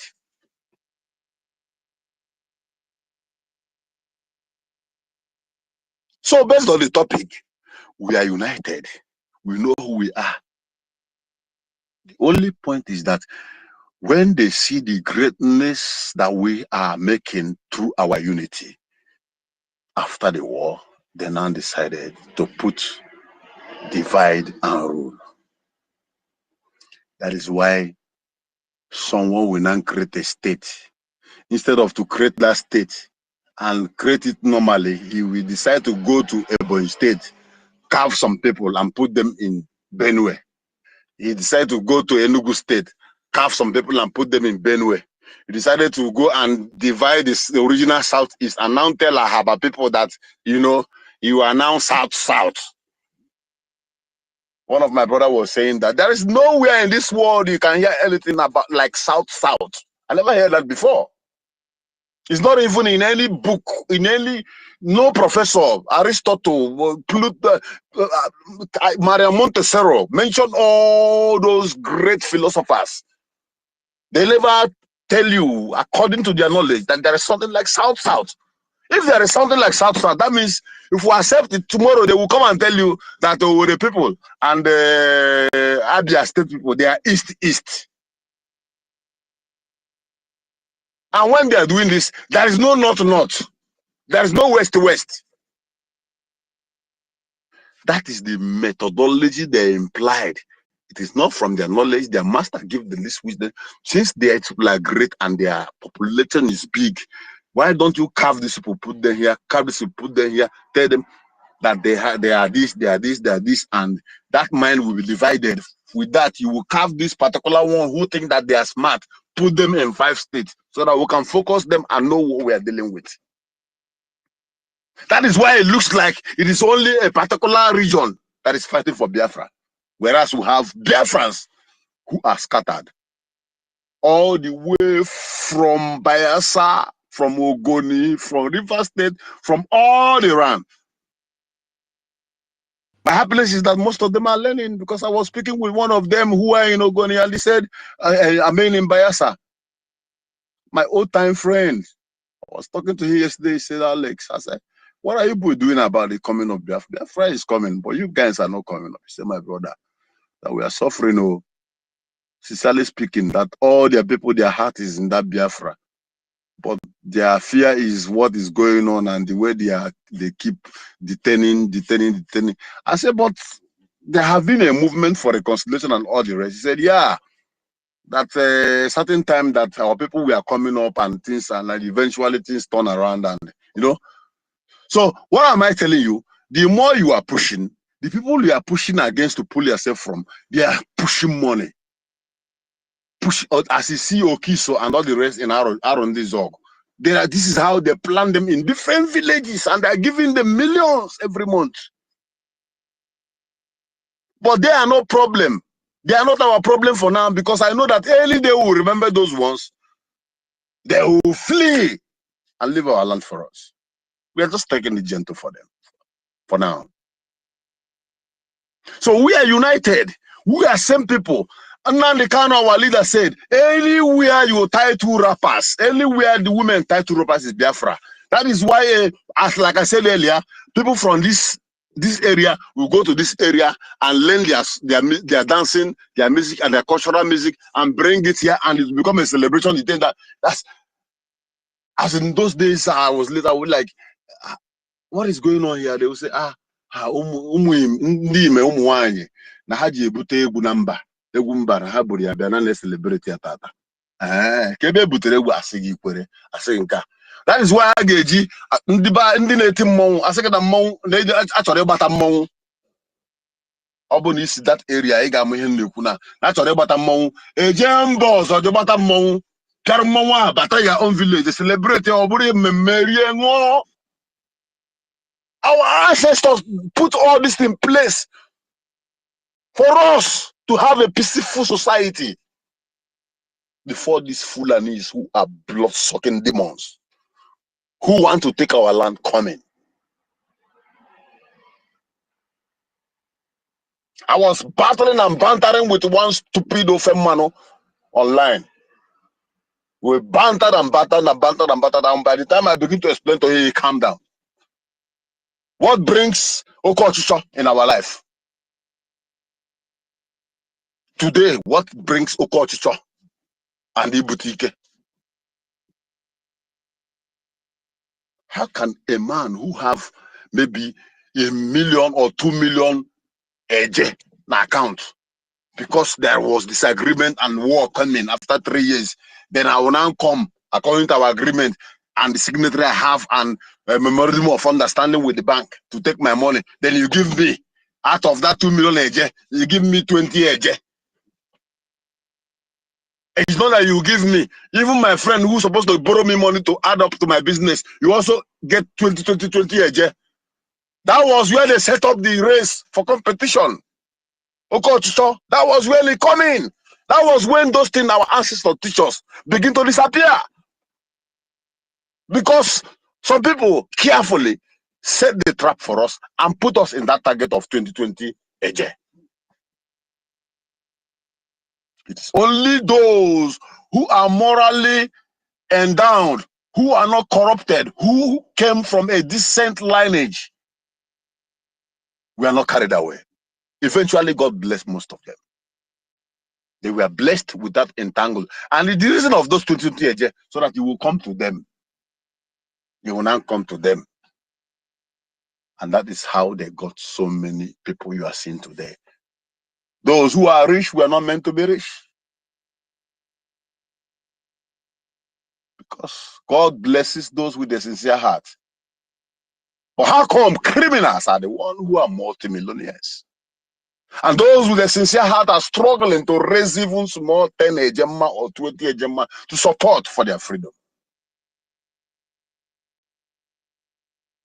This is carefully arranged to put me and you down.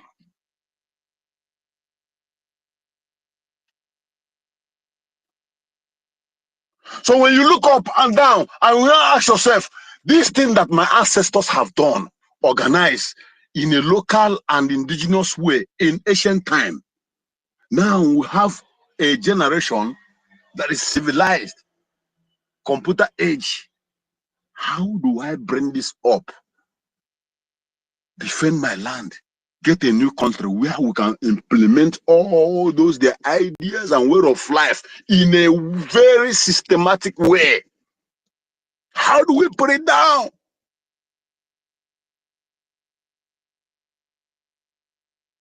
How do we do it?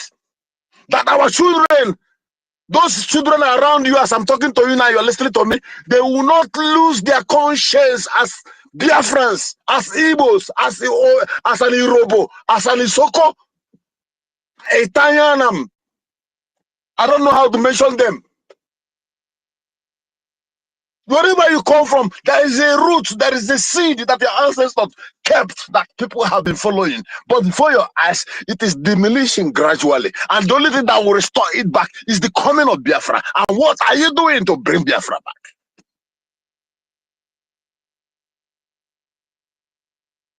That is the question.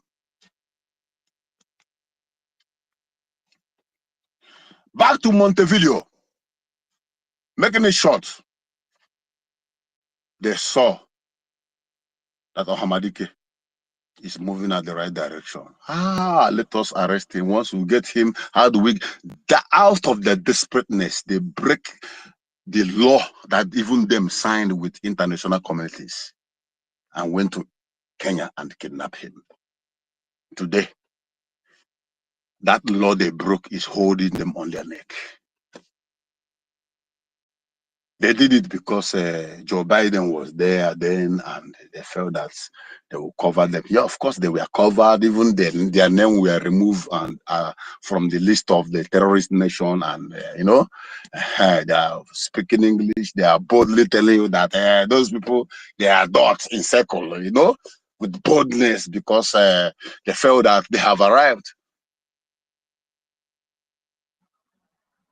They say once we remove him, once we arrest him, everything will die, and all these, the military will flush them out using the DOS and the GOFA and others. Then they will bring these boys for us. We'll pay them, we'll finish them. When we do that, the whole land will be settled. Then we'll push our boys from the bush so that they will be on the run like Benue and Taraba and and the Medugri, so that our Islamization will push deep, so that we can quickly dip our Quran inside the ocean. While they were pumping wine and celebration the kidnapping of our able leader, Nnamdi Kanu, Anu can camp in one Joko was by the side. And when he started, they say he's a content creator, don't mind him. And he redesigned the map and he said, look, this is our territories. According to Montevideo's, this is our territory. This is well organized. Show us your own territory. I don't mind him. He's a content creator. And he said, we are going to vote for referendum. They say, vote to which vote? Don't mind them. And videos were coming up like play. 50+ million people of Biafra voted. Yes. And the record is there, being supervised by people that even Nigerian also don't know, which is being recorded in United Nations tomorrow. I think after that vote is when they now begin to sit up. You know, there's a way you relax on your seat, laughing and joking, playing until your boss now came in. Immediately your boss come into the office or into the house, you will pali, according to Oboda, fast. You will sit up immediately and say, good morning, sir. I think that was when they sit up. After the G20 summit in Norway, where their lobby were able to meet European Union and all the rest, the President Finland, they make a move to our PM. Finland was like, but this guy, he's not a problem. So just hold him for us. Once you hold him, you will see everything will scatter. We'll have our one of our lady among them. Once you hold him, we'll push that lady and you will see everything will be. Little did they know that Ajumbamba, High Chief Ajumbamba, aka the silent achiever, he's sitting one side with his toothpick like Buhari, looking at them and smiling. Today, we have another 2025 coup plotters, because that was their hope for the rest. Like, what do we do now? We cannot arrest him in US. We cannot kidnap him in US. What do we do? Okay, there are some cabinet around him. Let's go and bribe them. Let's see if they can impeach him. That boy, he always go to the White House and he's exposing everything, and this is not affecting us. And you know what? There's nothing we can do. Okay, who will do it? Contact Ajere. Contacting who will go to Ajere? Let Adadi Oramma, let him come back and pretend that she has repented, so I can go back to them, so that I can contact them. This guy is going to White House, is affecting us, blah blah blah blah blah blah blah blah blah blah. Ogenkere is untouchable, and he is the nightmare of every saboteurs. Every saboteurs, he is their nightmares. He's untouchable. If you're under my voice with all I'm saying, and you are sitting on the fence, what will you tell your children tomorrow?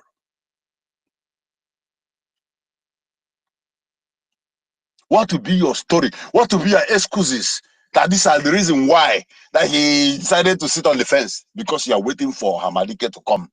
You are waiting for Simon about to come. Even when he has told you that even if I'm not here tomorrow, do not let this matter to fall.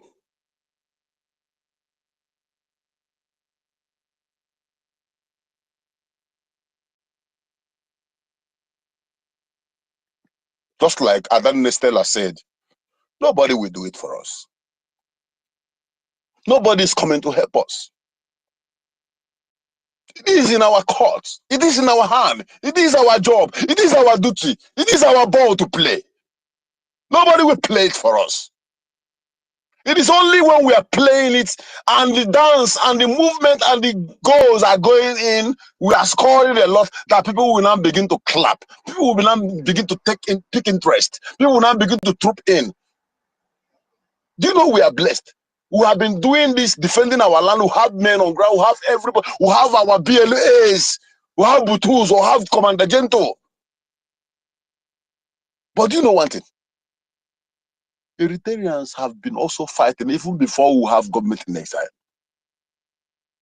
But recently, as of last week, they have declared in their attention to pick arms.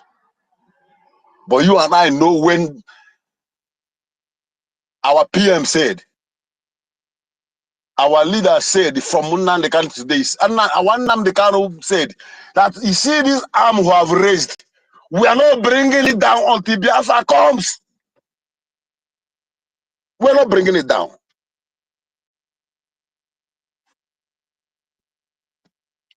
And today, here you are. Every Saturday, donation will be going on. And you know very well that you have money. Why can't people bear my kind of heart? How I feel. You know very well that God has blessed you. Inside your phone, you are seeing your balance. You are seeing your balance in your account. What stops you from supporting your freedom? There was a video that is going viral. The last attack on the military base. Someone shared the video, what happened few hours before that attack. 3 hours before the attack. Helicopter. Helicopter is not a foreign helicopter. Nigerian Navy helicopter landed in the bush. Give these people what they need. Even the pilot came down, shot with them, and someone was videoing everything. After shouting with them, he climbed up and flew. David Nana will send you that. I have the video with me. He flew up. And after 3 hours, the barracks was attacked. Killing numerous soldiers, taking over all weapons that they were in that barracks and carry them back to the base. So you now ask yourself, who exactly are we fighting? Is it the government or the terrorists? The more reason why you must prepare yourself. That's why when I see those who feel that they are politically correct, idiots like what do you call it? What do you call him? The one that is claiming that he was kidnapped. You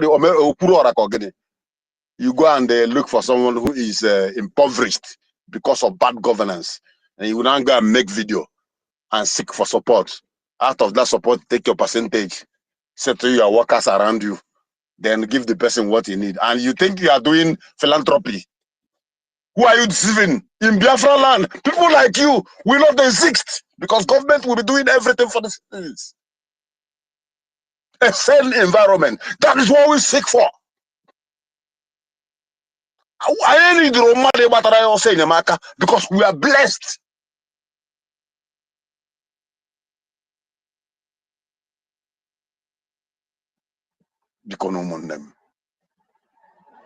Do not deviate. Like Mazi Success have said, that our PM give instruction that we must keep the house intact. We must keep everything together. And I believe him because all these breakaway suddenly disappeared. The same man they went to take picture with, they went to laugh with, to convince Biafra that whatever they want to do is aligning with him. The same man is telling them, stop that nonsense and get lost. Now you will now understand why you see that look in the face of our PM in that picture that you see CRC idiot.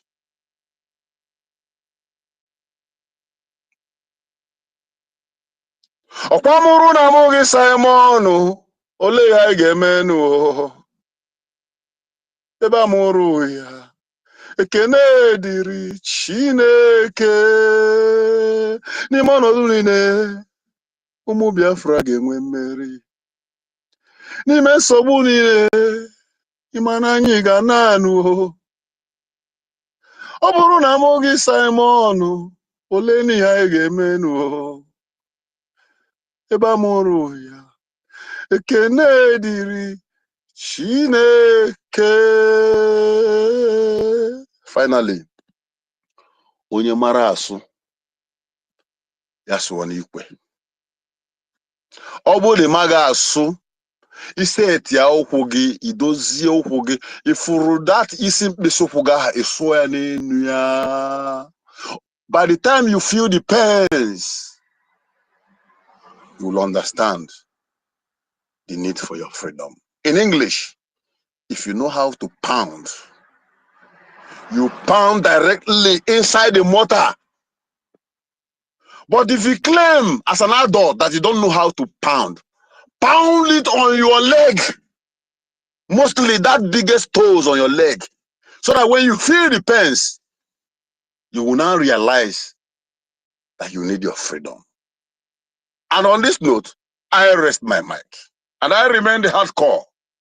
Airborne! Airborne! Airborne! All must hail Biafra! Thank you, my beloved people. Wow. Wow. Wow. This is a wow. I remember that time I was into manufacturing when I used to produce some products for cleaning. When I went to Lagos Business School, and then we showcased our products. And one of the things I learned there was that whatever you are doing, your product should always attract a wow. A wow. So once your product attracts a wow, you know, a wow means you're short of words to express in what that person has done or what the product has done. That was a wow submission. Hardcore, you know, you just combined the session you missed for how many days now, you put it into one. And you educated Biafrans. Thank you so much. We appreciate you. Our brother Emeka, you know, we called you before. You were not close to your mic. That was why Hardcore had to appeal before he took your position. So you can have the mic now. Sorry for waiting, okay? I don't, Emeka, are you there? Yes, I am here. Okay, I also want to know if, anyway, you've been waiting. Go before Minister Law, but I wanted to appeal. If you don't mind. Sorry. Let me take my. Hello? Okay, do you mind, Minister Love, to say something before you continue, or you want to go ahead?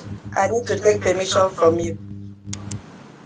Well, I don't know who you are talking about. If anybody wants to speak, he can go ahead. I think you should. Please, Tutor Biko, allow Emeka to speak. Emeka, thank you for allowing me. God bless you. Okay, go ahead. Allow him before he will lose his thought, please. Okay. All right. Our brother, go ahead, please. Thank you. Is it me you want to speak now or him? Because I don't understand. Yes, there seems to be confusion. You. You've been waiting for a very long time. All go ahead. right. Okay. Thank you. I just want to talk about the topic anyway. And the topic is about the Montevideo criteria. We already know them. You're talking about 4 major items there, having a permanent population, a defined territory, and a government. Well, it starts from the definition of a nation, a classical definition of a nation. And the classical definition of a nation is that it's a people, that is a group of people, well-defined people, which, of course, that actually also means having a permanent population. And those people should be staying or occupying a particular territory. And those people will have a common descent, and that is one ancestry, and having one culture, which includes also their language. So that is the definition of a nation. Now, if you look at the Montevideo Convention and its outcome on rights and duties of states, it takes 2 of them. That is, you'll be talking about a particular territory. And secondly, we must have a population. More like talking about the 2 key items of the definition of a nation. So you have a nation. By that definition, that's what the Montevideo is saying. The next thing is that it talks about the third item, which is having a government. So out of these four criteria, that four items that make up the criteria, two of them are within the definition of a nation. That is having a permanent population of a particular people of a kind, and then them having a territory. The third one in the Montevideo criteria is government.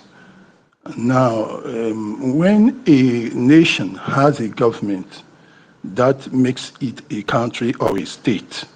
So consequently, the Montevideo Convention is also saying that you have a nation that has a government, so it's a country by the time you add the third item, which is the government.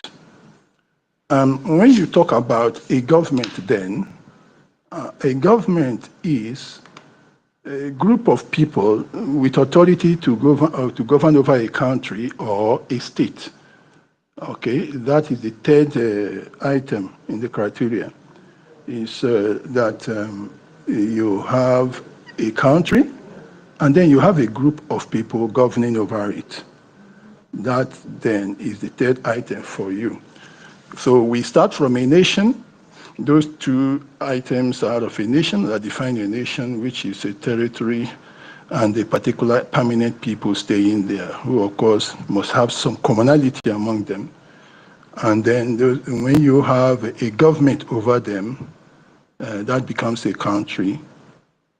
Before you come to the last item, but I want to further explain something about government.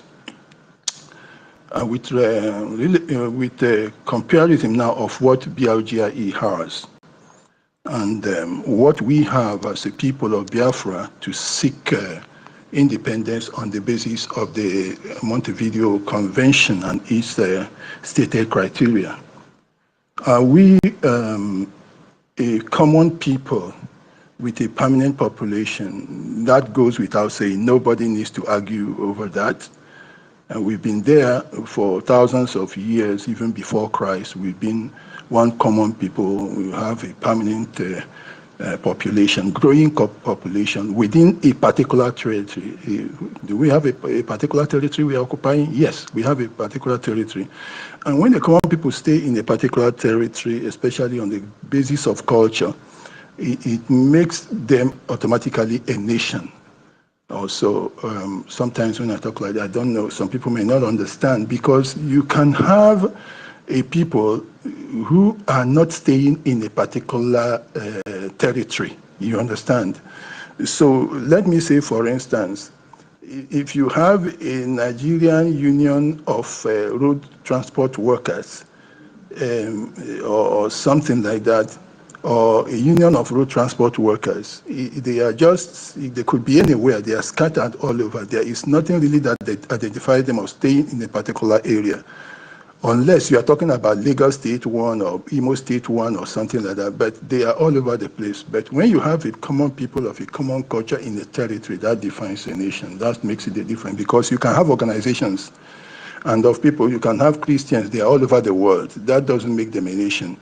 A nation means that these people are a group of people that have a permanent area where they are domiciled, and that forms their identity. That's what makes them a nation.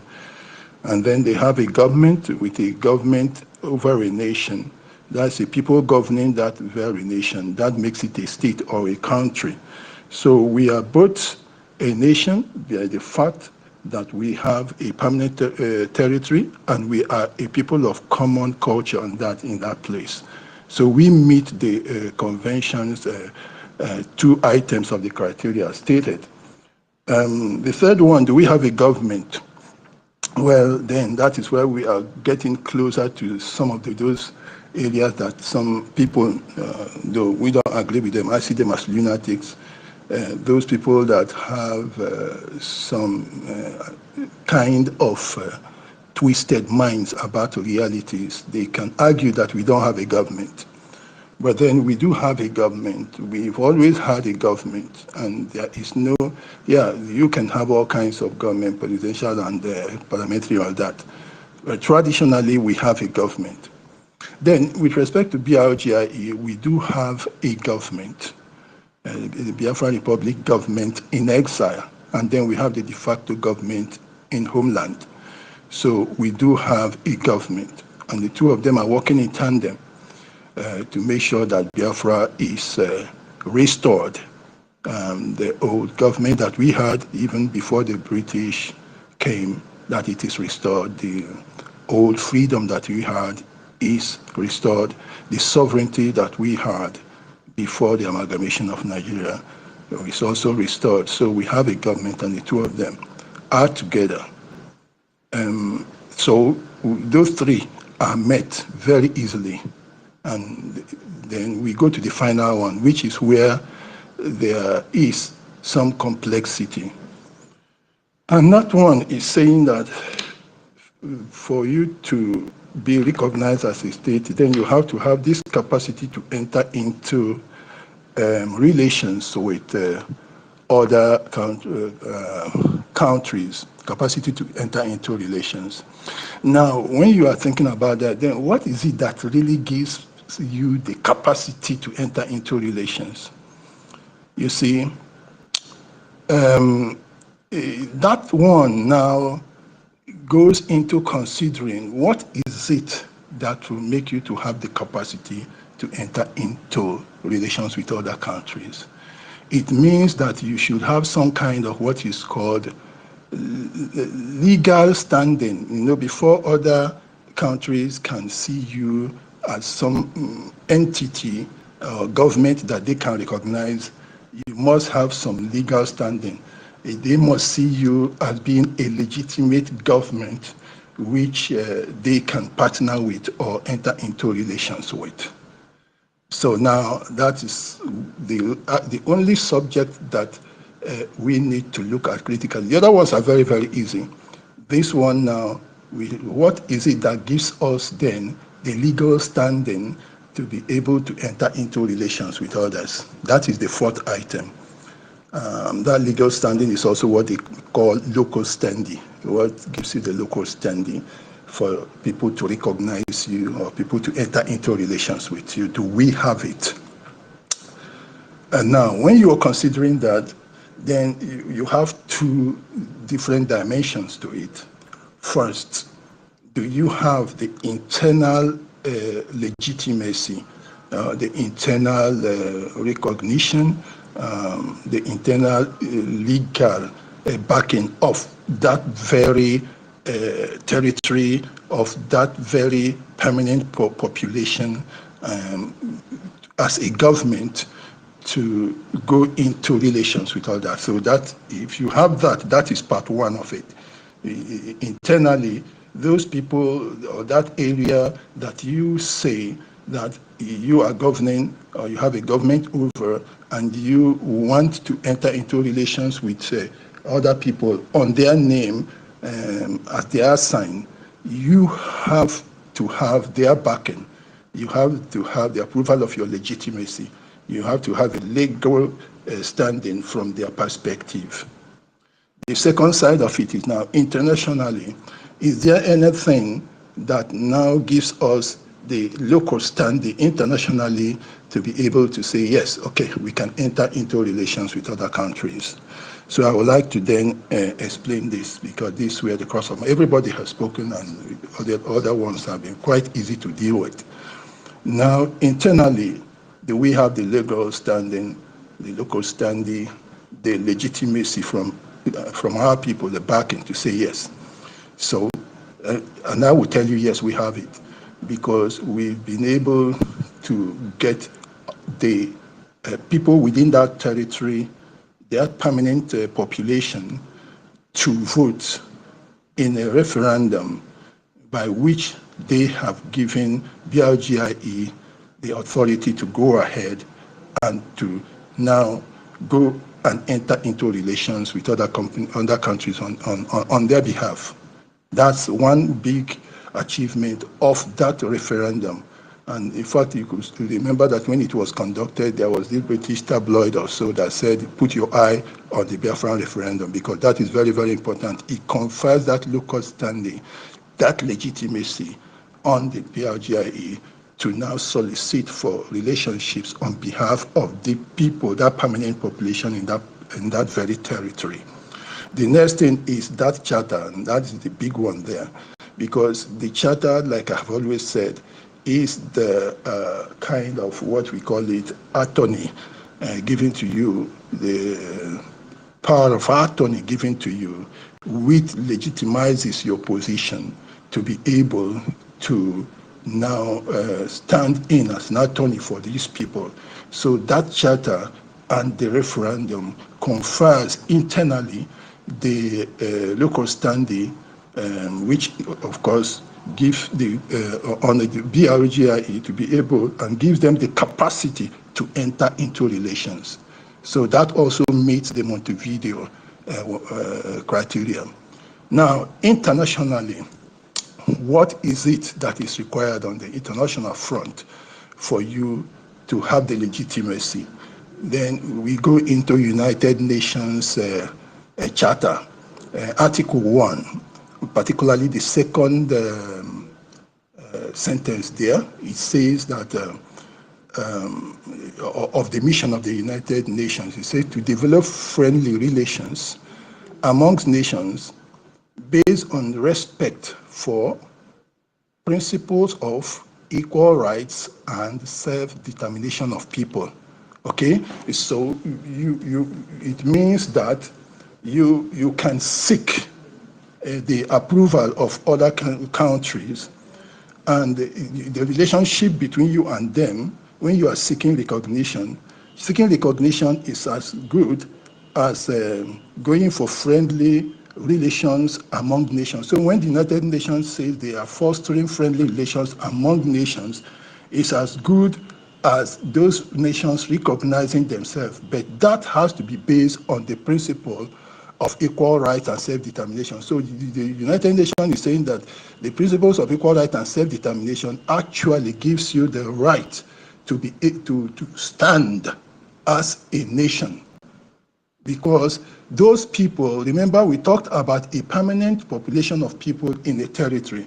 Now, here they are talking about the principles of equal rights and self-determination of people. So those people within that territory have the right as a people to self-determination. Consequently, the United Nations Charter now confers on us also the approval to be able to stand and enter into relations with other countries. So about local standing, by the United Nations Charter, we are qualified to stand as a government standing in for a nation and go into relationship with them. From internal approval of our people, given the charter and given the referendum, we also have the local standing to be able to enter into relations. So that fourth item, which is about you having the capacity to enter into relations, is actually because we have the legal standing or the local standing or the legitimacy on the basis of United Nations Charter, on the basis of our charter and of the referendum we conducted.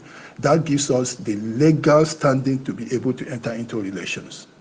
So technically speaking, like I have just elaborated, we have everything to be able to enter into relations, both from being a permanent people with a common culture, staying in a particular territory, to having a government both in exile and home front, and then to having also the United Nations Charter backing us as a people to have self-determination and also our own internal approval from our people. So everything is complete. All the criteria are fulfilled, and we can go on and enter into relations. In fact, there is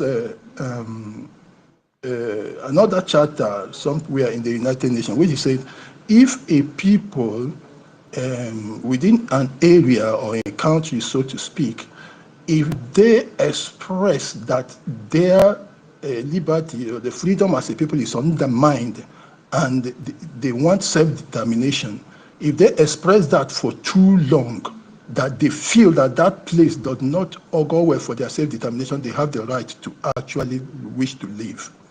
Recently, there is this American, I think whether he's among their diplomats or what, was in an interview, or somebody also, maybe a pressman or whatever, and Nigerians were there and they were discussing with him.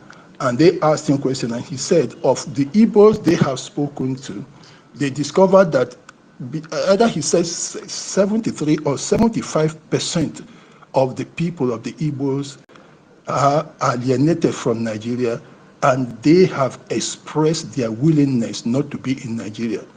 And he declared that this is the highest percentage all over the world of a people not being comfortable with the place, that the Igbos feel that there in Nigeria, their rights to self-determination is being violated. And he says it is the highest. When you have as much as 73 to 75%, that is very serious. I can produce that video. Now, which means, like I was saying, the United Nations Charter actually recognizes that we are qualified to enter into relations.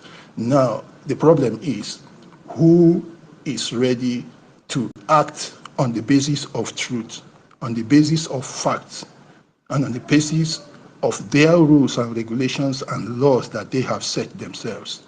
Everybody has violated it. Both the European countries, the United Nations itself, all manners of people, the oligarchy, the diplomats, and all whatnot. They are not ready to follow these very rules. They are not ready to act technically. Everybody is acting according to what satisfies him. For the Europeans, for instance, you see, to break Nigeria or to act according to technicalities or what they feel is humane and decent by their own civilization, they find it difficult to do directly with us. They have to go and ask Britain first and ask the UK, what do you think? This your supermarket, we want to take the, and it is what they tell them that they decide to do. That is one problem. So the fact that from Montevideo to the United Nations Charter, we have fulfilled everything makes it difficult for them. Now we will need, even inside Nigeria, you see, it's become very, very stupid that Nigeria is sickening, very sickening corpse that is lying down there dead.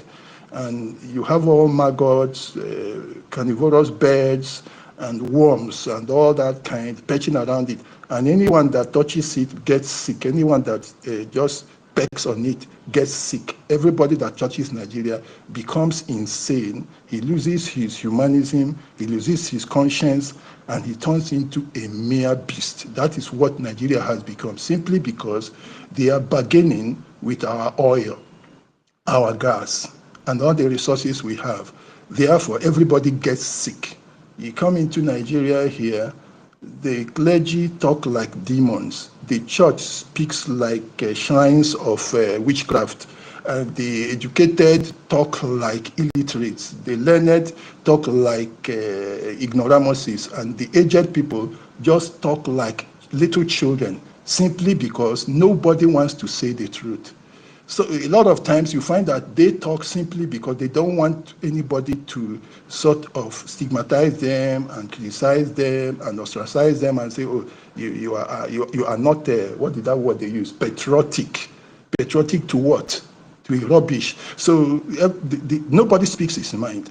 Now, when you hear Akwa-Ibibio, Nigeria is like this, like that, like that. But do I want Nigeria to pay? God forbid. But you say it is wrong. You see everything, even you say God forbid.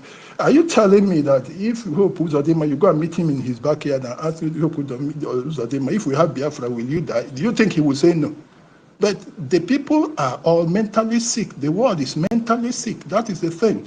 So we fulfill everything, but the thing is that people don't act according to what is technically, logically right, or morally right, or humanly right. They just act according to what they will satisfy them. You ask the Yoruba and all those people, what do you want them to do? If you break Nigeria, they don't even have self-confidence. They don't have self-belief that they can survive without the oil. So everybody keeps talking rubbish. Even the one that talks rubbish, even if Jesus Christ is there and he says he's a man of whatever, he will still talk nonsense because He just wants this rubbish to continue to stay. So just to cut it short this way, the fact is I've been able to explain those 4 items that make up the criteria are completely fulfilled by the Biafra Republic government in exile. But the thing is, we need people with conscience, and thank God we've got a Trump there who seems to be the only leader in the world so far that has conscience, that still has some good level of humanism, good level of sanity. I see a lady also there in Italy, and that is another person that we should also try to get her support. These are the only human beings that are there.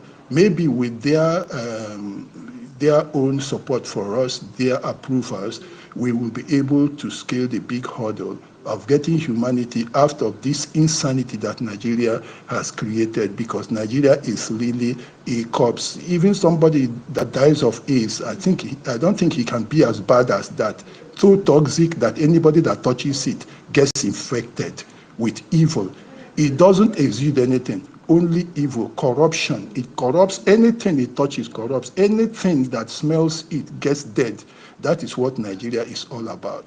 That is what is happening, and it's affecting us. So each time you now see these coup plotters, Oka coup plotters, and Dinka and all those things, they are only going to pull us back, because whereas we have fulfilled it, and the US and any other government in this world that would like to approve will see us staying stable, staying strong, staying as one unit, and having a common purpose. When they now see us in pieces with so much stupidity and idiocy, it is an attempt to pull us back. And that is what these idiots are doing. I think they are bought to create a situation that seems to be as if, yeah, you have this criteria, but then you are losing in this, in that you don't have one, you don't have legitimacy, you are all in pieces. I think that is what they are sent to do. And that is why I have been talking about this. I've been telling Biafrans, there is no other way you can get Biafra. I heard Success saying this morning that, look, Nnamdi Kanu himself is saying that, yes, we should protect the APM. That is an indication of what I've said this 3 times now, consecutive time on this platform, that there is technically, logically analyzing it, there is no other way except BRGIE. So I'm saying it again here. If you are in IPOB and you are saying anything, let me tell you, Nnamdi Kanu himself will come into this, because technically, logically, I have analyzed it. There is no way. This is the only way. So if he's already recognizing it, then what about you that is stupidly talking rubbish there? Come and join BRGIE. If you are following the Fulani whore that is taking pictures inside the water and everything, stripping herself naked and showing her pubic hair, you are stupid. Come out of that place and come and join BRGIE. That is the only one common front is what we need to move this thing. If you are an OCAP coup plotter and Dinka coup plotter, there is no way. If you are in the Nigerian politics, there is no way. But the only thing I know that so many of you are interested, you are feeling unsafe because of Nigeria, because we are faced with animals. These are not human beings. I'm telling you that even Mazi Nnamdi Kanu never believed that they could behave like this. He thought he was dealing with human beings. He doesn't know how desperate these people are. They can do the worst things. As much as to go to the house, kill 28 young men, that was unbelievable. I'm telling you, we never thought they could go this way, but we have seen them. This is how, that's why these politicians, these guys that have money cannot come out. And we need to make platforms and channels open for them to come in. So nobody should condemn them.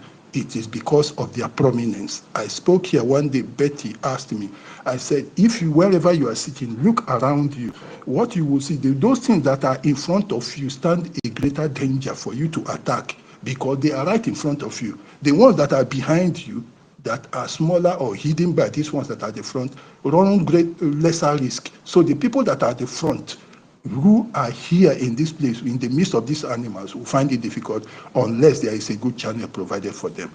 I stopped so far. Thank you very much. Thank you, NK. Thank you to those, Betty and the house. Thank you. I'll stay and watch.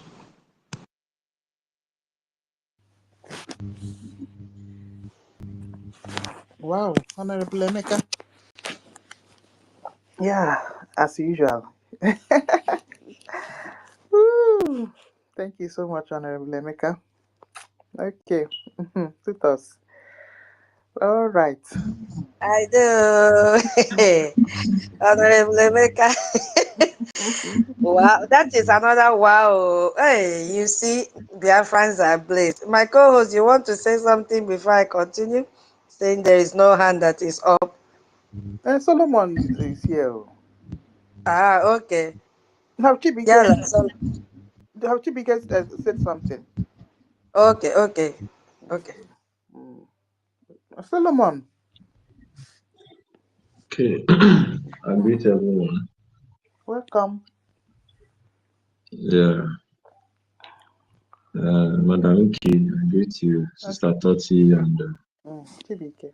our Betty, I greet Which you. one be Sister Toti? Nah, which kind of mistake? You people will start paying fine very soon. Everybody is calling me Sister Toti. Oh, Guinea Kwanu. Now two thoughts now, and Toti is missing in action today. You pay fine. Yeah, Anyway, this it's a Toti this two thoughts. tutors are 30. What is the difference there? Are they not the same meaning? Chibike. Just like Francis and Franklin. I don't know. Okay, Okay. tutors. So accept it for us. Sorry, accept it. So we are. No Is it problem. see the same thing? Just like the way they have to, is it Toti, the one of Abia State? See that name? Mm-hmm. So Mm-hmm. those Igbo names from the river side and from the heartland side, it sounds almost the same, but it's the same thing, just different pronunciation. Anyway, it's the same. I thank you, tutors. Sorry for that. So It's I okay. greet our own big man, Honorable himself, Emeka Socrates. The way you analyze this thing, you just bring it in a very big view. Because I wanted to leave the space, I wanted to do something, but when I heard that you wanted to explain, I said, "Look, let me wait to grasp new idea." And the way you explain it, in fact, that is the real thing that is going on. That is the real thing.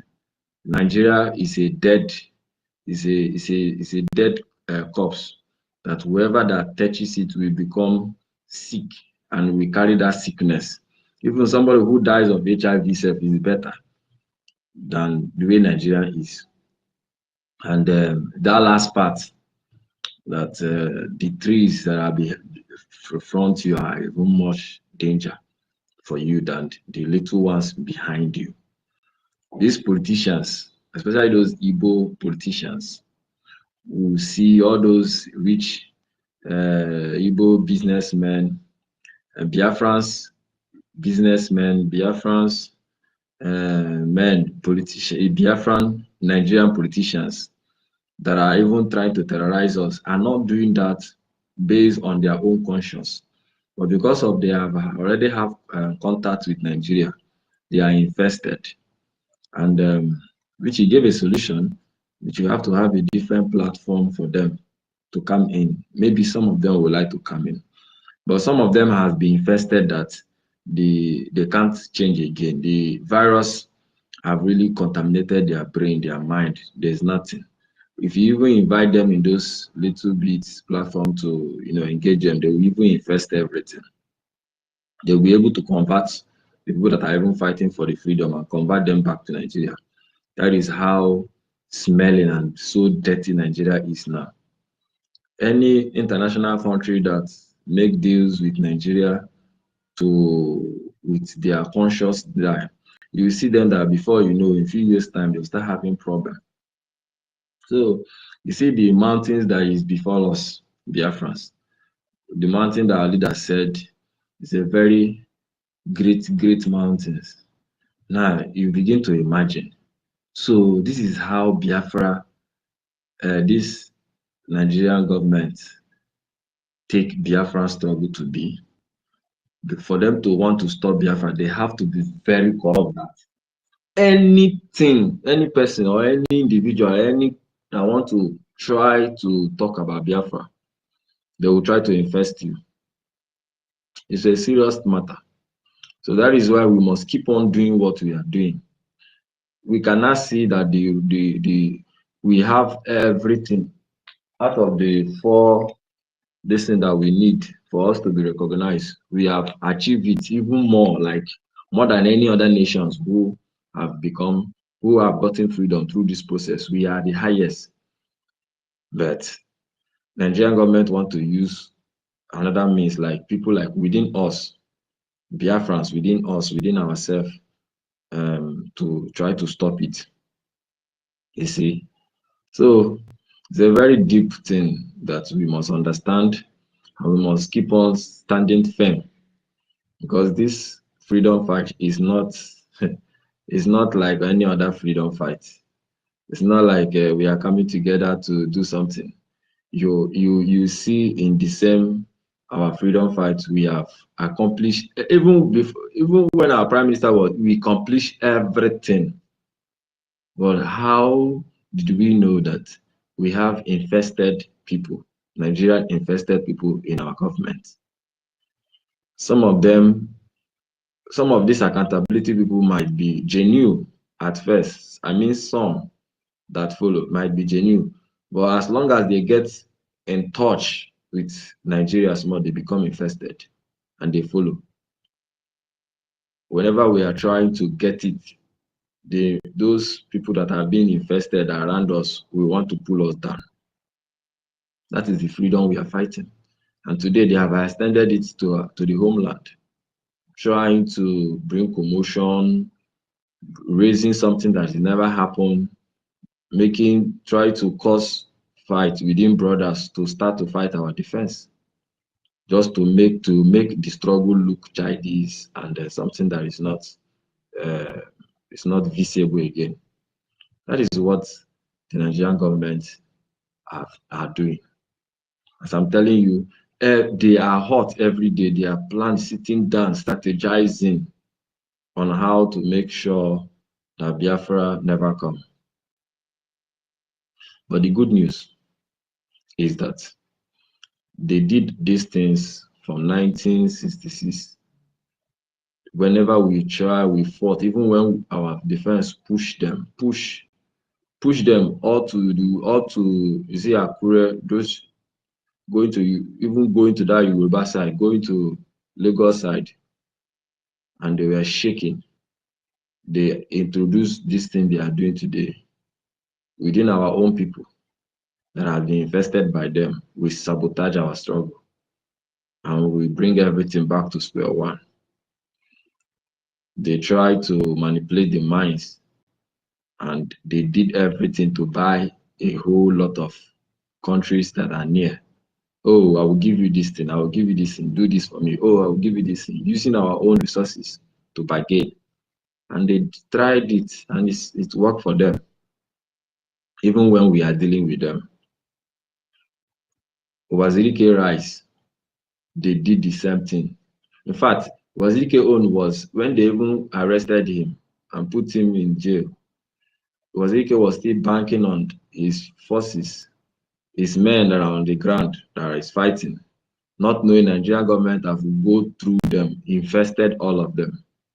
And they were even bringing the offer to Wazirike inside the prison, say, oh, you give up, we are going to give you this, and we'll make you rich, we'll make you this. Wazirike was thinking about, if he decide to accept this, what will be the outcome of his men that are on the ground that is fighting for the same ideology, not knowing that Nigerian government already go and infested all of them, using their own people too. It was even inside cell that the commanders of Wazirike came and meet him inside, even telling him to drop.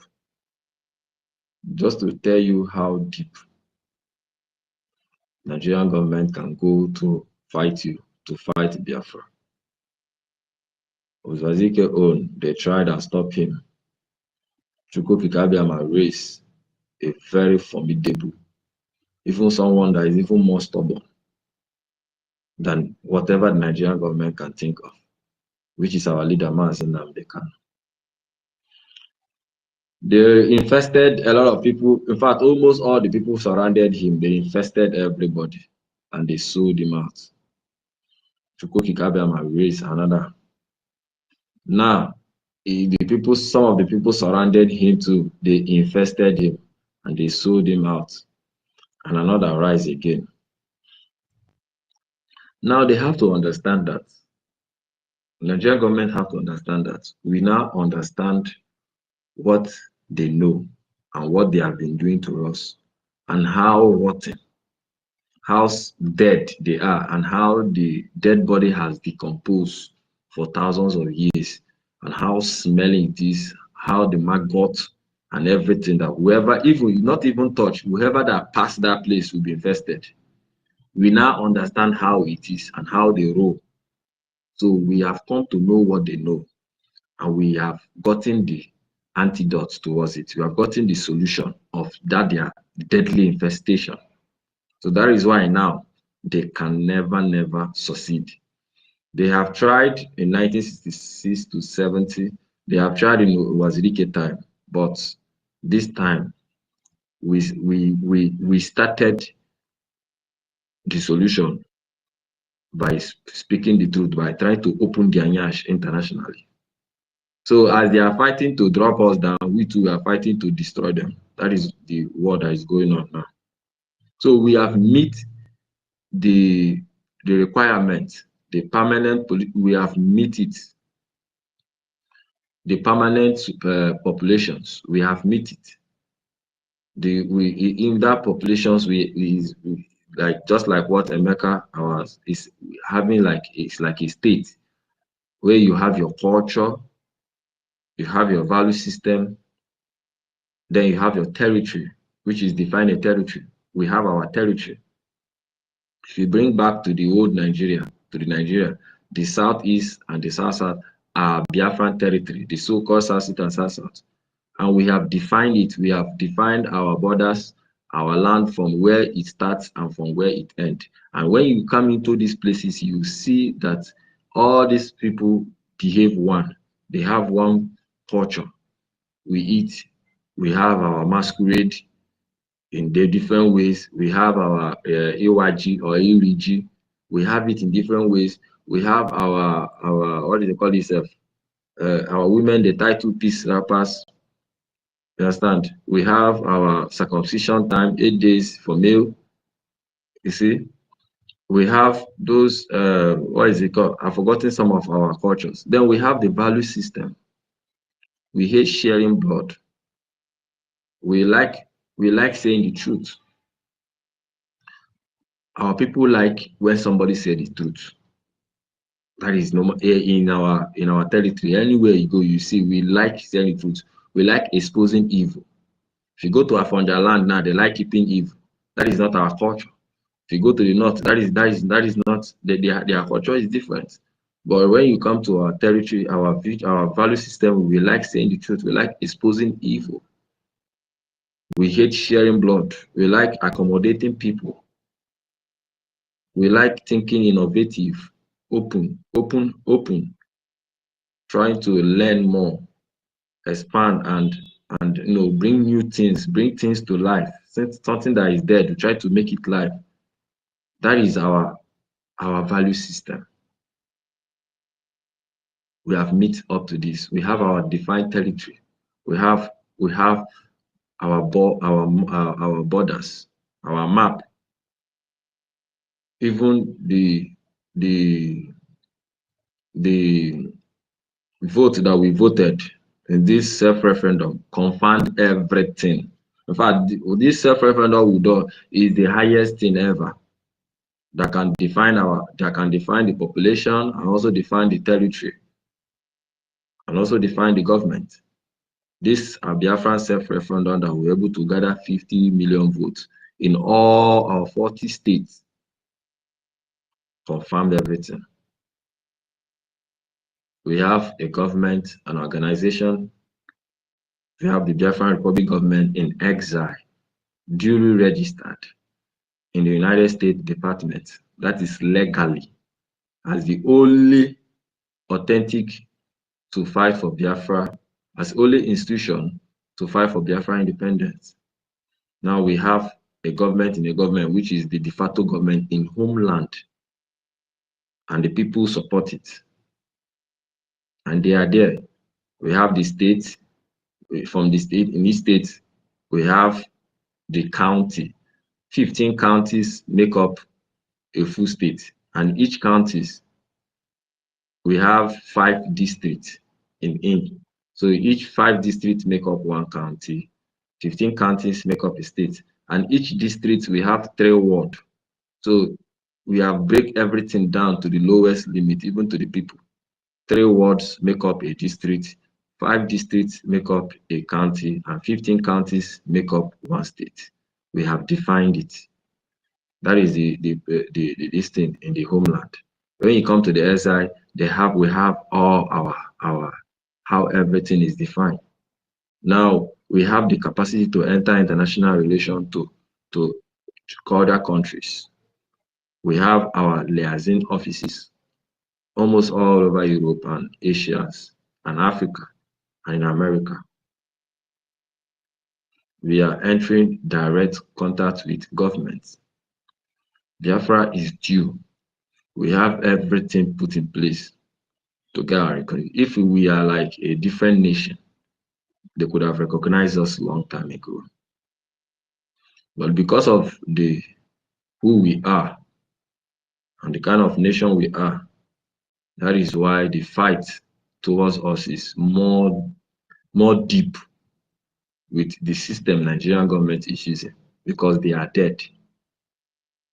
We are going to flush the dead body, that the Nigerian system that is dead.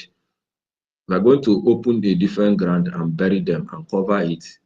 That is the process we are. Since they have decided to infest all the people around us, that we will never get our freedom, we are digging their grave, and the grave is dug already. We are not trying to push them inside our grave to cover it finally. That is the process we are. And once that is done, Nigeria will be off in the history of this world. It's going to happen. Since they have decided to die, to stop us, we have decided to stop them finally, to bury them. So Biafra Republic government in exile has met the Montevideo criteria. So the question is, if so, why the sabotage? The sabotage is, the headquarters of it is the Nigeria, trying to use our own self to fight us, because they know it is only a Biafran that can stop his own brother, not them. The Fulanis Fulani terrorists have been masquerading throughout the north, killing people, burning Christians, killing them from the north to the middle belt. But when they enter Biafra land, it will become opposite. The reverse is the case. Our defense, we just humiliate them and eliminate them. So they know that they can't do those things they have been doing in the north. So what did they do this time? Use them, use those Biafrans, recruit them, give them what they need, let them go and fight themselves. And that is what is going on right now in the homeland and in exile. But I thank Chukwu Okike that we now know all these their tricks and we are ahead of them. That is why we have defeated them here in exile. The Madam Baoba NGOZI group spring up to cause chaos, to make the Biafran struggle look childish. And when you look at it, there are some of this think tank group in America that was following us. Some of them, they back down. If you can follow where they were talking about Biafra then. Because of that, NGOZI them stuff spring up.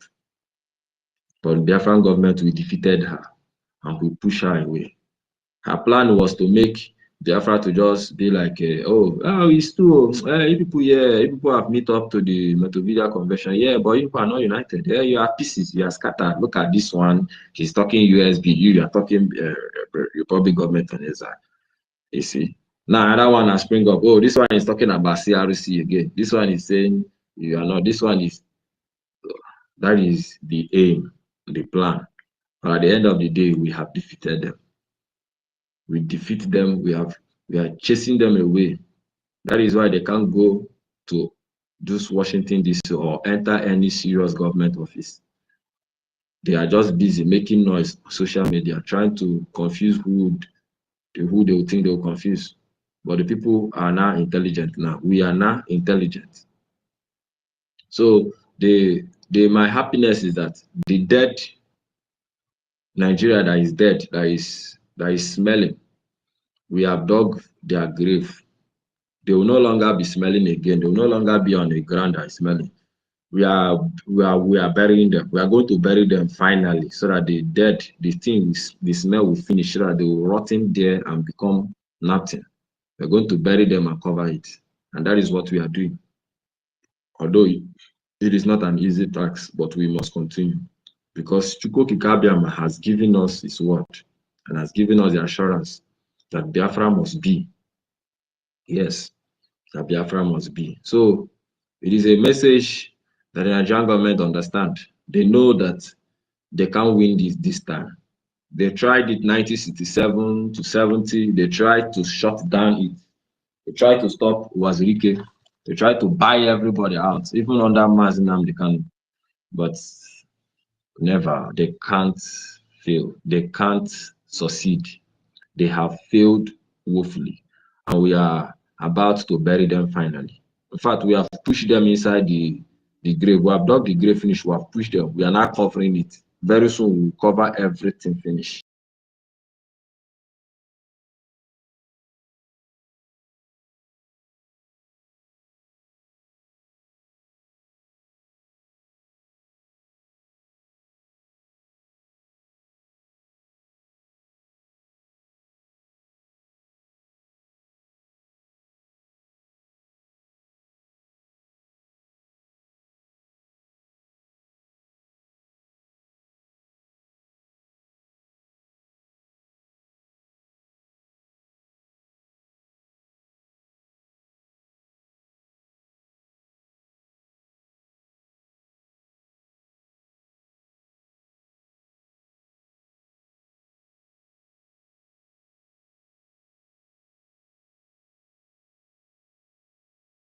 Data. We have our laws.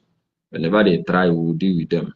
If you come in homeland too, we have our own solution. So they can't succeed this time. They can't succeed.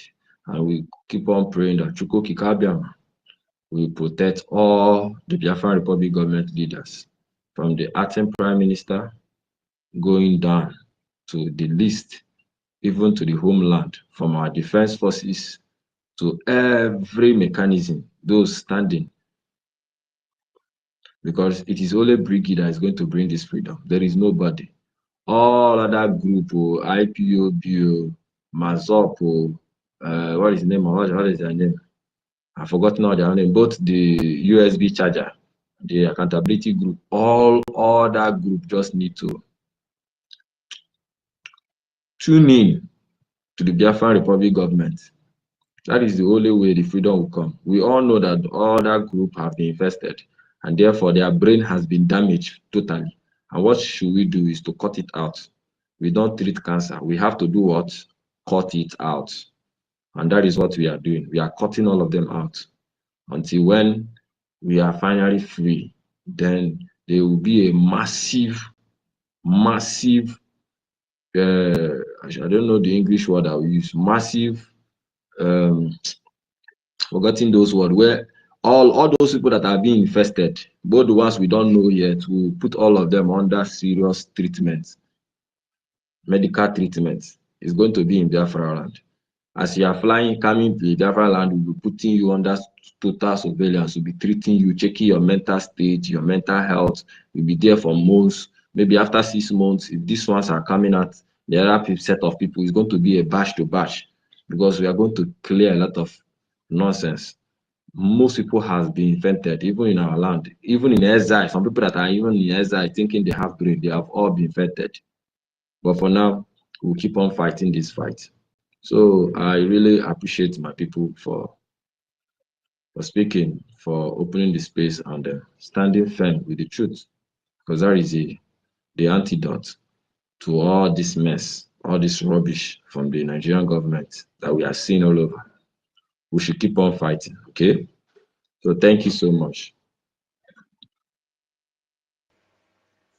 Hey, Chibike, thank you. You know, 1 million say that you're a very strong man. You know why he said so?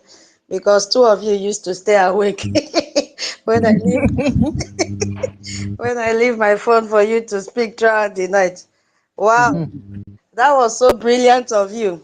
I just want to chip in something under this saboteur side before I will give the mic to young money. Please, just and young money came first. You better give Ihu. Tutos, give Ihu before young money and Okay, Minister Betty. okay, yeah. Ihu will talk for a very long, a short time. I know she's the head office of HOD of the listening section. Madam Stella, senior citizen, send your co-host request again. I don't know if you've not seen it. I have resent it. Please check, okay? Don't mind this network that is kicking you out every time.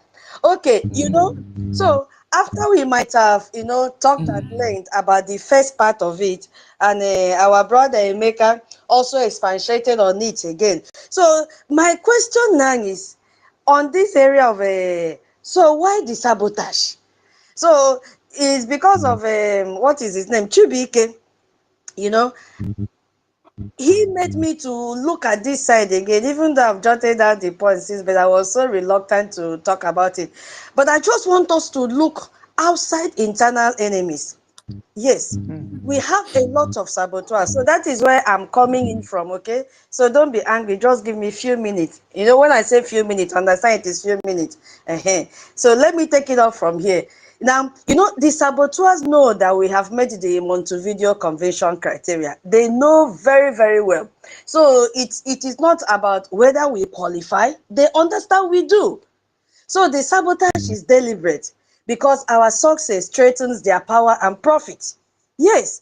So the very thing that we say, who are these saboteurs? Who are these saboteurs? So I'm going to start from internal enemies. Who are the internal saboteurs? Let me just put it like that. We have internal saboteurs. And now, when we look at that, we are talking about those that were in the cabinet from, okay, let's even say those from the time of Ojukwu till the present one, at least this latest one of accountability of 2025. Because we have a permanent population, which we have already said, we have made in the morning. We have a defined territory. We have a government already, which is government in exile. And then we have the capacity for internal relations. We have explained all this in the morning, what it stands for. And our brother Emeka has already recapped on that again for those of you that were not here in the morning. So this should make our case undeniable because we have met all the criteria.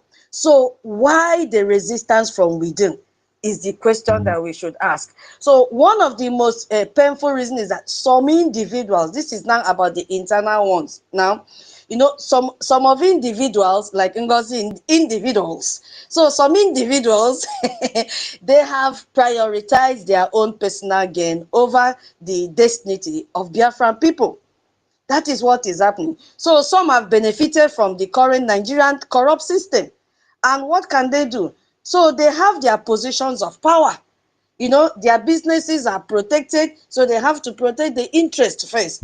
Or they might have personal wealth that they believe will be threatened if Biafra comes. So this individual may be Biafrans themselves, but their loyalty, you know, their loyalty is to their own pockets, not to the Biafra nation, because the kitchen will be so hot for them to stay. So they now decide to act as saboteurs because a liberated Biafra, it will disrupt all their corrupt network that they have in Nigeria and force them to operate in a new, more accountable system, which is Biafra. So they are afraid of this. So they say, instead of them to support us, let them sabotage it, irrespective of the fact that we have made this Montevideo Convention criteria. And another thing that still aligns with the internal sabotage is the fear of the unknown. So what have these people do? To me, I feel that they have instilled fear of change to gullible followers who do not really understand the importance of having a nation that is will be corrupt free. So these people have instilled fear to them, you know, even when the positive change will be good for everybody, but they are now frightened. You know, some of them are afraid of what the independent nation will look like. You know, they worry about the stability of the new government. You see what is happening? So they also worry about what I would say potential for economic challenges that they will face, or maybe the consequences of fully separating from Nigeria because they are so used to this Nigerian corrupt system. So the fear is often fueled by these internal enemies, which I'm talking about, the propaganda. So because they know they cannot withstand it, so they are looking for people that they will also convince and say, don't join. No, you see what Nigeria is giving to us, a man, no man. If you just come and bow down to this, you will have contract. So why would you go and join Biafra liberation? Yes, we know they have made the international criteria, but it will be man no man. No, there'll be no difference between Biafra and Nigeria. And what will these people do? They will say, okay, is that what you mean? They say yes, okay, let us join and sabotage. So these individuals and group might also become saboteurs, and we are seeing them on a daily basis because they have been instilled with fear from the internal enemies. Now, let us not forget that we also have what we call territorial integrity. So it is not only about the internal enemies, internal saboteurs, because the topic is, if so, why the sabotage? Why are the internal enemies sabotaging? Now we have to look at the territorial integrity. And this is when we bring in all the neighboring countries, especially African countries, into this. Because you see, my people, let me tell you, we are fighting a serious war. We have so many enemies. So let us not only focus on internal, we have enemies. I am telling you, when you dig deep, you will know that if we don't stand strong, and the only place to stand strong is a Gemma, Nigeria have spent money to make sure we don't achieve this goal. I am telling you the gospel truth. Because the Nigerian government, their primary argument against Biafra independence is not that Biafrans do not meet the criteria. They know we have met the criteria, but that principle of national sovereignty and territorial integrity is paramount to Nigeria more than our freedom, because this is the cornerstone of the United Nations and African Union. So many nations now, look at what they are doing, especially in Africa, fear that if they support our own secession, they will also lose their territory. That is what is happening. You see, that is what is happening. So they also worry that their own ethnic and regional groups will also be encouraged to break away. That is why once Biafra is free, hey, other countries, especially in Nigeria, that are still tied to these colonial masters, they will be forced to split, because Biafra will become a light in West Africa. In fact, for the whole Africa. You see, so they are afraid that they will also break away. And this lead to a widespread, when they break away, it will lead to a widespread of instability. And they will be forced now to withdraw their colonial era borders. All these colonial masters that designed a separate borders for them, just to make sure that they cage the freedom of Africans, because they enjoy seeing us suffer. So this is a very significant one, obstacle. You see, and they are also fighting against our freedom. You see, we also have saboteurs. I put this one under international corporate interests. What is the interest? Why are they sabotaging? So it is not only internal sabotage. Excuse me. So let's look at oil revenue control. I just put down just one, so that I don't take too much time. The reality is that companies like Shell, Shell is not owned by one company, but they have, offices here and there. They have operated in the Niger Delta for over 60 years. And guess what? Extracting over $600 billion worth of oil from our territory. Now, the problem is, you see where the problem is? They pay minimal royalties to local communities. I told you one time that I went to Eastern Obolo. No road, no hospital, no school. But they drill all the oil companies are there, drilling this oil. And what do? They pay. I told you how much they gave that time, 5 million to the chairman of that local government. And I told the man, you mean you could have the mind to collect 5 million from each of these oil companies? That it is too small, and out of this 5 million, he will take from there and begin to settle the kings and the Igwes in that community. But that community, no road, nothing. So these people took advantage of that. They pay only 13%. And look at the percentage that they are paying to international communities, 25 to 30%. You see? And this enables Nigerian corruption very well. Just give me tips, take the oil and go and sell. So what is their fear now? You think they will just close their mouth? They will not. So an independence Biafra, if we have an independence, what will they do? This will stop. This automatically will stop because Biafra would review all existing contracts and demand international rates. That is why our APM said Biafra interests will be protected. They are not going to do as our forefathers did because they did not have the power of negotiation. You see, so they will seek reparation for decades, yes, of underpayment and all the environmental damage. So do you think Shell will keep quiet? Shell will not keep quiet and see us have this freedom, but they came late. What of control of existing infrastructure? Let's just take a look at that. You know, most critical oil infrastructure in Nigeria, especially the major oil terminals like this Shell. We have Shell in Bonny, those of you that are in River State, and it is valued at 10 billion US dollars. You see, where is it located? Still in our territory.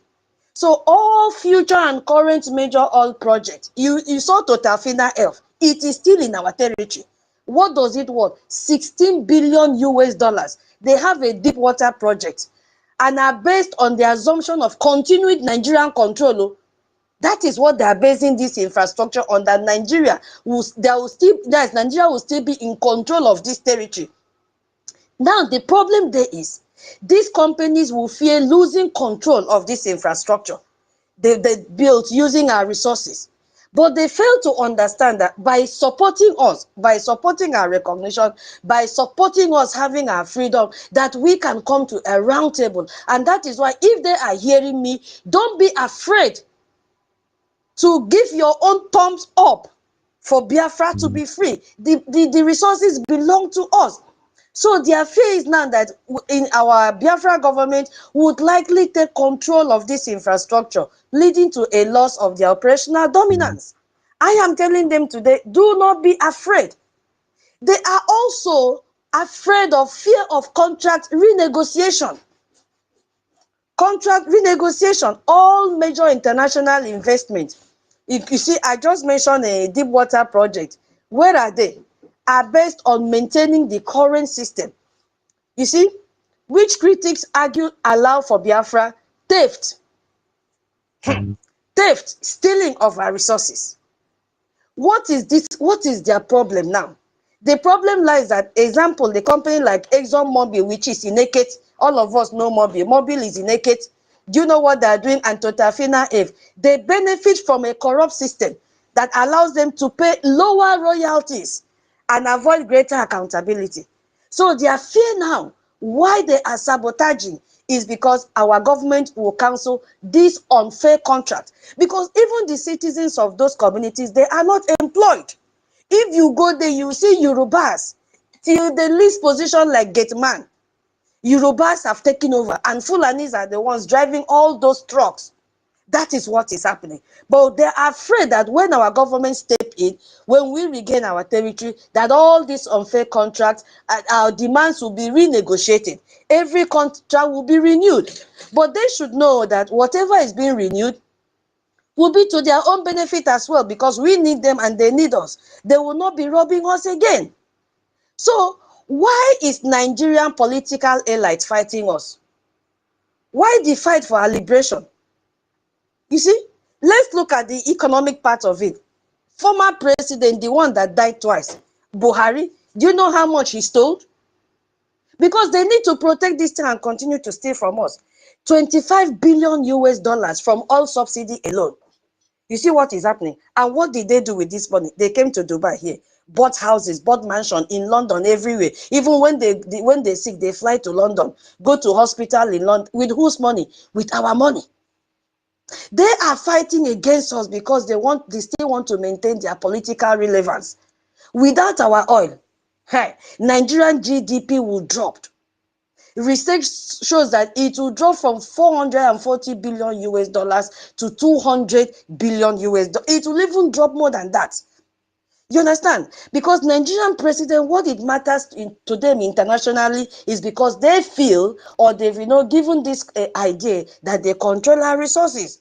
So, because when oil price drops, international attention to Nigeria will disappear immediately.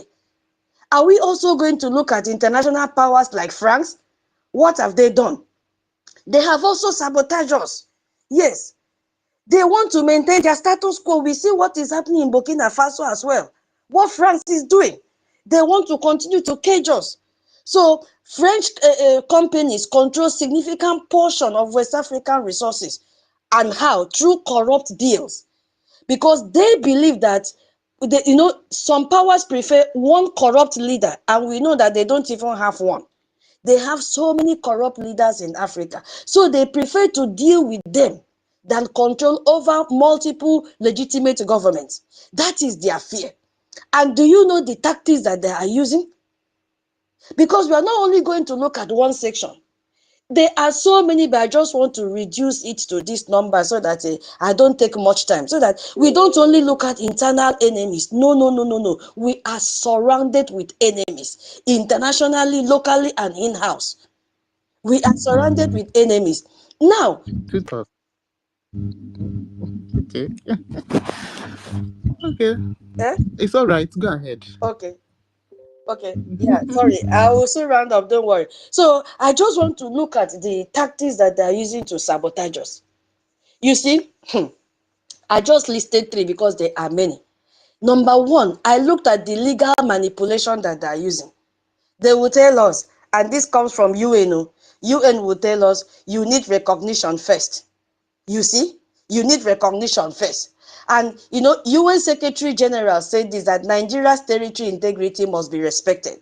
We saw that. And the reality is that this same UN recognized South Sudan in 2011. They recognized East Timor in 2002. They recognized Kosovo in 2008 before they control their territories. So why would they say until we are recognized? You see the problem? So they have contradicted themselves. They ignore their own Montevideo Convention standard when it suits them. You see what is happening? And look at the truth here behind this thing. Israel declared independence in 1948, if I'm not mistaken, while still fighting for their territory and got immediate recognition. I've mentioned this before in the morning. They also have the tactics of economic warfare. I just put down one example, blocking our international funding. This is not new to us. UK, they froze accounts of Biafran activists, so many. Even in Nigeria, they've frozen accounts of our people under what they call terrorism laws. This same UK allowed Nigeria officials to buy properties in London with stolen oil money. We could see that in HSBC Bank that closed accounts of Biafran's organization, but saved corrupt Nigerian politicians' accounts. You see the tactics that they are using? What of investment trades? You see, some international investment institutions discourage investment in Biafra project. But what do? This same institution provide funding to Nigerian government despite documented corruption. What is that telling you? So some development bank condition loans to African countries on respecting Nigerian territorial integrity. Another tactics that they have done, which we have overcome today by using this Twitter space to make noise, that they cannot silence us, is media manipulation. You will have seen that some international media consistently describe us as separatist group. They call us, especially in Nigeria media, terrorist group. You see, some outlets never mention 3 million Biafrans that were killed. They have closed their mouth. They don't want the world to know, but we are here every day to tell them, these people, this Nigeria, they killed us. From 1967 till date, they are still killing us. You see, major international newspapers have rarely publish this abomination that occurred. They say Biafra is terrorism. How? We saw that Nigeria labeled us that we are terrorists. You see, the same government that is calling us terrorists are negotiating with terrorists, which is Boko Haram, and pay the money. You see, when we carry our Biafra flag, they say we are terrorists. But bombing school and churches, what do they call that? Nadem Sabi. So the bottom line here is that, if I may ask you, why are they so much in a hurry? Why are they so desperate now? Because time is running out. We have created awareness with our referendum. So our young people have come to realize that our struggle, they've come to realize our struggle through the social media handle that we have. Every day we gather in this space, our people gather there in their YouTube channel, propagating the movement of Biafra and our freedom. So Biafran protest now happens simultaneously in almost 15 countries in the world. So they are in a hurry because they cannot close our mouth again. They can no longer control information that flows out of our mouth. We are our media. We speak, we cry, we make noise for the world to know that we have been killed enough. We have also used the law. They know that we have extended to dropping our case on the table of the congressmen and women. So they are panicking because we saw that in the newspaper last week. And more are coming this week, according to our APM. You see what is happening? They also know that when this thing happens, that UN will go back and investigate. Of course, they were just doing as if they don't know the truth. They know the truth. They know the truth about what is happening to Biafrans. So saboteurs, the bottom line here in all that I'm saying now is that saboteurs know we have met the international requirements for our nation. They sabotage our liberation, not because we are wrong, no, but because we are right. Their power, their wealth, and their influence depend on continued control of our territory and resources. Yes, but every tactic that they use, they have failed on arrival. Yeah, if we truly had no case, why would they, simply ignore us? Yes, if we did not have any case, they will simply ignore us. But since we are doing the right thing, that is why they are jumping up and down. You see, also fighting to protect themselves, but they came very late. So sabotage is a proof of our strength. Yes, it is a proof of our strength. They fight us because they fear us. They fear us because they know we will win, and we are winning. And we will win because truth, law, and justice are on our side. There is nothing that we are doing that is illegal. And that is why Finland must release our PM. Nigeria must release our Onyendu. So our response must be strategic. We must expose their motives. You see? And we must fight back with a Gemma and a J, because funding is very, very important. We saw the only thing that looks like we are delaying is because we've not taken complete territory. But it is not a condition, because we saw what the Montevideo Convention said. We mustn't conquer our territory, no. That is not what they meant to. So Biafra is not negotiable. It is our legal right under international law, and no amount of sabotage can change that truth about our freedom. So Biafrans, if you think that we were joking, know that we are not joking. We are serious in what we are doing. All you need to do is to come and fund our liberation. So I will yield my mic. Sorry, I took a little time. I took a little time. I'm sorry, but it's because of the way it was boiling in my heart. Because it says define territory. I just wanted to go back and check define territory because I couldn't memorize all, not control territory. So we have made the Montevideo Convention law. Let me put it like that: that you have to meet the requirement that you have to meet before you can get recognition. As our brother Chibike said, we have even overqualified. Yes, we have overqualified. So I just wanted us to know that it is not only the internal sabo that is sabotaging us. There are very, very many, but I just had to reduce it to that number. Thank you so much for listening to me. God bless us all. Sister Iwu, sorry if you are still there. I'm still here. They knocked me off and I got back again. You're Hey, God, welcome. my tutor, my teacher, my lecturer. You're too much. In short, after talking, no, we don't know what to say again. Well, good afternoon, ma. Good afternoon, Sister Nkiru. Nki, Madam Nki. Okay.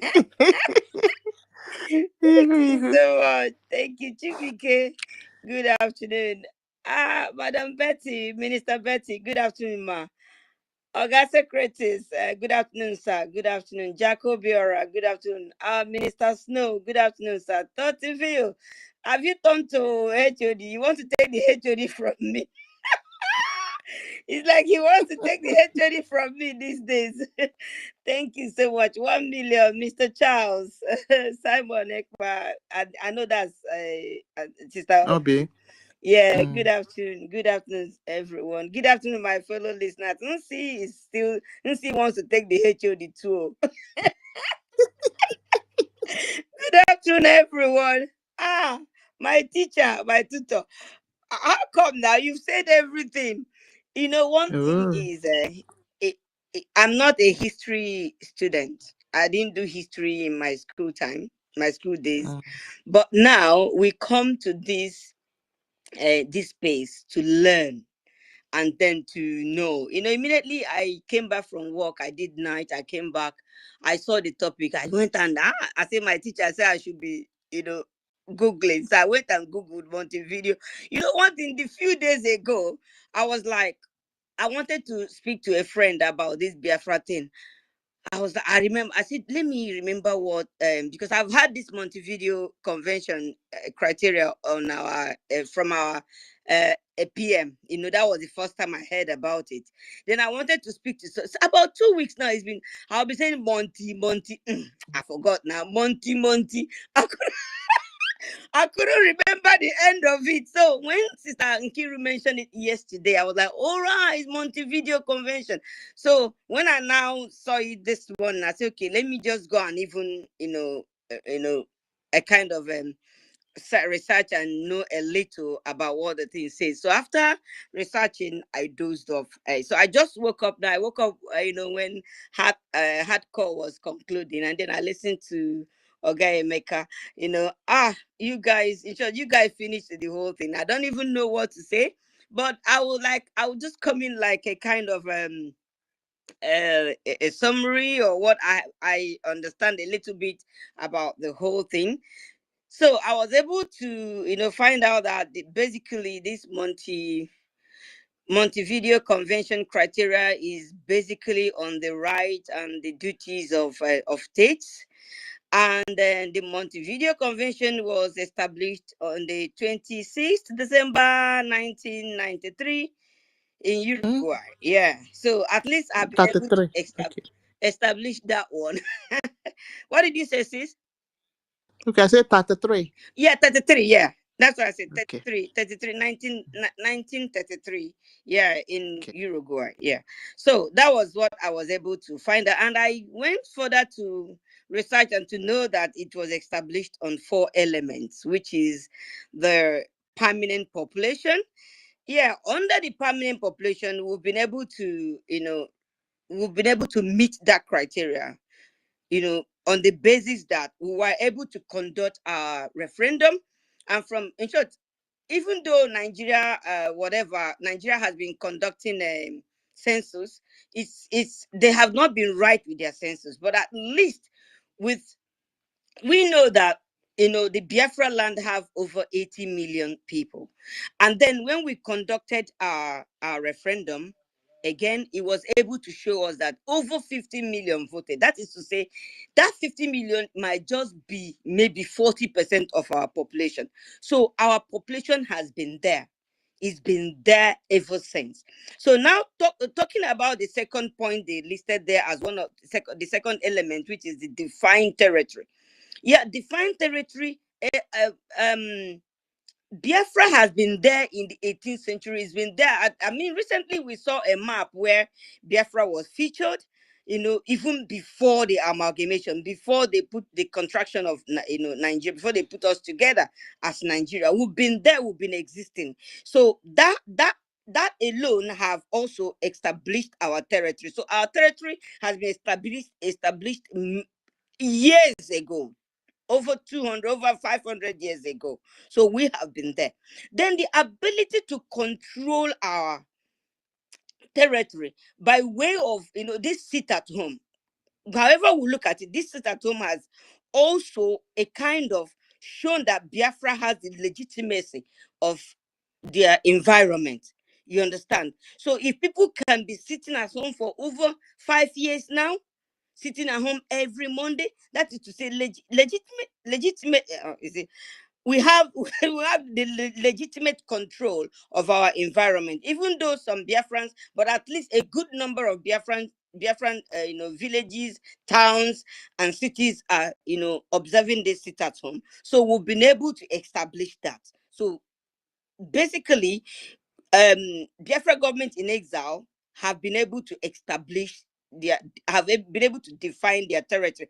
And even with the map, our recent map, you know that our PM didn't just sit down and drew that map. He consulted people. So the 40 states of Biafra was consulted. So they drew that map and they know their boundaries. They know we have a defined boundary. Biafra has a defined boundary. You understand? So at least with this map, we have been able to establish our defined government. And by this this government is the one that has been able to make sure that our population is permanent, our territories are being defined, so they have been doing a lot. So our government is very functional. All these things we are hearing these days is our government that is doing it. All the alliances is the government. So the government is really working. Then the ability to conduct an international relation, which is to say we can go into treaties with people even as it stands now. When once we start having our recognition, which we all believe that it will start soon, we'll also go into signing treaties with people. And looking into all this, you could see that these our government is something that no other has been able to achieve what they have achieved. And even this our self-referendum, one of our lobbyists, the first statement they made, they said that Simon, our APM, have outsmarted Nigeria with this self-referendum. This self-referendum said a lot for us. And then looking into the other part of the sabotage, why the sabotage? My teacher my tutor has finished work there. She talked about the international sabotage, she talked about the external sabotage, and then the internal sabotage. And then me, I'm saying that this internal sabotage, what we experienced from Ngozi Rabeze and then from this CROC, all this is just out of sheer envy and wickedness, and being contracted by Nigeria. They were contracted to do that, to pull us down.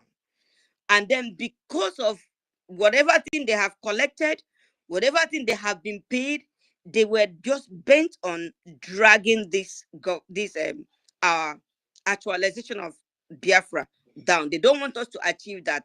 But I bet them this time around, we are going to achieve it. We have even gone far. We cannot go back. They say, the Bible says, who is that man that will close a door when our God have not closed it? And who is that man that will open it a door when our Lord have not opened it? So if Chukwukika have not said they will succeed, they will try.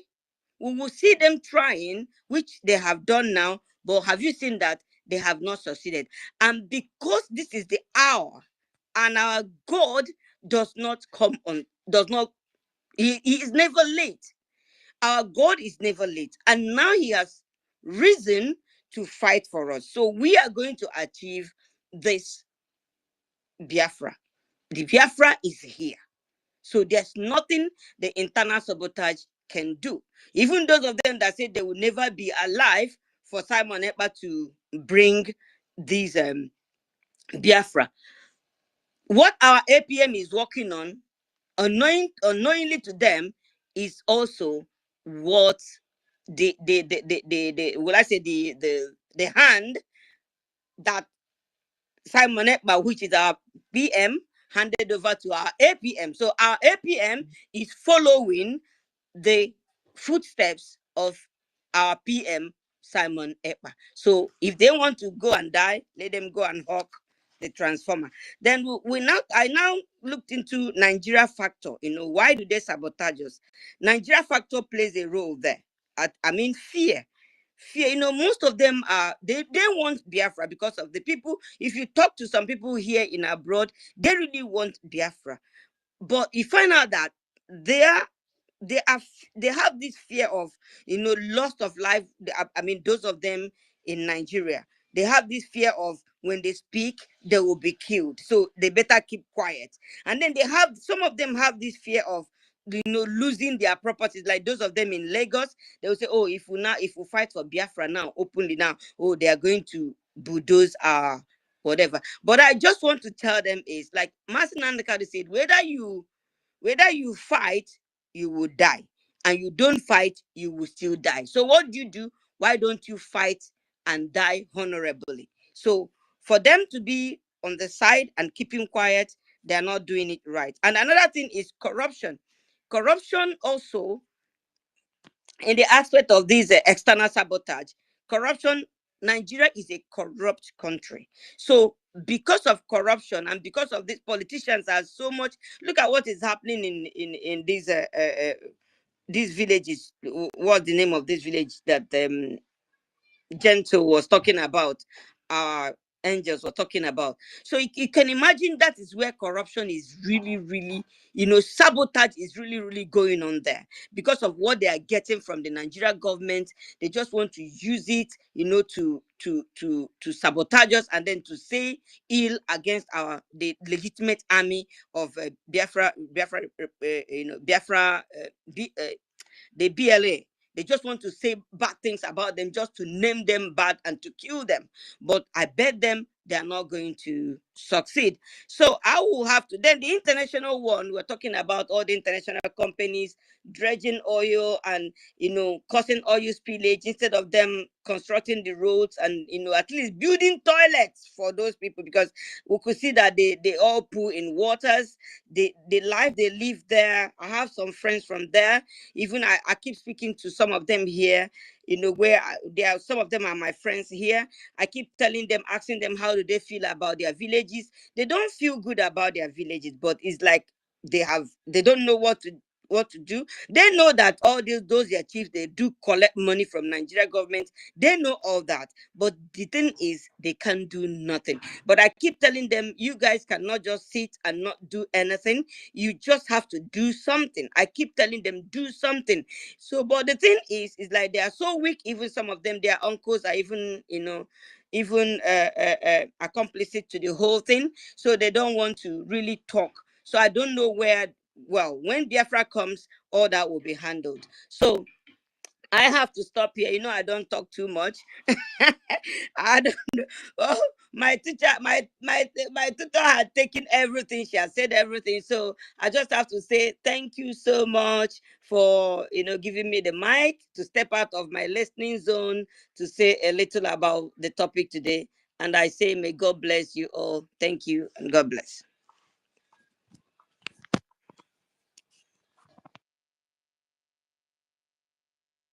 Tutors, okay. Oh my goodness. Yes, sir. You just ah. All right, that was marvelous.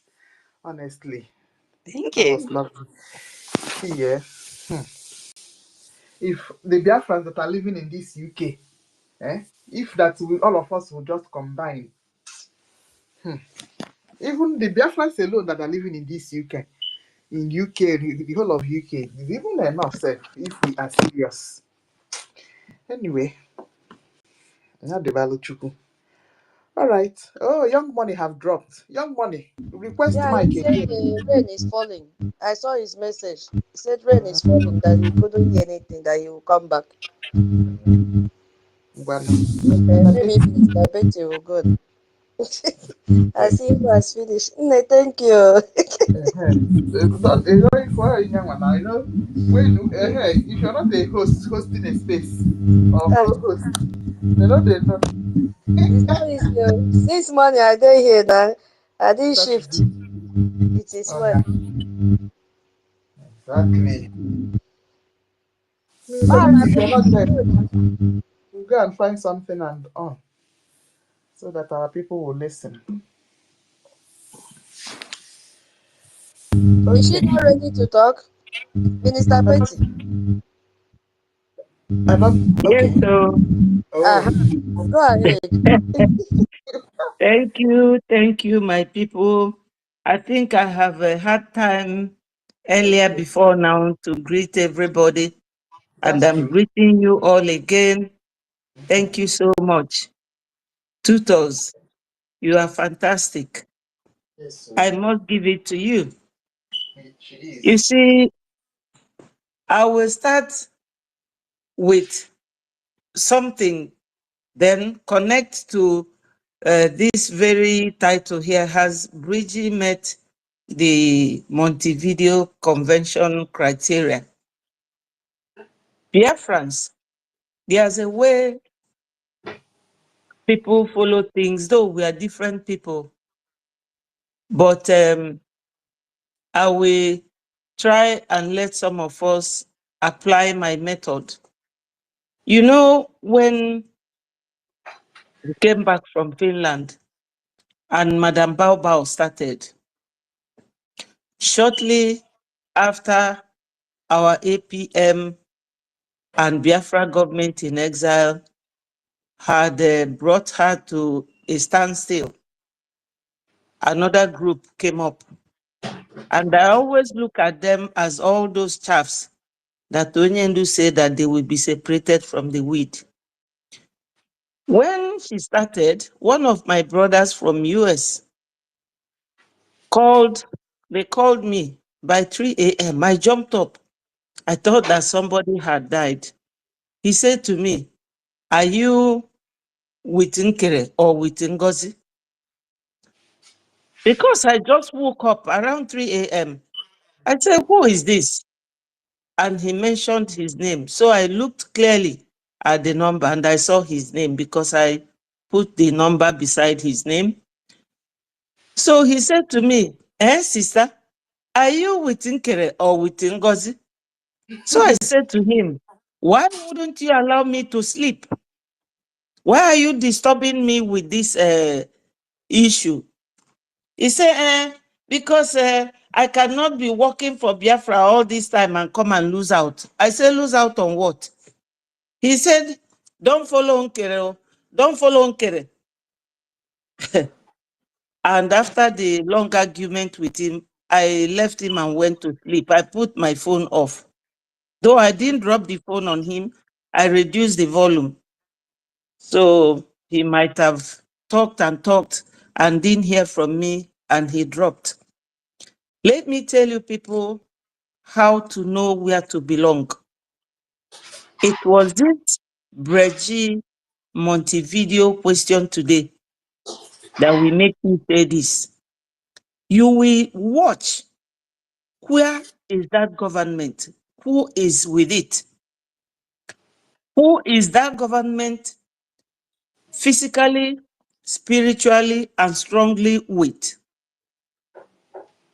This Montevideo Convention, our PM, the last space that he had with us, he mentioned it, and I was listening. He talked about these 4 criteria, and these 4 criteria is enshrined in Article 1 of that Montevideo Convention of 1933. So I won't go around because a lot have been said, but I will just summarize to you how I make my own decisions. You will look at the person who is holding the palm tree. That's the person that the goats will continue to follow. Our APM is the one holding this government for now. in every aspect.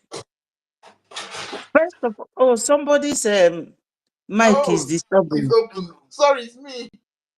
Sorry. Okay. So, this very government is with our APM. He knew the lobbyists. He works closely with them. During the time of PM, when he was even here, he works closely with our was success as the finance minister. He goes to the Washington, D.C. to speak and talk with all these congressmen.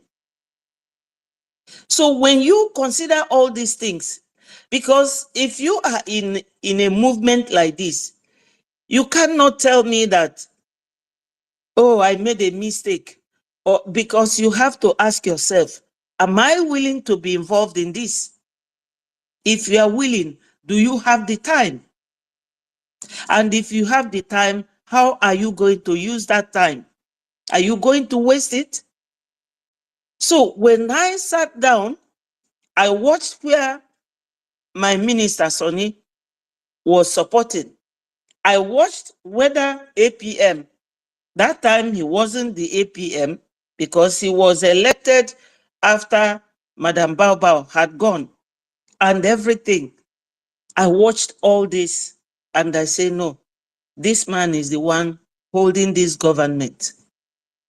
And PM used this Montevideo Convention criteria to form this government. So you cannot be wrong working with APM. We met all the criteria under Section 1 of this article. Then, under the Article 3 is where our charter, which is the law, is embedded in.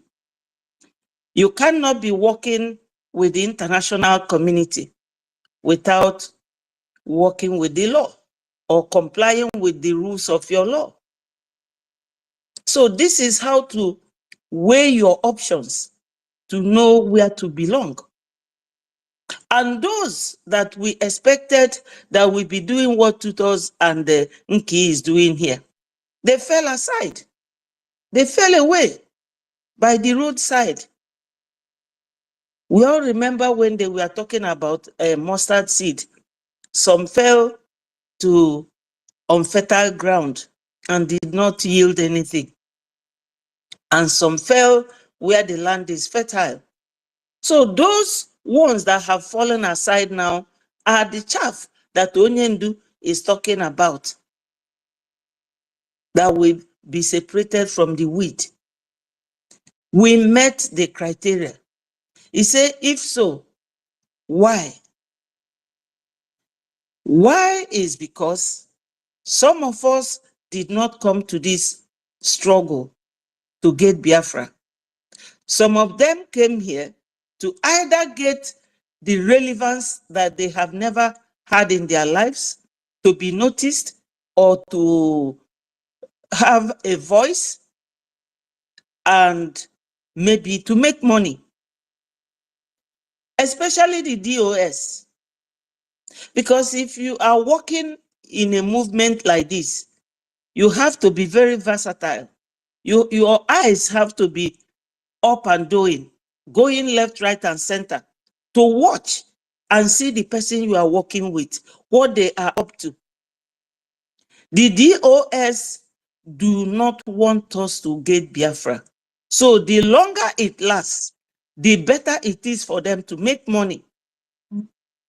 Because I don't see the reason why, in the first place, China Samuru, we have Caterpillar and the one called Ejima, killing our people in the homeland. That was why Caterpillar and PM fell out.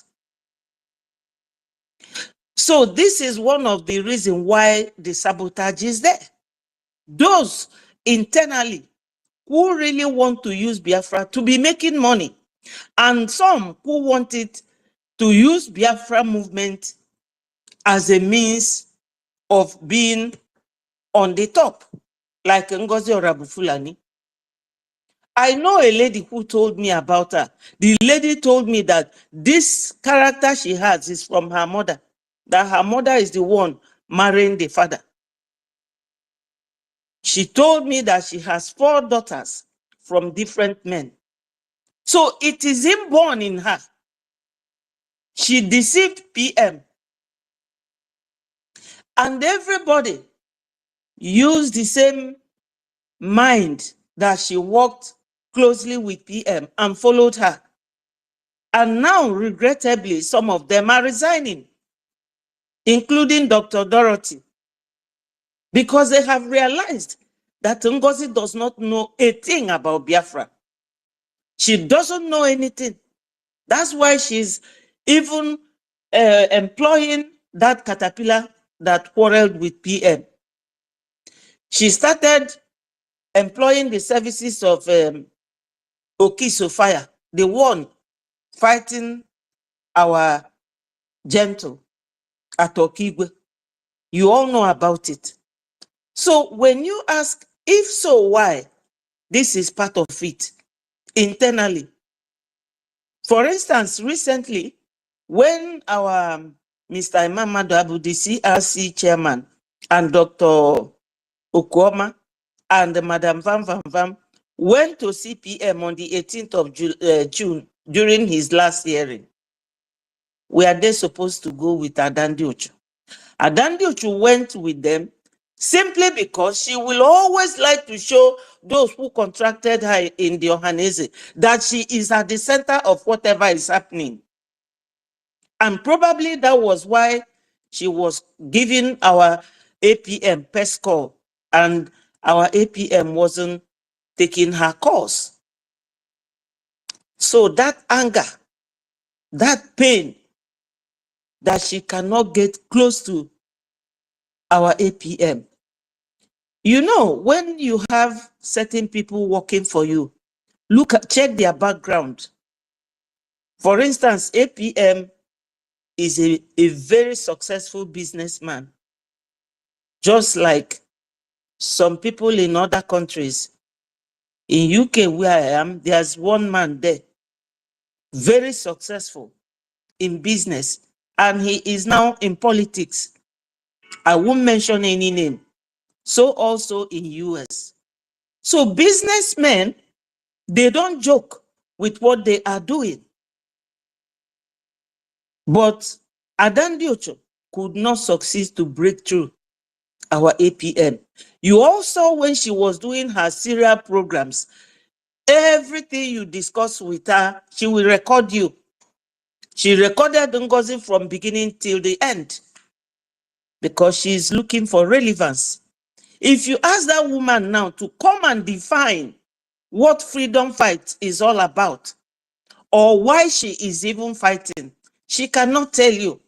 She will only tell you, Umwajani, Weluntigi Meloche. That's all she will tell you. Gossip. This very platform, I thank God that it has taken this shape. It is not a place for gossip. You can never see them think of this type of title or this type of program to let our people know that is not just defending our land. We have been fighting to defend our land for so many years. Have we done anything? The answer is no. Therefore, now we are fighting to defend our land and fighting to be recognized internationally. So 2 things at a time. Our APM, I mean to say, he is going to have his name written in the World Guinness Book of Record, because this thing that is going to happen, it will blow everybody away, both the external and the internal saboteurs, because that is a record.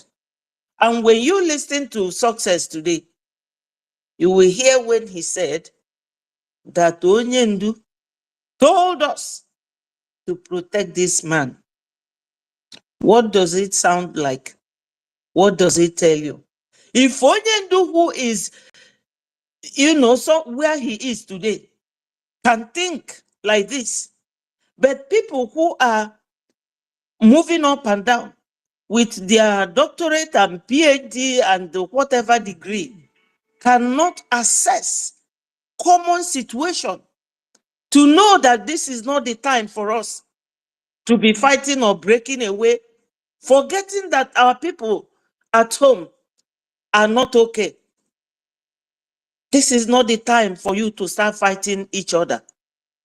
We have more fight and better fight to engage in, and not coming to have one mushroom platform and be insulting a man that is actually putting things together for you. So when I saw what was going on, I thought of what PM said about Montevideo Convention of 1933 and the Brgie. You will know that everything is enshrined into Brgie, and whoever is holding it is who you will follow. I'm not following him because his name is Mr. Sanction, because he's a Biafran. Secondly, Ojukwu has been there. Owazirike went there but did not last. Onyendu too, and the PM. So he is one of Biafran men that is holding our mantle for us. So for that question that our brother from US asked me, are you following Nunkere Ngozi? I told him finally that I'm not following any of these people, but Biafra government in exile. And the person holding it is the person I will follow. Ngozi was holding it on the surface until she was asked by our lawyers to drop it, or she will face deep consequences and severe consequences as well. But, Umorienta said, no many gemekwani hebuchie, okuni gekwu ihe masria. Ngozi has taken her own dose. So when the court case comes up, she will go and answer. Those lawyers, the lobbyists, the Brgie government, our APM, they are not, you can't separate them. They are all interwoven. So for anybody to rise up and start messing about, they are not getting anywhere. Brgie is our government. And this is what they have never allowed all these predecessors of APM to get. And thank God, today, he has gotten it for us and put it in place into real perspective, that you will see our government and you will know that we are heading somewhere. So this is all I want to say about it. All those saboteurs, some of them, they don't, maybe they will feel, oh, why is it not me? Do you have the quality? Do you have the ability? Do you have the patience? Do you have the skill? All these are factors that somebody has to consider before knowing that you have the quality or the ability to take on something and work with it correctly and listen to the people. Our APM listens. He doesn't argue. He doesn't get angry unnecessarily. He doesn't talk anyhow. That is, to me, I don't know about any other person. The way I assess people, he is a man of integrity. To me, holding our Brgie intact. Because if he had not been the kind of man he is, you know that these people, they went far. They paid money to go to where this Brgie was registered. I was listening to Madam Vam Vam Vam. Somebody asked him, How did you get there? He said, you have to pay money now. You understand? So they went far. Some could be jealousy, but I don't use that word jealousy loosely because it will sound childish. But you don't know what is in people's mind. Because somewhere in the Bible, it said that the mind is very deceitful and desperately wicked, and nobody knows it except God. So, my people, whenever you come to a place, like the fowl says, when I come to a new place, I will stand with one leg. Watch. Check around you before you put the other foot down. That was how I remained with Brgie. And I thank you all for all your deliberation. Nigeria government has no escape route. They have tried everything, including using Boko Haram. They couldn't succeed when Onyendu introduced ESN. They tried using military. Our BDF is not giving them an easy way. Now, they have decided to use the villagers. Maybe in all the places where our BDF are posited, they want to use them. A classical example is Arondi Zog. But God knows, like Chibike said, that we have now known their modus operandi. We know how they act. So we are now following them in their own games. They cannot beat us. We are the Beatles. You can't beat Biafra. They have tried it.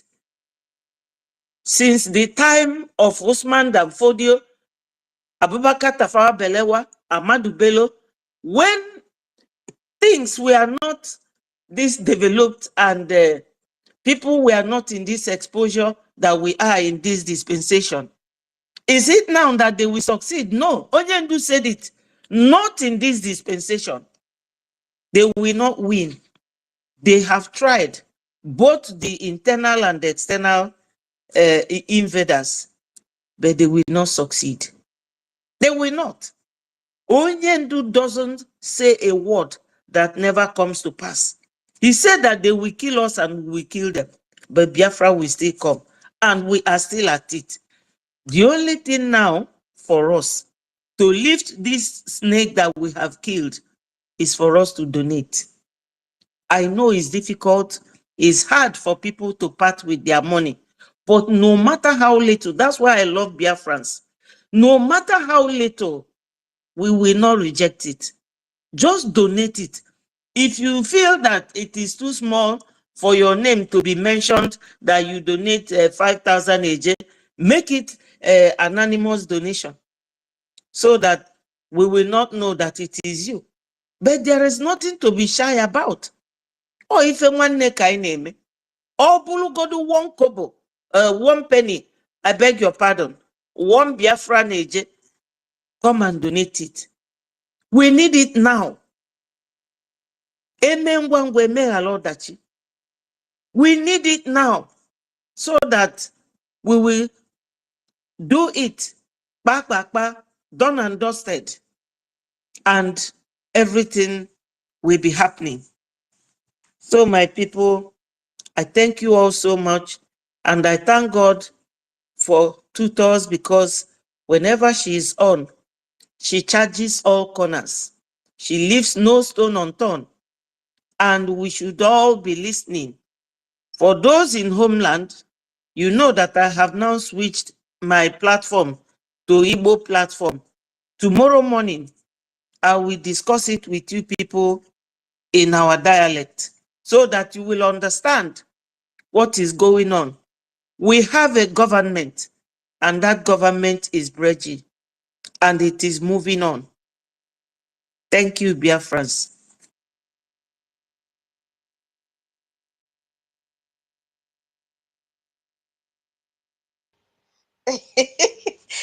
Our madam, oh, Mother Betty, oh, Minister Mother Betty. Wow. You know what made me to laugh? Thank you for your submission. when you say whether they can find this topic in another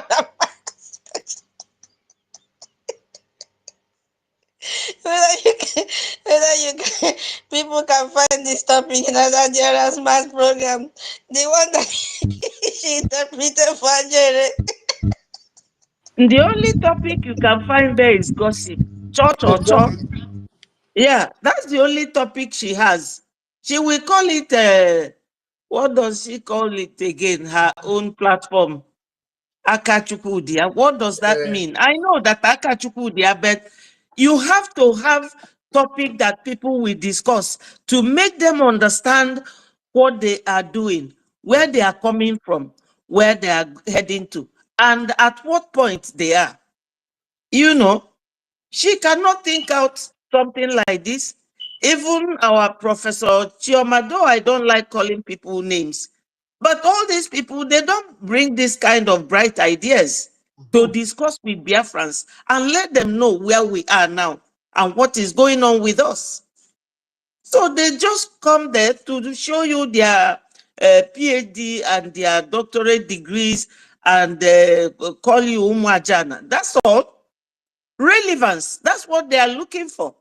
But we are here for serious business. If we are not here for serious business, I wonder what you are looking for on this platform. So, Brgie, we are so organized, following our charter, which is the law, and no international law will recognize you without being properly organized, maintaining your law, because they always work with the law. They work with the law. Thank you so much. Thank you, my people. Madam Key, please. Madam Key, please remember us that program that our information minister did and said maybe it was Adando that interpreted for Ajari. It was the registration document also. Exactly. Oh my God. Another Rama cannot. You when someone ask you what is Montevideo, how will he translate to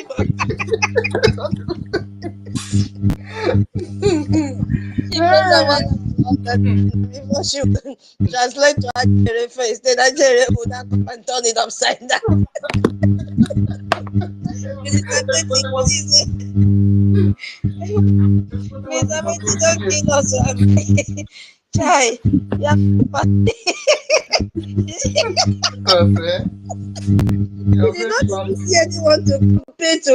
Now that you're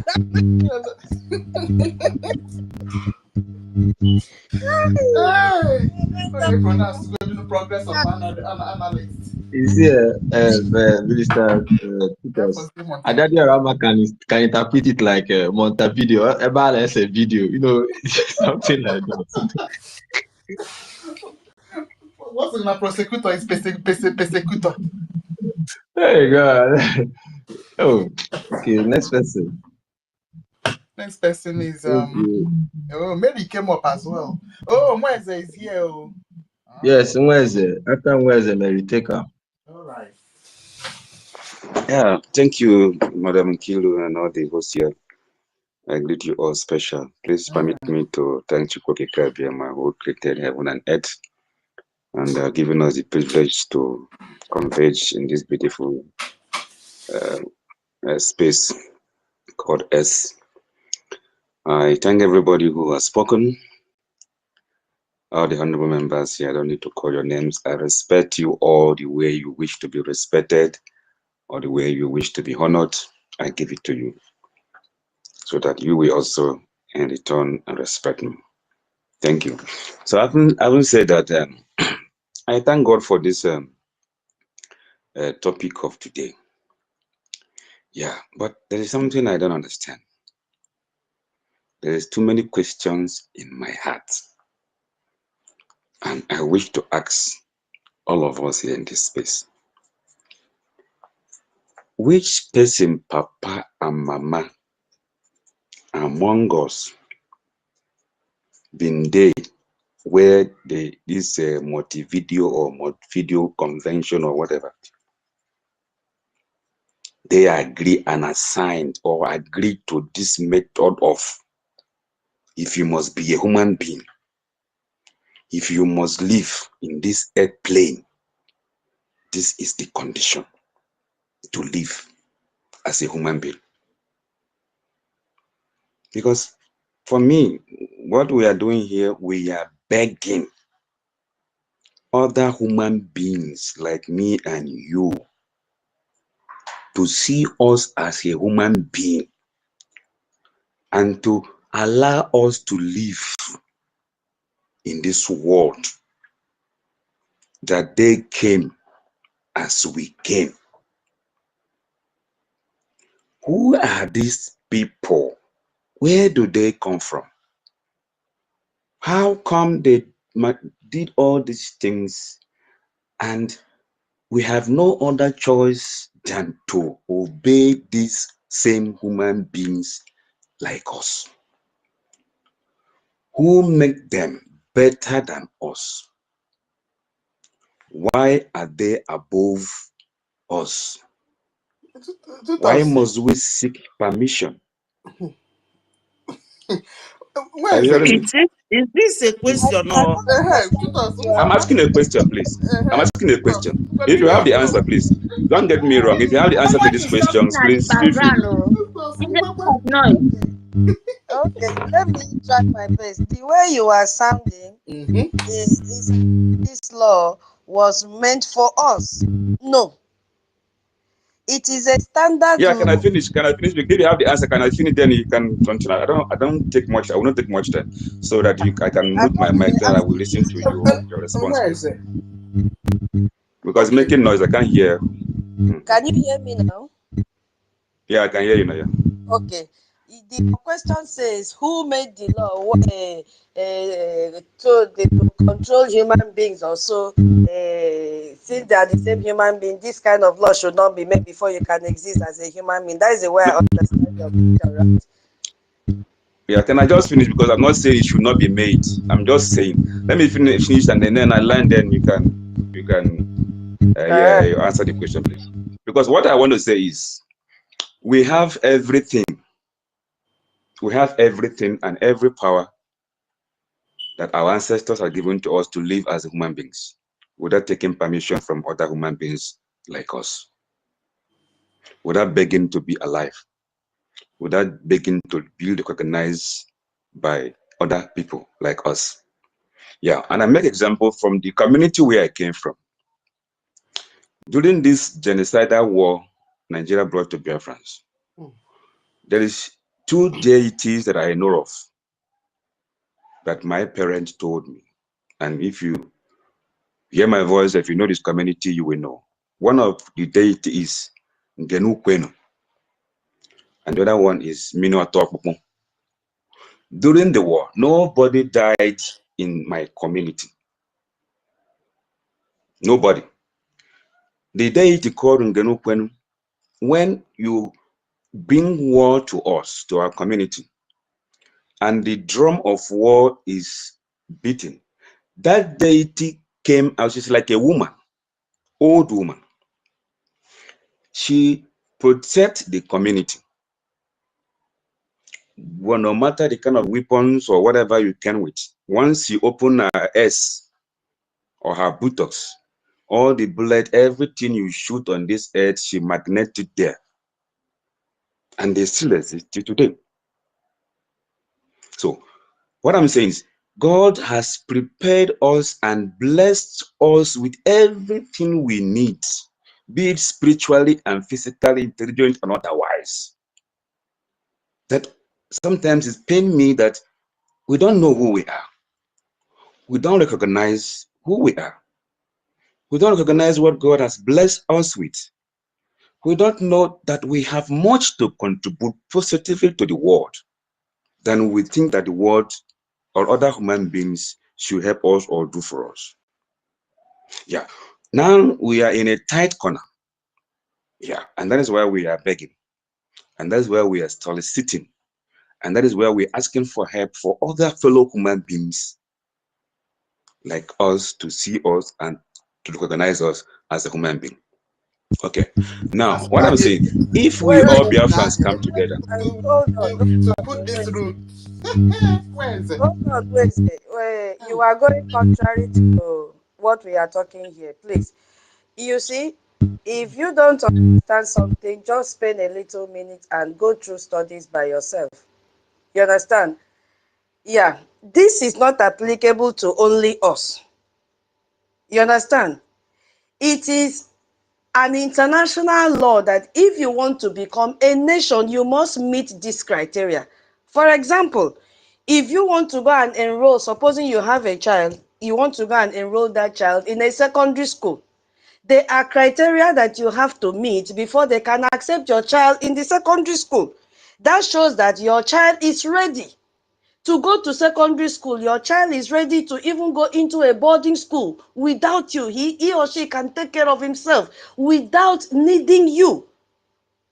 So it is not that it is only for Biafrans because we need a sovereign nation. Every country that has become a sovereign nation today went through this process. It's just that you are hearing it because as an African and as a Biafra, which is made up of Africans, anything that has to do with Africa must go through stress. It will look as if it is complex. It is not complex. Now, the first part of it was what? Maybe you are just joining, you've not heard when we started to analyze this thing. Let me just take you back a little so that you understand where we are coming from. And then you ask yourself, if we have been able to meet this standard, and then you ask yourself, are these standards necessary for us to become a sovereign nation? Then you answer for yourself. Now, the first one is that you must have a permanent population. Now, what do you mean by this permanent population? Do you understand what it means? Yes, my please. Let me know what's out there. What I'm trying to say is we are overqualified. I'm saying that we are overqualified. You cannot be overqualified if you have not made it. We are not overqualified. We still have our territory that has been occupied. Hold on, please. We still have our territory that has been occupied by the Nigerian military. We have met the 4 criteria, but then something is still left, which we have to fulfill, because the Nigerian military are still occupying part of our territory. Listen, if you were here, you will hear that there are other countries that got their recognition even when they did not take control of their territory. Because it means you should do what? Have a defined territory. Defined. They did not say that you must control before they give you recognition. And for us to have recognition, it has a process. We cannot jump that process. We can't jump it. That is why our APM goes to Washington, D.C. almost on a daily basis or weekly basis to continue to press button, because we need these people. They also need us. So when you come with this idea of they are forcing us, why should they put us under pressure? It doesn't count. That means you are just telling our APM, why are you going? And you are the same person Mama, recognition. You understand what my I mean? problem is what we are our own problem. Don't get me wrong. I'm saying that whatever thing we need in this world, we have everything it takes to get it. We are our own problem. That is my point. I am not blaming other human beings that Nigeria came and took over our territory. Whose fault is it? Is it our fault or not? It is our fault. It is our fault. We are at the problem. We are our own problem. Because if we rise today, this is what we have all the criteria. We have everything it takes to be a nation. That's what I'm saying. I am not saying that whatever our APM is doing is, no, I'm not going that way. That's not my point. I'm not going that lane.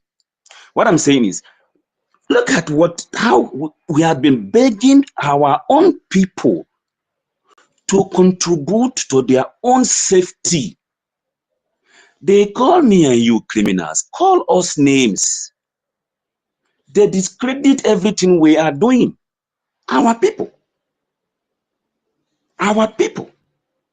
So now we are crying and begging other people when our own people are working against us, are fighting against us, and making these things that are supposed to be simple difficult for our own selves. That me and you will come here, spend hours begging our own people who need freedom to support their own freedom in the committee of nations, in the world that you came like other human beings. We are now fighting, begging other human beings like us to recognize us. That is my point. What is wrong with us then? Because you have everything spiritually and physically to be a nation and to contribute positively in this world.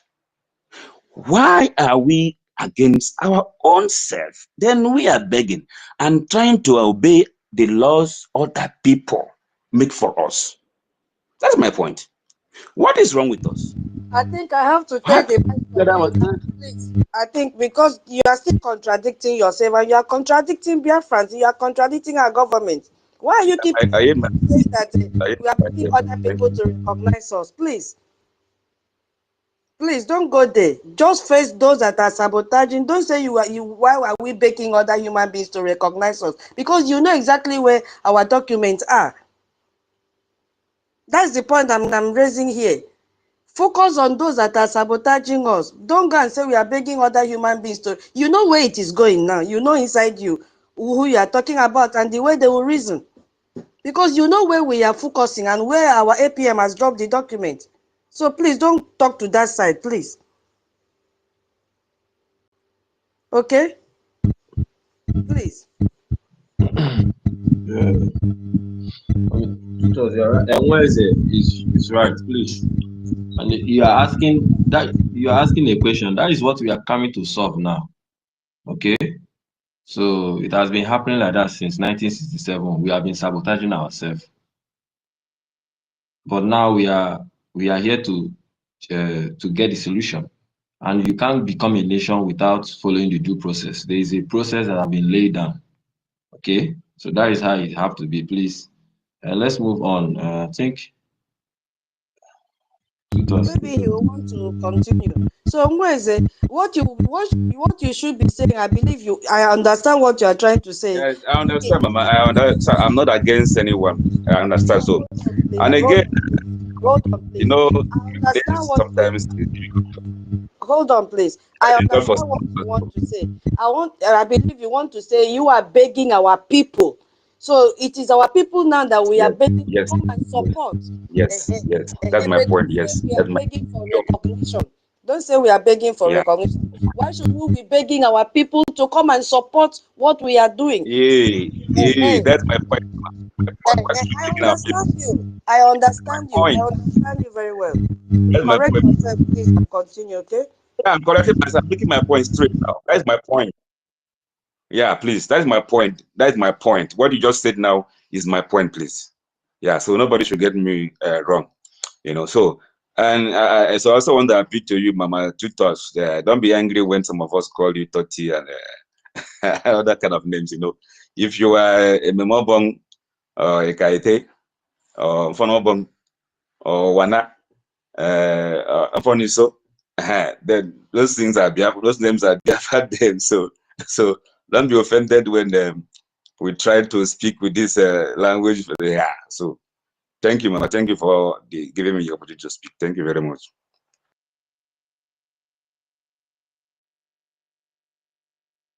Please. Thank you, Mweze. Call me anything, no problem. So far as you don't call me winch, I will accept.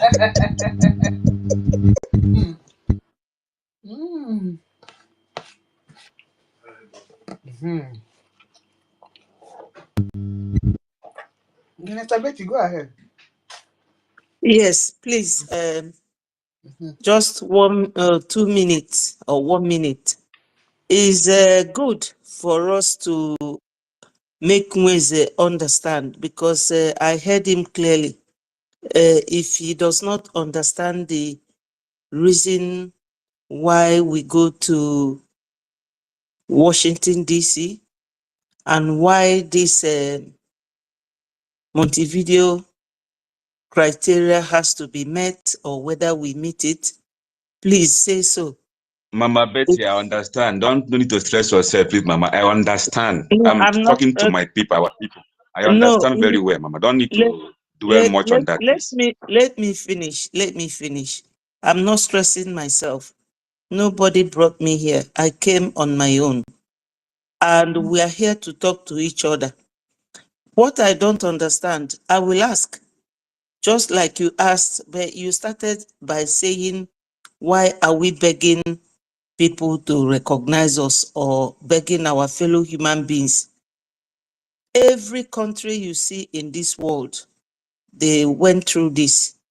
We are not the only one. You have to do it.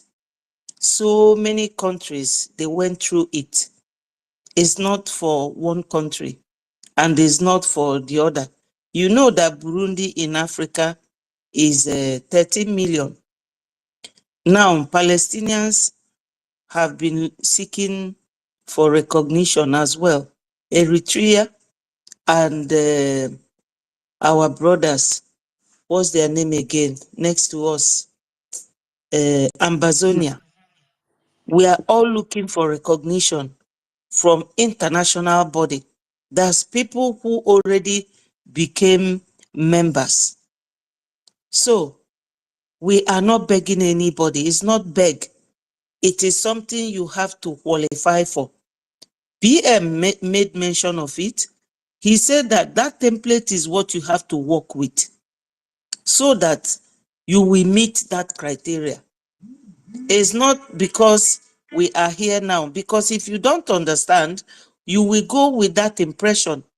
And as you are saying it, other people will be, because so many people are here, they will be laughing and say, hey, they could not answer him. They could not tell him what he's asking of. Because if we replay this video now, this program, you will hear yourself again. That time I could not speak because I didn't raise my hand and I'm not one of the co-hosts. But I have to raise my hand and speak to you as my brother. We are not here to fight. Nobody is under stress. So my brother, that is what it is. Even America, even Britain, Russia, all the countries, you have to meet this international criteria called Montevideo Convention. And what it is all about is about rights of countries that must be part of them. They say Montevideo Convention on the rights and duties. So before you make this application, you must have the right, which is meeting the criteria, and you will know what duty you owe to that very convention formed in Montevideo in Uruguay. Yeah. Yeah. So my brother, we are not begging anybody because we have what it takes as well. And we have been hanging around all these years without getting to where APM has taken us to now. That will then open the door for us to experience the Article 3 recognition. Once we are recognized by international countries, if America does it by the special grace of God, they will. Other countries will follow. Even Nigeria, they did it. The certificate was brought to Nigeria in 1960 by Queen Elizabeth of England. And that time, he gave it to, not Zik. Zik was a ceremonial president. He gave it to, I was a kid then, but we read it in history. He gave it to Tafawa Balewa. That's why Fulani believe that they own Nigeria. Certain things we have to go a little deeper to find out. We are not begging any country. You say they are our fellow human being.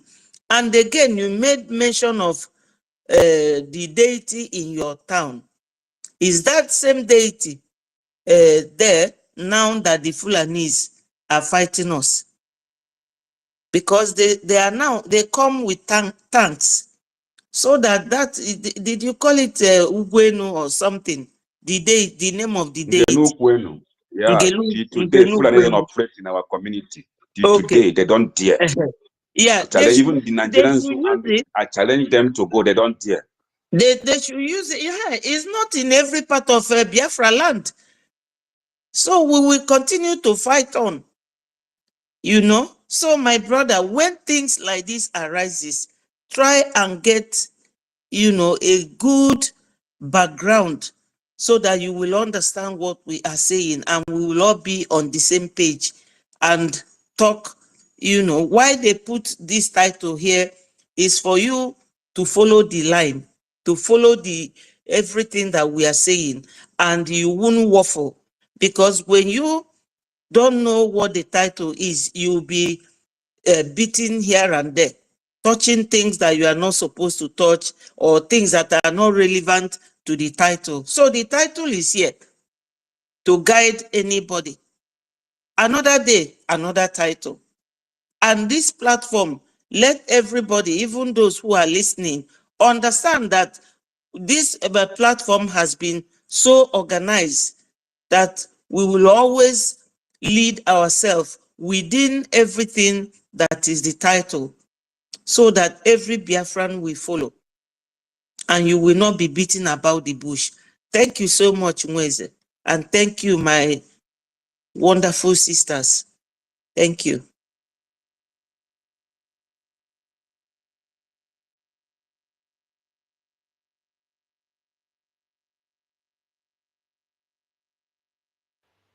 Okay, thank you, Mama. Chibike, you have anything to say?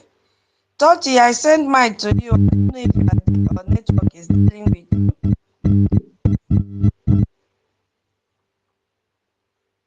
I don't know. Chibike, do you have anything to say? No, she speaks Our very well. COS. Yeah, our COS is here. Oh, sorry, COS. The original COS.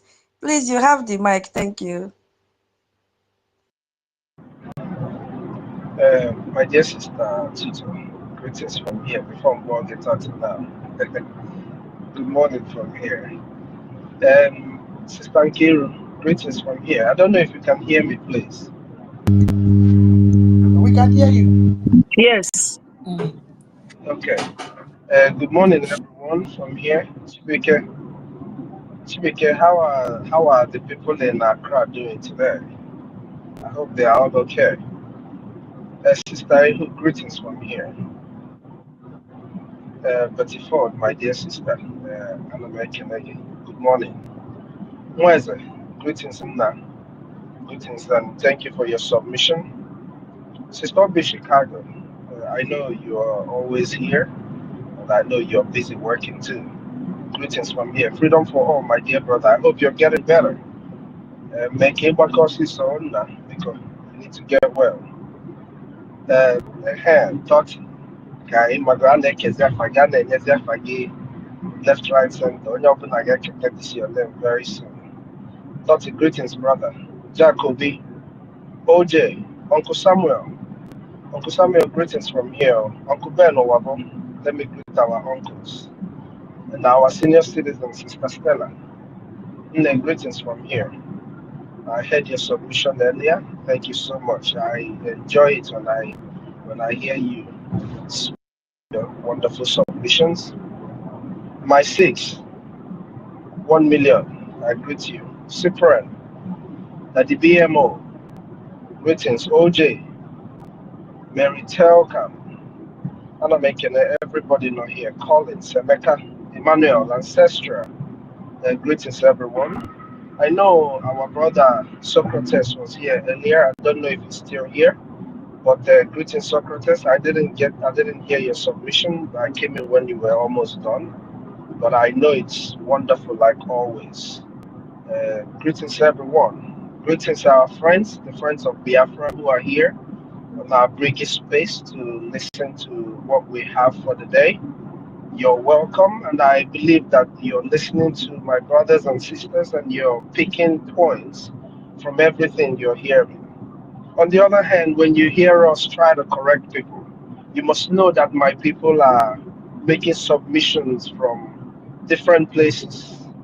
So many people have anger in their heart, so many have so much pain that they would not be able to construct to suit what the international community or what will be palatable to the ears of those who are listening from the outside. Because a man who is in pain has so many ways to express their pain. So when you hear us, our friends from outside of Biafra and all the international bodies listening to us, please try to understand when you hear some of us say the things that might not be very okay with you. Just see that this man is facing war, he's facing an existential threat, and so he might speak out of tone sometimes. Download everyone and the enemies of Biafra who are here. It's okay to be here too, so you can hear the gospel of truth. Maybe one day your brain will reset. And if for some reason it doesn't reset, maybe Nigeria will happen to you. And then you will understand in your grave why we are doing what we're doing. Maybe for your generation, the children that you have and their children, who we are fighting to make sure that they are safe. Dalun everyone.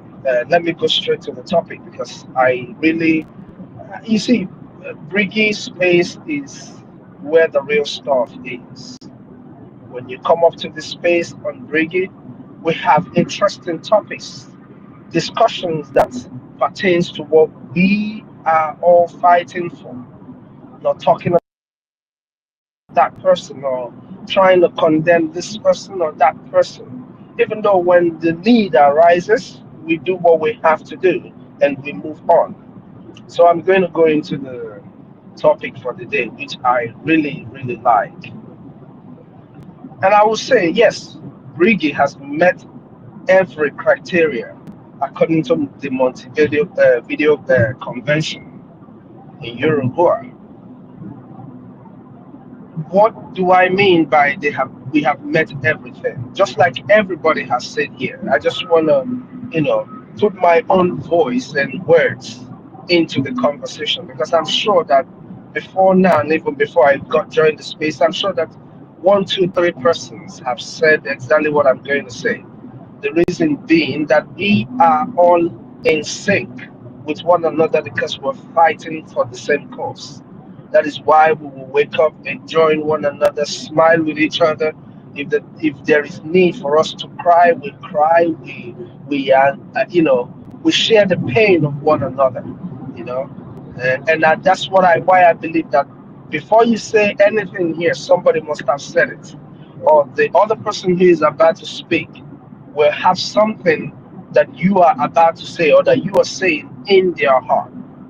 Now, when we say that we have met everything, every criteria known to man, starting from, like Sister Ihu said, I think it was Sister Ihu that pointed out, our sit at home, which is civil disobedience.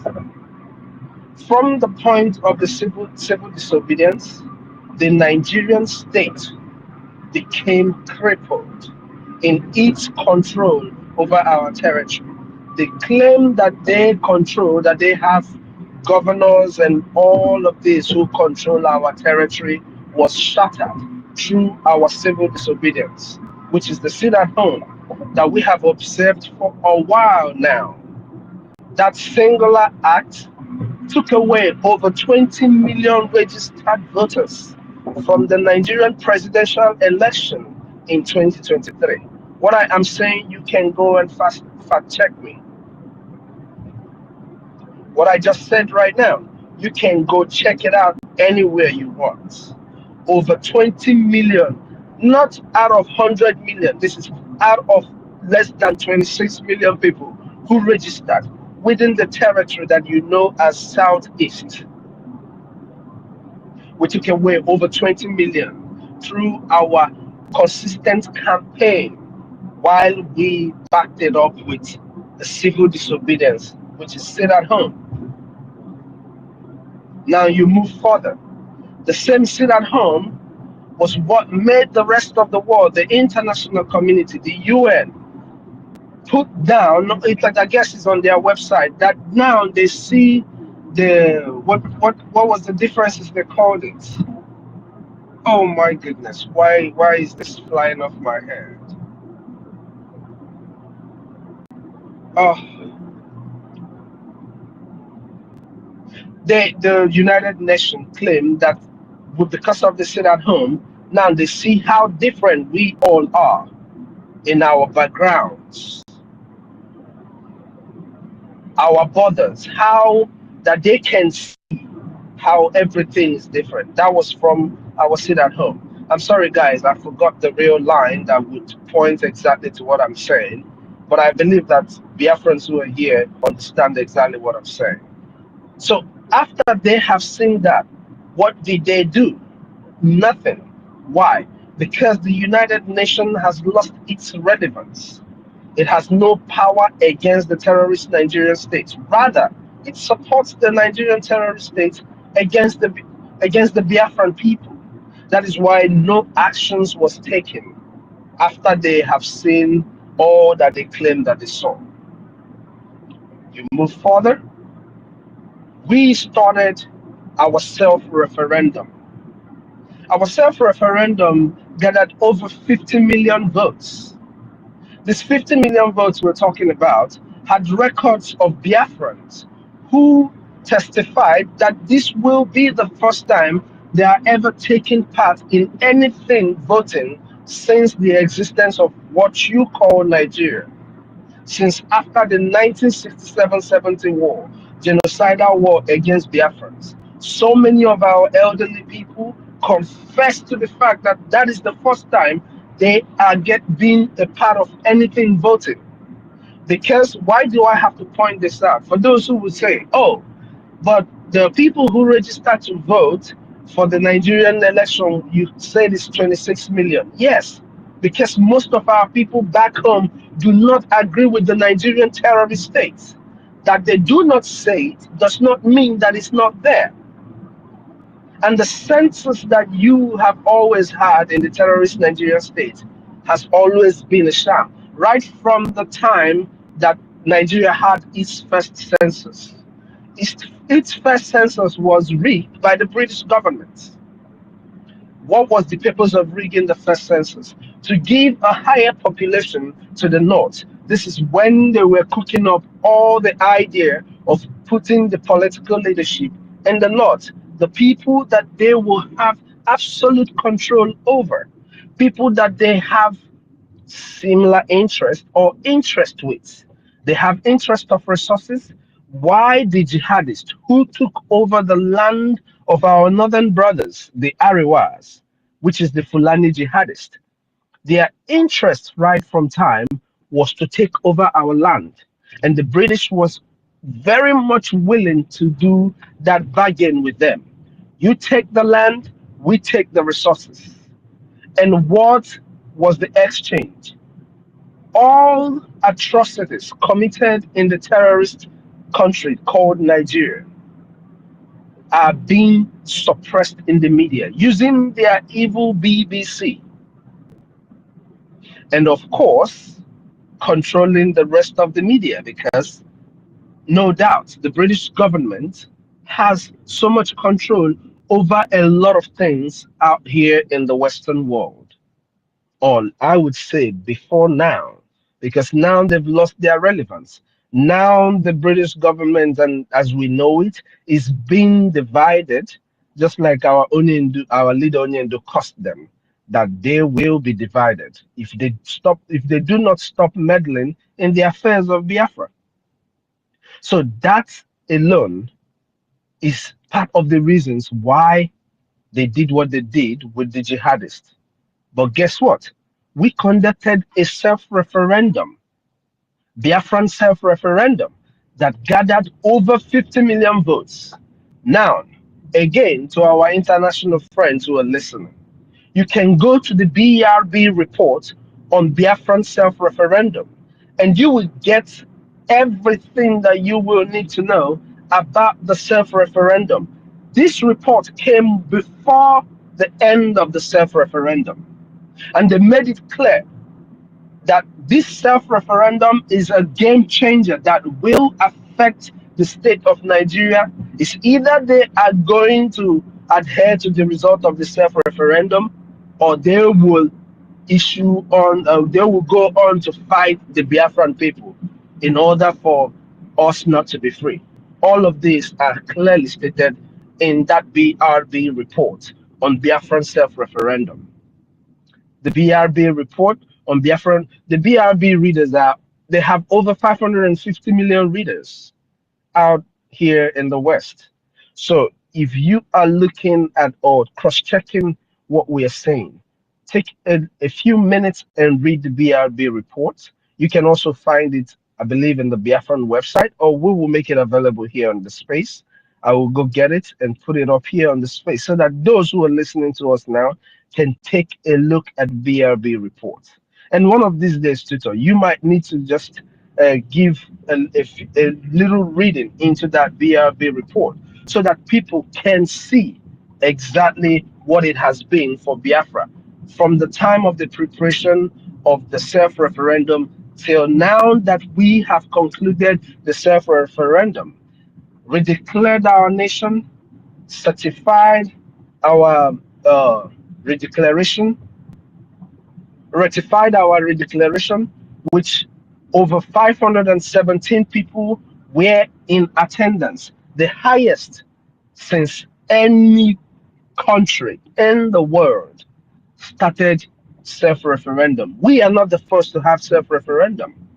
We are not the first to have government in exile, but ours is different because we have brought in everything every other person has put in during their own government in exile.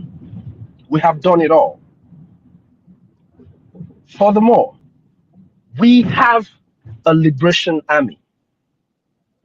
For you to seek recognition from any country, for any country to recognize you and to see that you are equal to the task of protecting your citizens, you have to have an army. Without an army, you cannot claim that you are fit to be a nation because your territorial integrity has to be protected. That is why the BDF is doing everything to protect our territories. When you hear about the different zones of Biafra, in order for them to be able to capture our territories, you will see clearly that the defense forces, the BDF, are very much capable to defend our territory. All that they need is resources. Resources, financial resources, artilleries, and all that every other nation use in defending and protecting their territories. So we have met every criteria for any country to recognize us as a nation. Not only did we conduct a self-referendum that gathered over 50 million votes, it came in a digital form. We have a database to show to the world what we have done. This is not like the shams that you have ever had in Nigeria, where nothing they give you as a record is true. And the system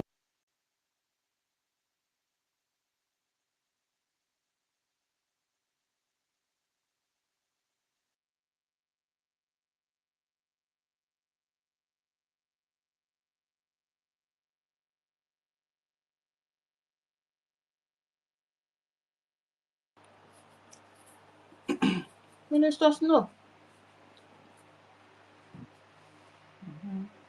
He's being distracted. Sorry, can you guys hear me? Yeah, we can.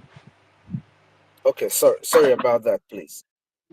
So, we have done everything. We have gathered everything that will give anybody who wants to recognize us the push to recognize the Biafran people. Yes, we do not have control of our territory, but we are doing everything to secure the lives of the Biafran people and to secure the borders of Biafra.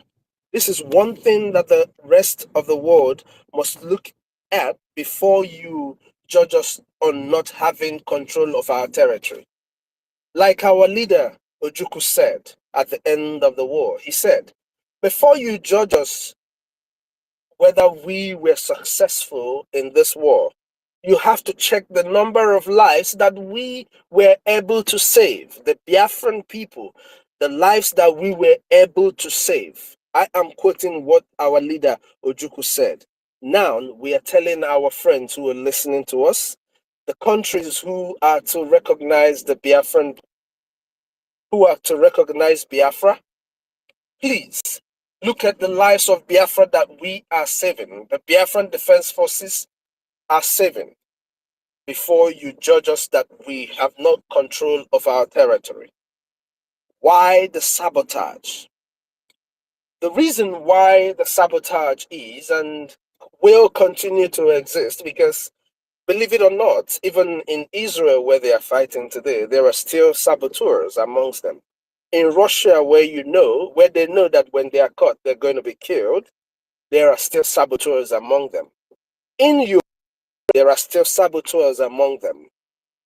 So, it's not that these saboteurs are going to end, but we are experiencing high level of sabotage simply because our people, most of our people have been so...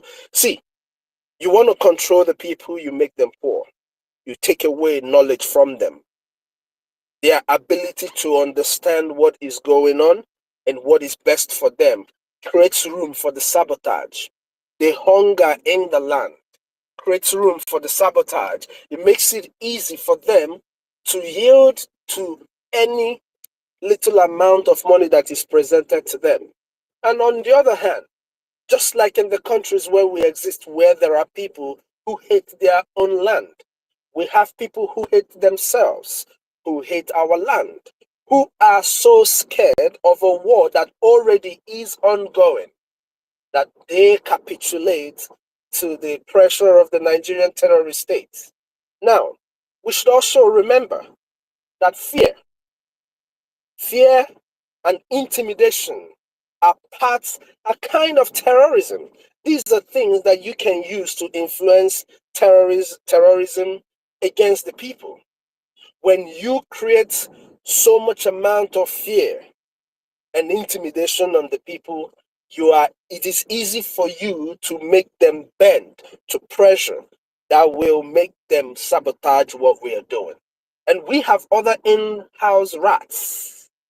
I will use the word rats for them because those rats, I have made this promise before. We're going to catch all of you with our mouse trap, and you're not going to get anywhere. All these rats that are in-house today, we're going to catch all of you, and you're not going to have a place to go. So, to our friends who are listening and to my brothers, the reason why we have this sabotage is because our people have failed to realize that what we are doing for them, the sacrifice that our leader Nnamdi Kanu is doing for them, is for their own good. So many people too do not have the spirit of appreciation.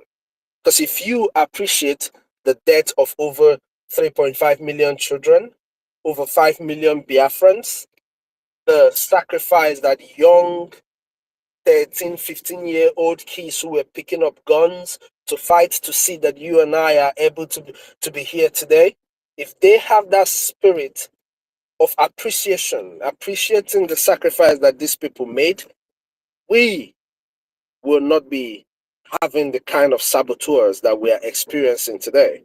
But because they do not have that spirit of appreciation, now they are it's very easy to, to lure them into sabotaging the efforts of their brothers and their sisters, which is you, I, and the rest of our people who are doing what they are supposed to be doing. And those who are in diaspora, your sabotage is out of wickedness. Some of you are envy. But why I choose wickedness above all is because you're living in people's lands where they fought to get their freedom, where you enjoy maximum security, Because like here in the United States, where I live, I am very secured in as much as we have guns and the rest of it everywhere. There is security. Where our people live in Europe, there is security in your places. You can come out from your home and go out by 12 a.m., 2 a.m., and you're not worried about anything happening to you. For those of our people who are living in these places, who are living in countries that got their independence using government in exile, and they still refuse to support the Biafran government, it is wickedness, it is their evil that is preventing them from supporting what we're doing. I don't see any other thing that I can attribute what they're doing to besides these things that I just said right now. And maybe in future, they will learn.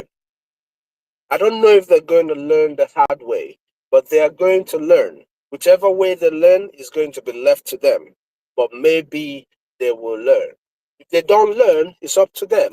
But one thing we can assure them is that the laws of Biafra is going to catch up with you.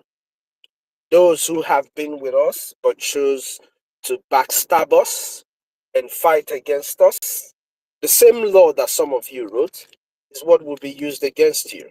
Now, another thing that I forgot to point out is this. The fact that we have our charter, it can never be taken away from us, ever. Nobody can rewrite it, just like the United States still draws laws out of its first charter that gave birth to the United States Constitution as you know it today. This charter, like you, my brothers and sisters, remember our PM dancing with it because of the power, the value of what it stands is the reason why he was dancing so much with so much joy with our charter. So all these things that we have generated are things that the rest of the countries of the world who we are seeking their recognition should look at. Pick up our charter, read it. It's in our website. Read it and see for yourself that we are a country, we are a people very much ready, willing to live by law, obey the laws, especially laws that will affect both you and we ourselves, because our quest is not just to keep Biafra safe, but to keep the rest of the world safe too. This is the words of my leaders, and here I say it again because my principal, Master Simon Ekpa, has made it very clear that we are not just going to be a Biafra that is going to have our borders closed. The same thing our leader, Nnamdi Kanu, said. We're going to have our borders open to people who have similar ideologies with us, not to terrorists. Our idea is to get rid of terrorists from wherever they come from, but to embrace people who have similar ideologies with us. These and many more reasons that my brothers will give are the reasons why we believe that we have met the criteria for any country that values life, because our fight is that to preserve the lives of people that are being wasted every day in the terrorist state called Nigeria. Our quest is for a free Biafra, the land of the rising sun, the land of our fathers, not the land created barely 110 years ago. My dear people of Biafra, the only way we can stop the sabotage is by the few of us who understand what is going on now to kill the hypocrisy. Like I have always advocated, if we can get 2,000 people to make a consistent donation of 20 ejema every week, in the next 6 months, we will have control of our territories, of different parts of our territories that will facilitate the other countries of the world that will seek their recognition, give them that speed to be able to see what we are doing and recognize us in every sense, in every way that they should. Dalun, everyone. May God bless us all. I will still be here because I like this conversation. Maybe we can have a conversation about it. Dalun, oh. No.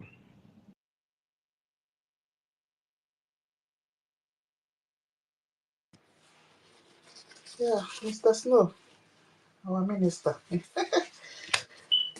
Thank you so much. Yeah. Okay. Yeah, past 7. 2001. Let's go and look for something to So, put on. yeah, I wanted to, while we are looking for what to play, excuse me, I wanted to go and look at what is it called? Um, not this. We are looking. I'll just say, okay. Okay.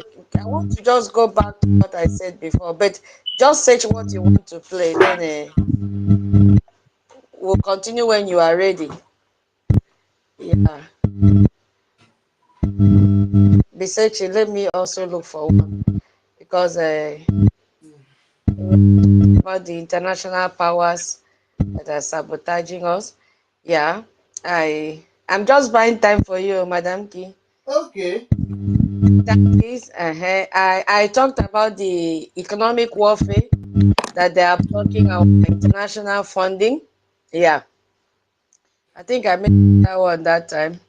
Yeah, so it was an investment threat. Also, is a form of sabotage. The World Bank threatening to withdraw funding from countries that might recognize us, and then in reality, this same World Bank gave Nigeria $3 billion in 2023, despite documented corruption. You see, and there's evidence towards that. IMF commission loans to African countries on respecting Nigerian territorial integrity. I'm just continuing on the different ways that we have external sabotage, not only internal sabotage. Because once they hear the name Biafra, everybody is afraid. The name Biafra is a threat to them because they know what we are made up of. Yeah, there is also this one we call investment trade. Okay, I've talked about that. So information warfare is also there. And under that one, I remember I said something about media manipulation. You see, an example of that is CNN. Madam Ki, when you are let me know, CNN consistently describe IPOB as separatist group, but called Global Liberation Army freedom fighters. Why would they call those separatist group? They call Kosovo. I've already said something about Kosovo. You see, they call their Liberation Army freedom fighters. Yeah, this BBC never mentioned the 3 million Biafrans, more than 3 million Biafrans that were killed between 1967 till date. You see, that report every Israeli casualty. Have you ever heard them make mention about Biafra? No. This is another way of sabotage. And then there is also academic sabotage. You see, all these people, all this area of sabotage is to make sure that we don't get our recognition, but they fail to understand that we have crossed the Rubicon and we've gone far.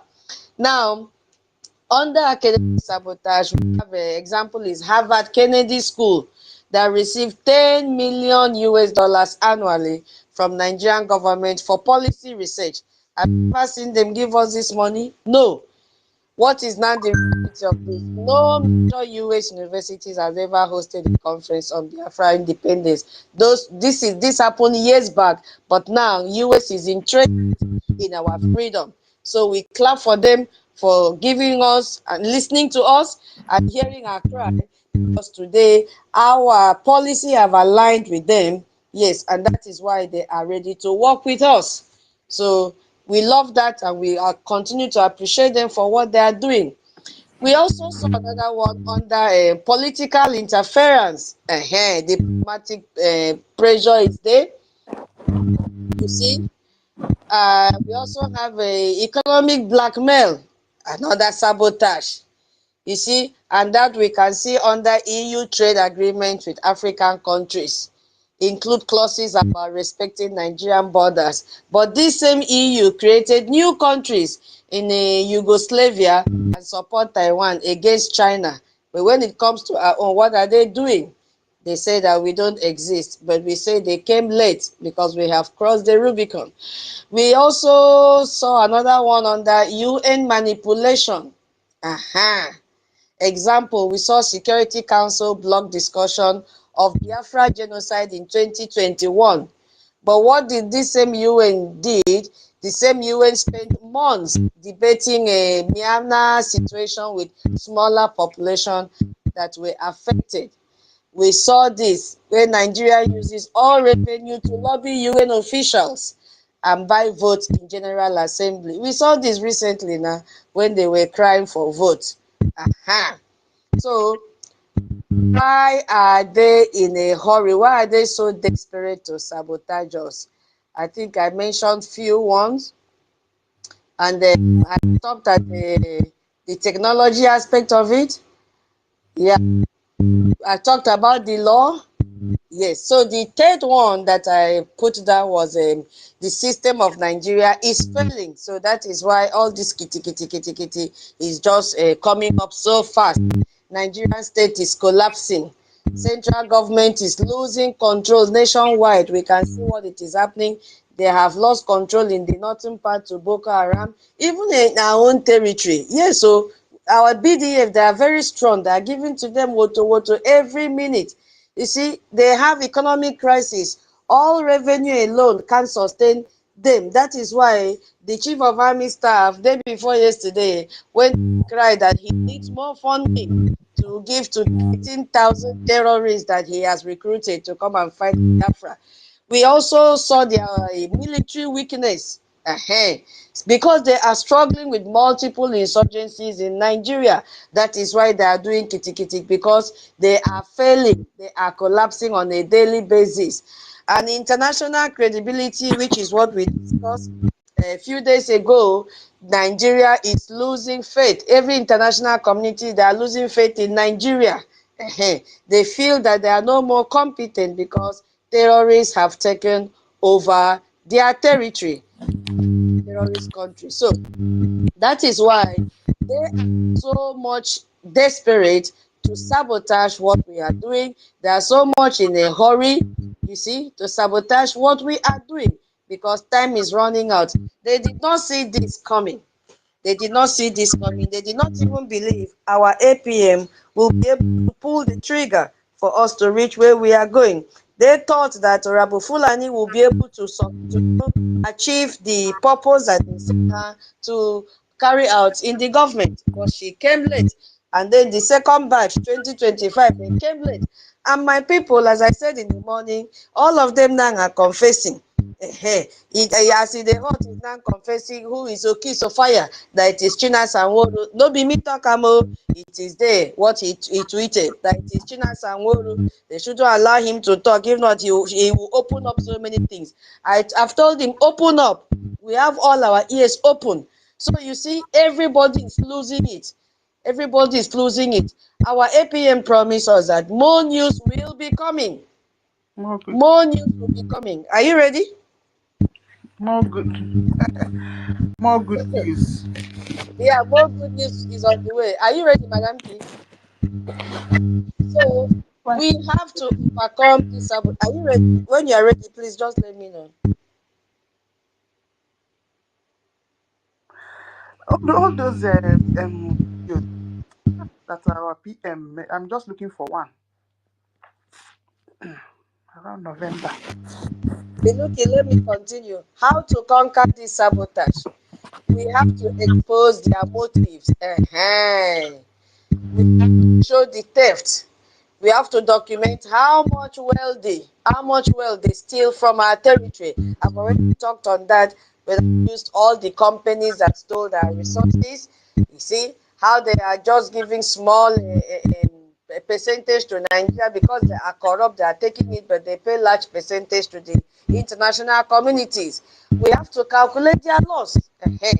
How much richer how much richer will we be when we become an independent state? You see, we are going to make it. They know who we are. They know who we are. They know that we will even be the one to feed Nigeria if anything called Nigeria will exist in in the next 6 months. Let me just put it, because I buy into the submission of our original CEOs. In the next 6 months, if we have 2,000 people that are ready to invest 20 AJ on a weekly basis, then we are going to achieve what we are looking for. Yeah, we are going to achieve what we are looking for. They sabotage because they know that we are right. If we were not legitimate, they wouldn't fight so hard. They will not. Their desperate tactics prove our strength and not our weaknesses. So they know that we are winning. You see? So my people, let's come together and work together, put our fund together, because we have to take over our territory. We have to send out these foreign terrorists, which Nigerian terrorist government have brought to our land. That is just the little thing that is left. But remember what I said when I started this description in the morning. Remember what I said? Who can remind me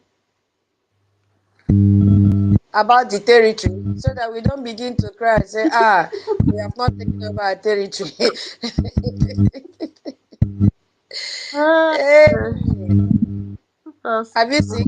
Because the Montevideo Convention says defined territory, not controlled territory. I've already mentioned in the morning so many countries that got their recognition when they were defining their territory. They did not even control their territory. So we are not the first, and we will not be the last. So let that one not scare us. It says defined territory. You must have a defined territory, not a controlled territory, because they know the fight must continue. I'm Chibike, my co-host. Chibike, Yeah. okay. Madam Key and I join the meeting now, so please go ahead and manage the space, please. Hey, how Chibike manage now with those speakers? Hey, Papa, I have to find something on. But if somebody wants to speak, how will he stop it? Where are you people going? We have a meeting now. Okay. BIAFRANS, please, if you want to speak, then you can come and take the mic so that we'll continue. Because right now there is no one the speaker. Madam Key wants to play something in the background. So that is if I found one now. I'm looking for PM's past video. It's 2 hours. Yes. So Chibike, you don't have? By that time, if we don't finish the meeting. 2001 time. What time is the meeting? They say it has started. Oh, started. Yeah. Oh, Telegram. No, it's going to be, just go to the group, you see the message. So Chibike, you don't have anything to play? So that you can, in case somebody wants to speak. He has raised up his hand. Let me see. Okay. There is somebody asking. Afam. Okay. So you guys should but Chibi can find something now so that manage it on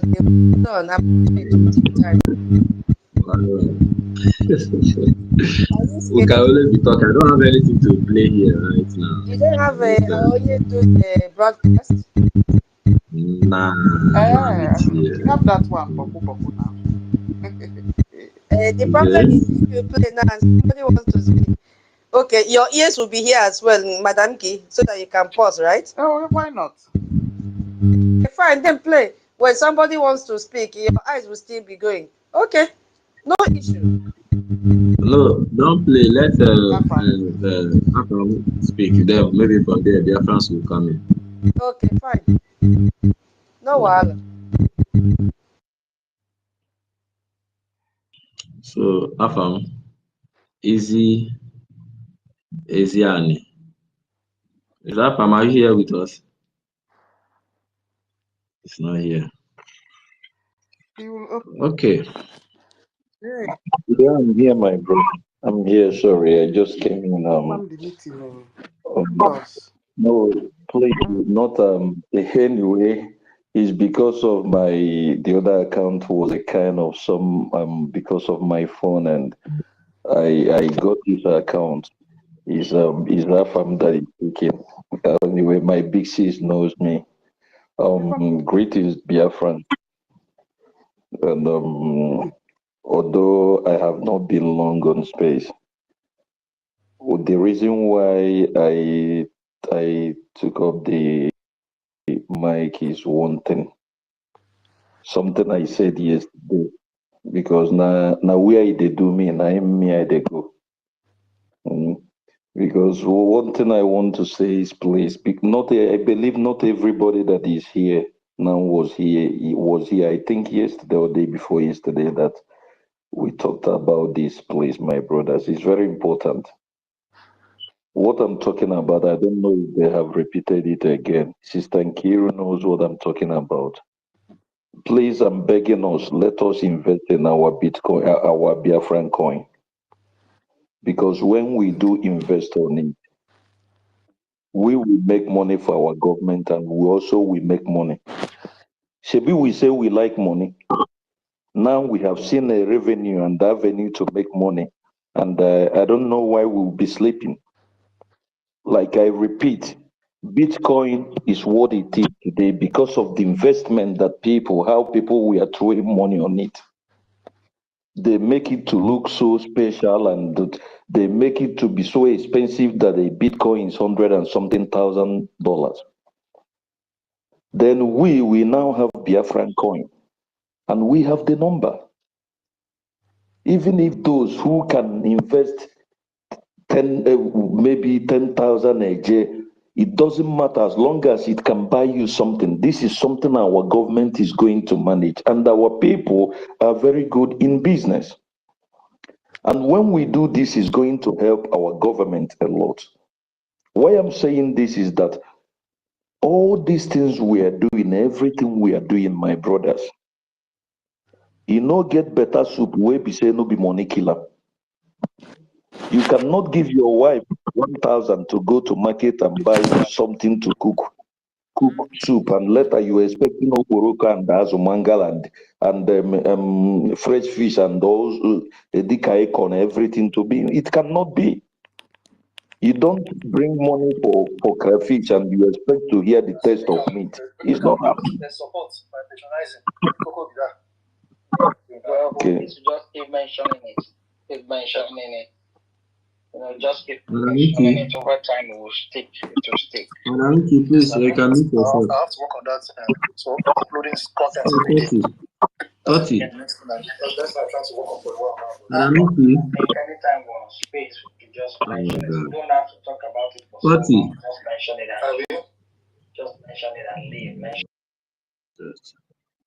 Nnamdi, please. Is there any place you can continue? So, my brothers, what I'm saying is this. Sorry, I did not greet. I did not do the formal the formal procedure by greeting my beloved sisters, mothers, aunties, and my brothers, those I respect so much, my uncles, and those that I can say they are my younger brothers. Please, I'm begging each and every one of us, if we could look into this, for those who are thinking that when they ask you to bring 1,000 Gemma for the Biafran this thing, I mean about those who are to deposit money, okay? This is another way. Your 100 Gemma is important, and this thing, you're not wasting the money, you're not throwing it away. You're making our coin to be more valued, to appreciate. Okay, and the more this thing go, other investors, it will attract other investors. As long as it's money, people will come in. And what these people are using to do whatever they are doing to us is money, because they believe they have more money than us. And while we have the revenue, we have whatever it takes to show the world that we can be crazy positively. If we troop into our coin Let us give it 2-3 months. You will see what is going to happen. So please, I urge each and every one of us, let us do this. Let us please do this. Those that are still buying house you want to buy in America, I said this thing one time ago, you want to buy a house in Britain, you want to buy in Europe, everywhere. How many of these individuals have investment in your land? But we go to their place, we invest because their place, then don't sweep and finish. It's very okay. And we are now investing, and we believe it is more secured than your own place. Then why can't you make your place to be better? That is why if anybody come and tell me, hey, Trump is a racist, this, that, I will tell that person, you're very stupid. You go to somebody's house and the person is telling you, I don't want, go to your place. Then why can't you go to your place and fix your place up? Because if you fix your place up, your place might even be better the way you wish or the way you want. Okay, so please, I'm begging each and every one of us, as long as our government is giving us go ahead that we are safe, then why don't we troop in and invest in this? So that it will help us, because it's all about money. And when we are making profit, our government will be doing what they are doing, what they should be doing, because they need money too. No government works without money. What makes America, Russia, Japan, China, everywhere is money. China brought out their people, how many of them, and made them millionaires. How did they do it? It's not a rocket science. It's just a simple mathematics. So please, let us call our own, and make our own to be important. Let us advertise our own. Let us show the world that we have something. Please, I beg us, because the world is going into technology. Anybody who is waiting for Bitcoin that tomorrow they will tell you is not working, or all this crypto, you are lying. I will say this again, nobody told me, nobody tell me, but I know it's going to happen. Sooner, a time will come, all this paper will be washed away. And this crypto will be the next that will take over. It doesn't matter the manipulation, because people are looking at the easy way out, as long as you're doing the right thing. So please, I urge each and every one of us, please, let us invest on our own. Let us make our own important. Let us make our own to be known. And it's going to also help our government in the things that we are doing. I will stop for now, please. I yield. Thank you.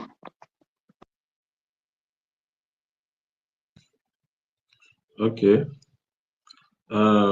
Sister Tutor, do you have any maybe any of the our Onyendu message you can play as you are in the meeting?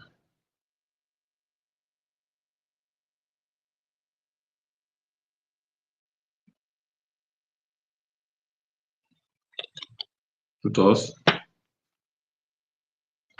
Yeah, is it my laptop meeting now?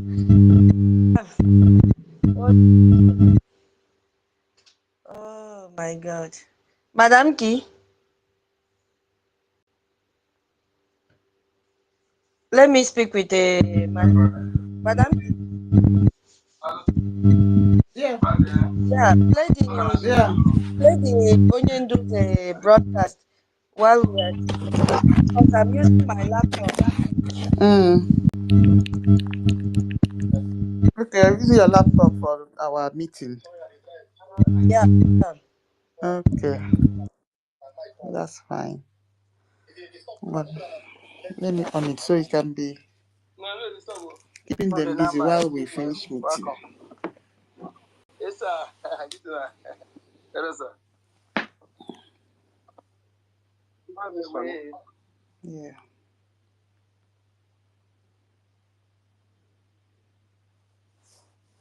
I'm not sure. Maybe you never entered. Maybe. So, Okay, they were my people. Yeah. I don't want to enter with one leg, bro. Madam K, mute yourself. Your meeting is coming up. Okay. Mute.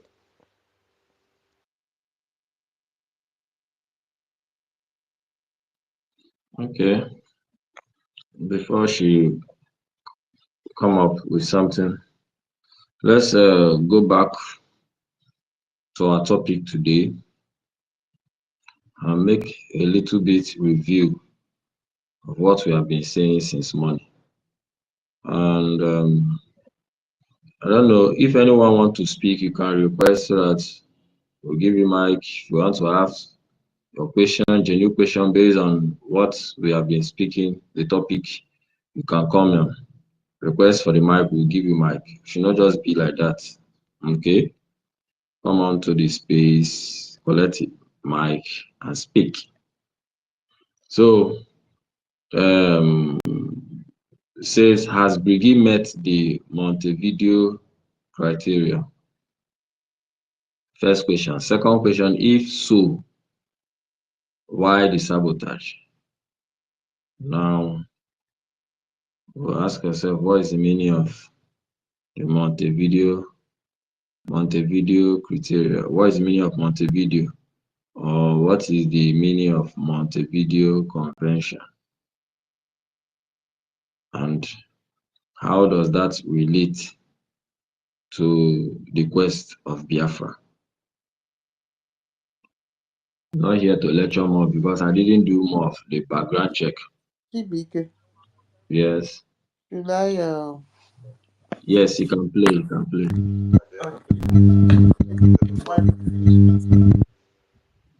Okay, people. Yeah, we have to bring down this space now because media team have a meeting in Telegram. Our information minister said I should tell you if you're in the media team, go to the Telegram group and then you should join the meeting. Immediately after the meeting, he will open another space. So thank you so much, BIAFRANS, for joining. Maybe we can repeat this topic some other day. Honestly, it was so rich. We've not even spoken because those in the US are just waking up now in Canada, and they would have loved to say one or two things to it. So thank you so much, my co-host, senior citizen. You were here. Next one kicked you out as a co-host, Madam Key. Chibike, thank you so much. Hey, Mama of the house, Mr. Betty, thank you so much. All of you that spoke today. God bless us all. Tomorrow or this night, another space will be there with the information minister, and tomorrow will be another beautiful day. Thank you so much. Good night.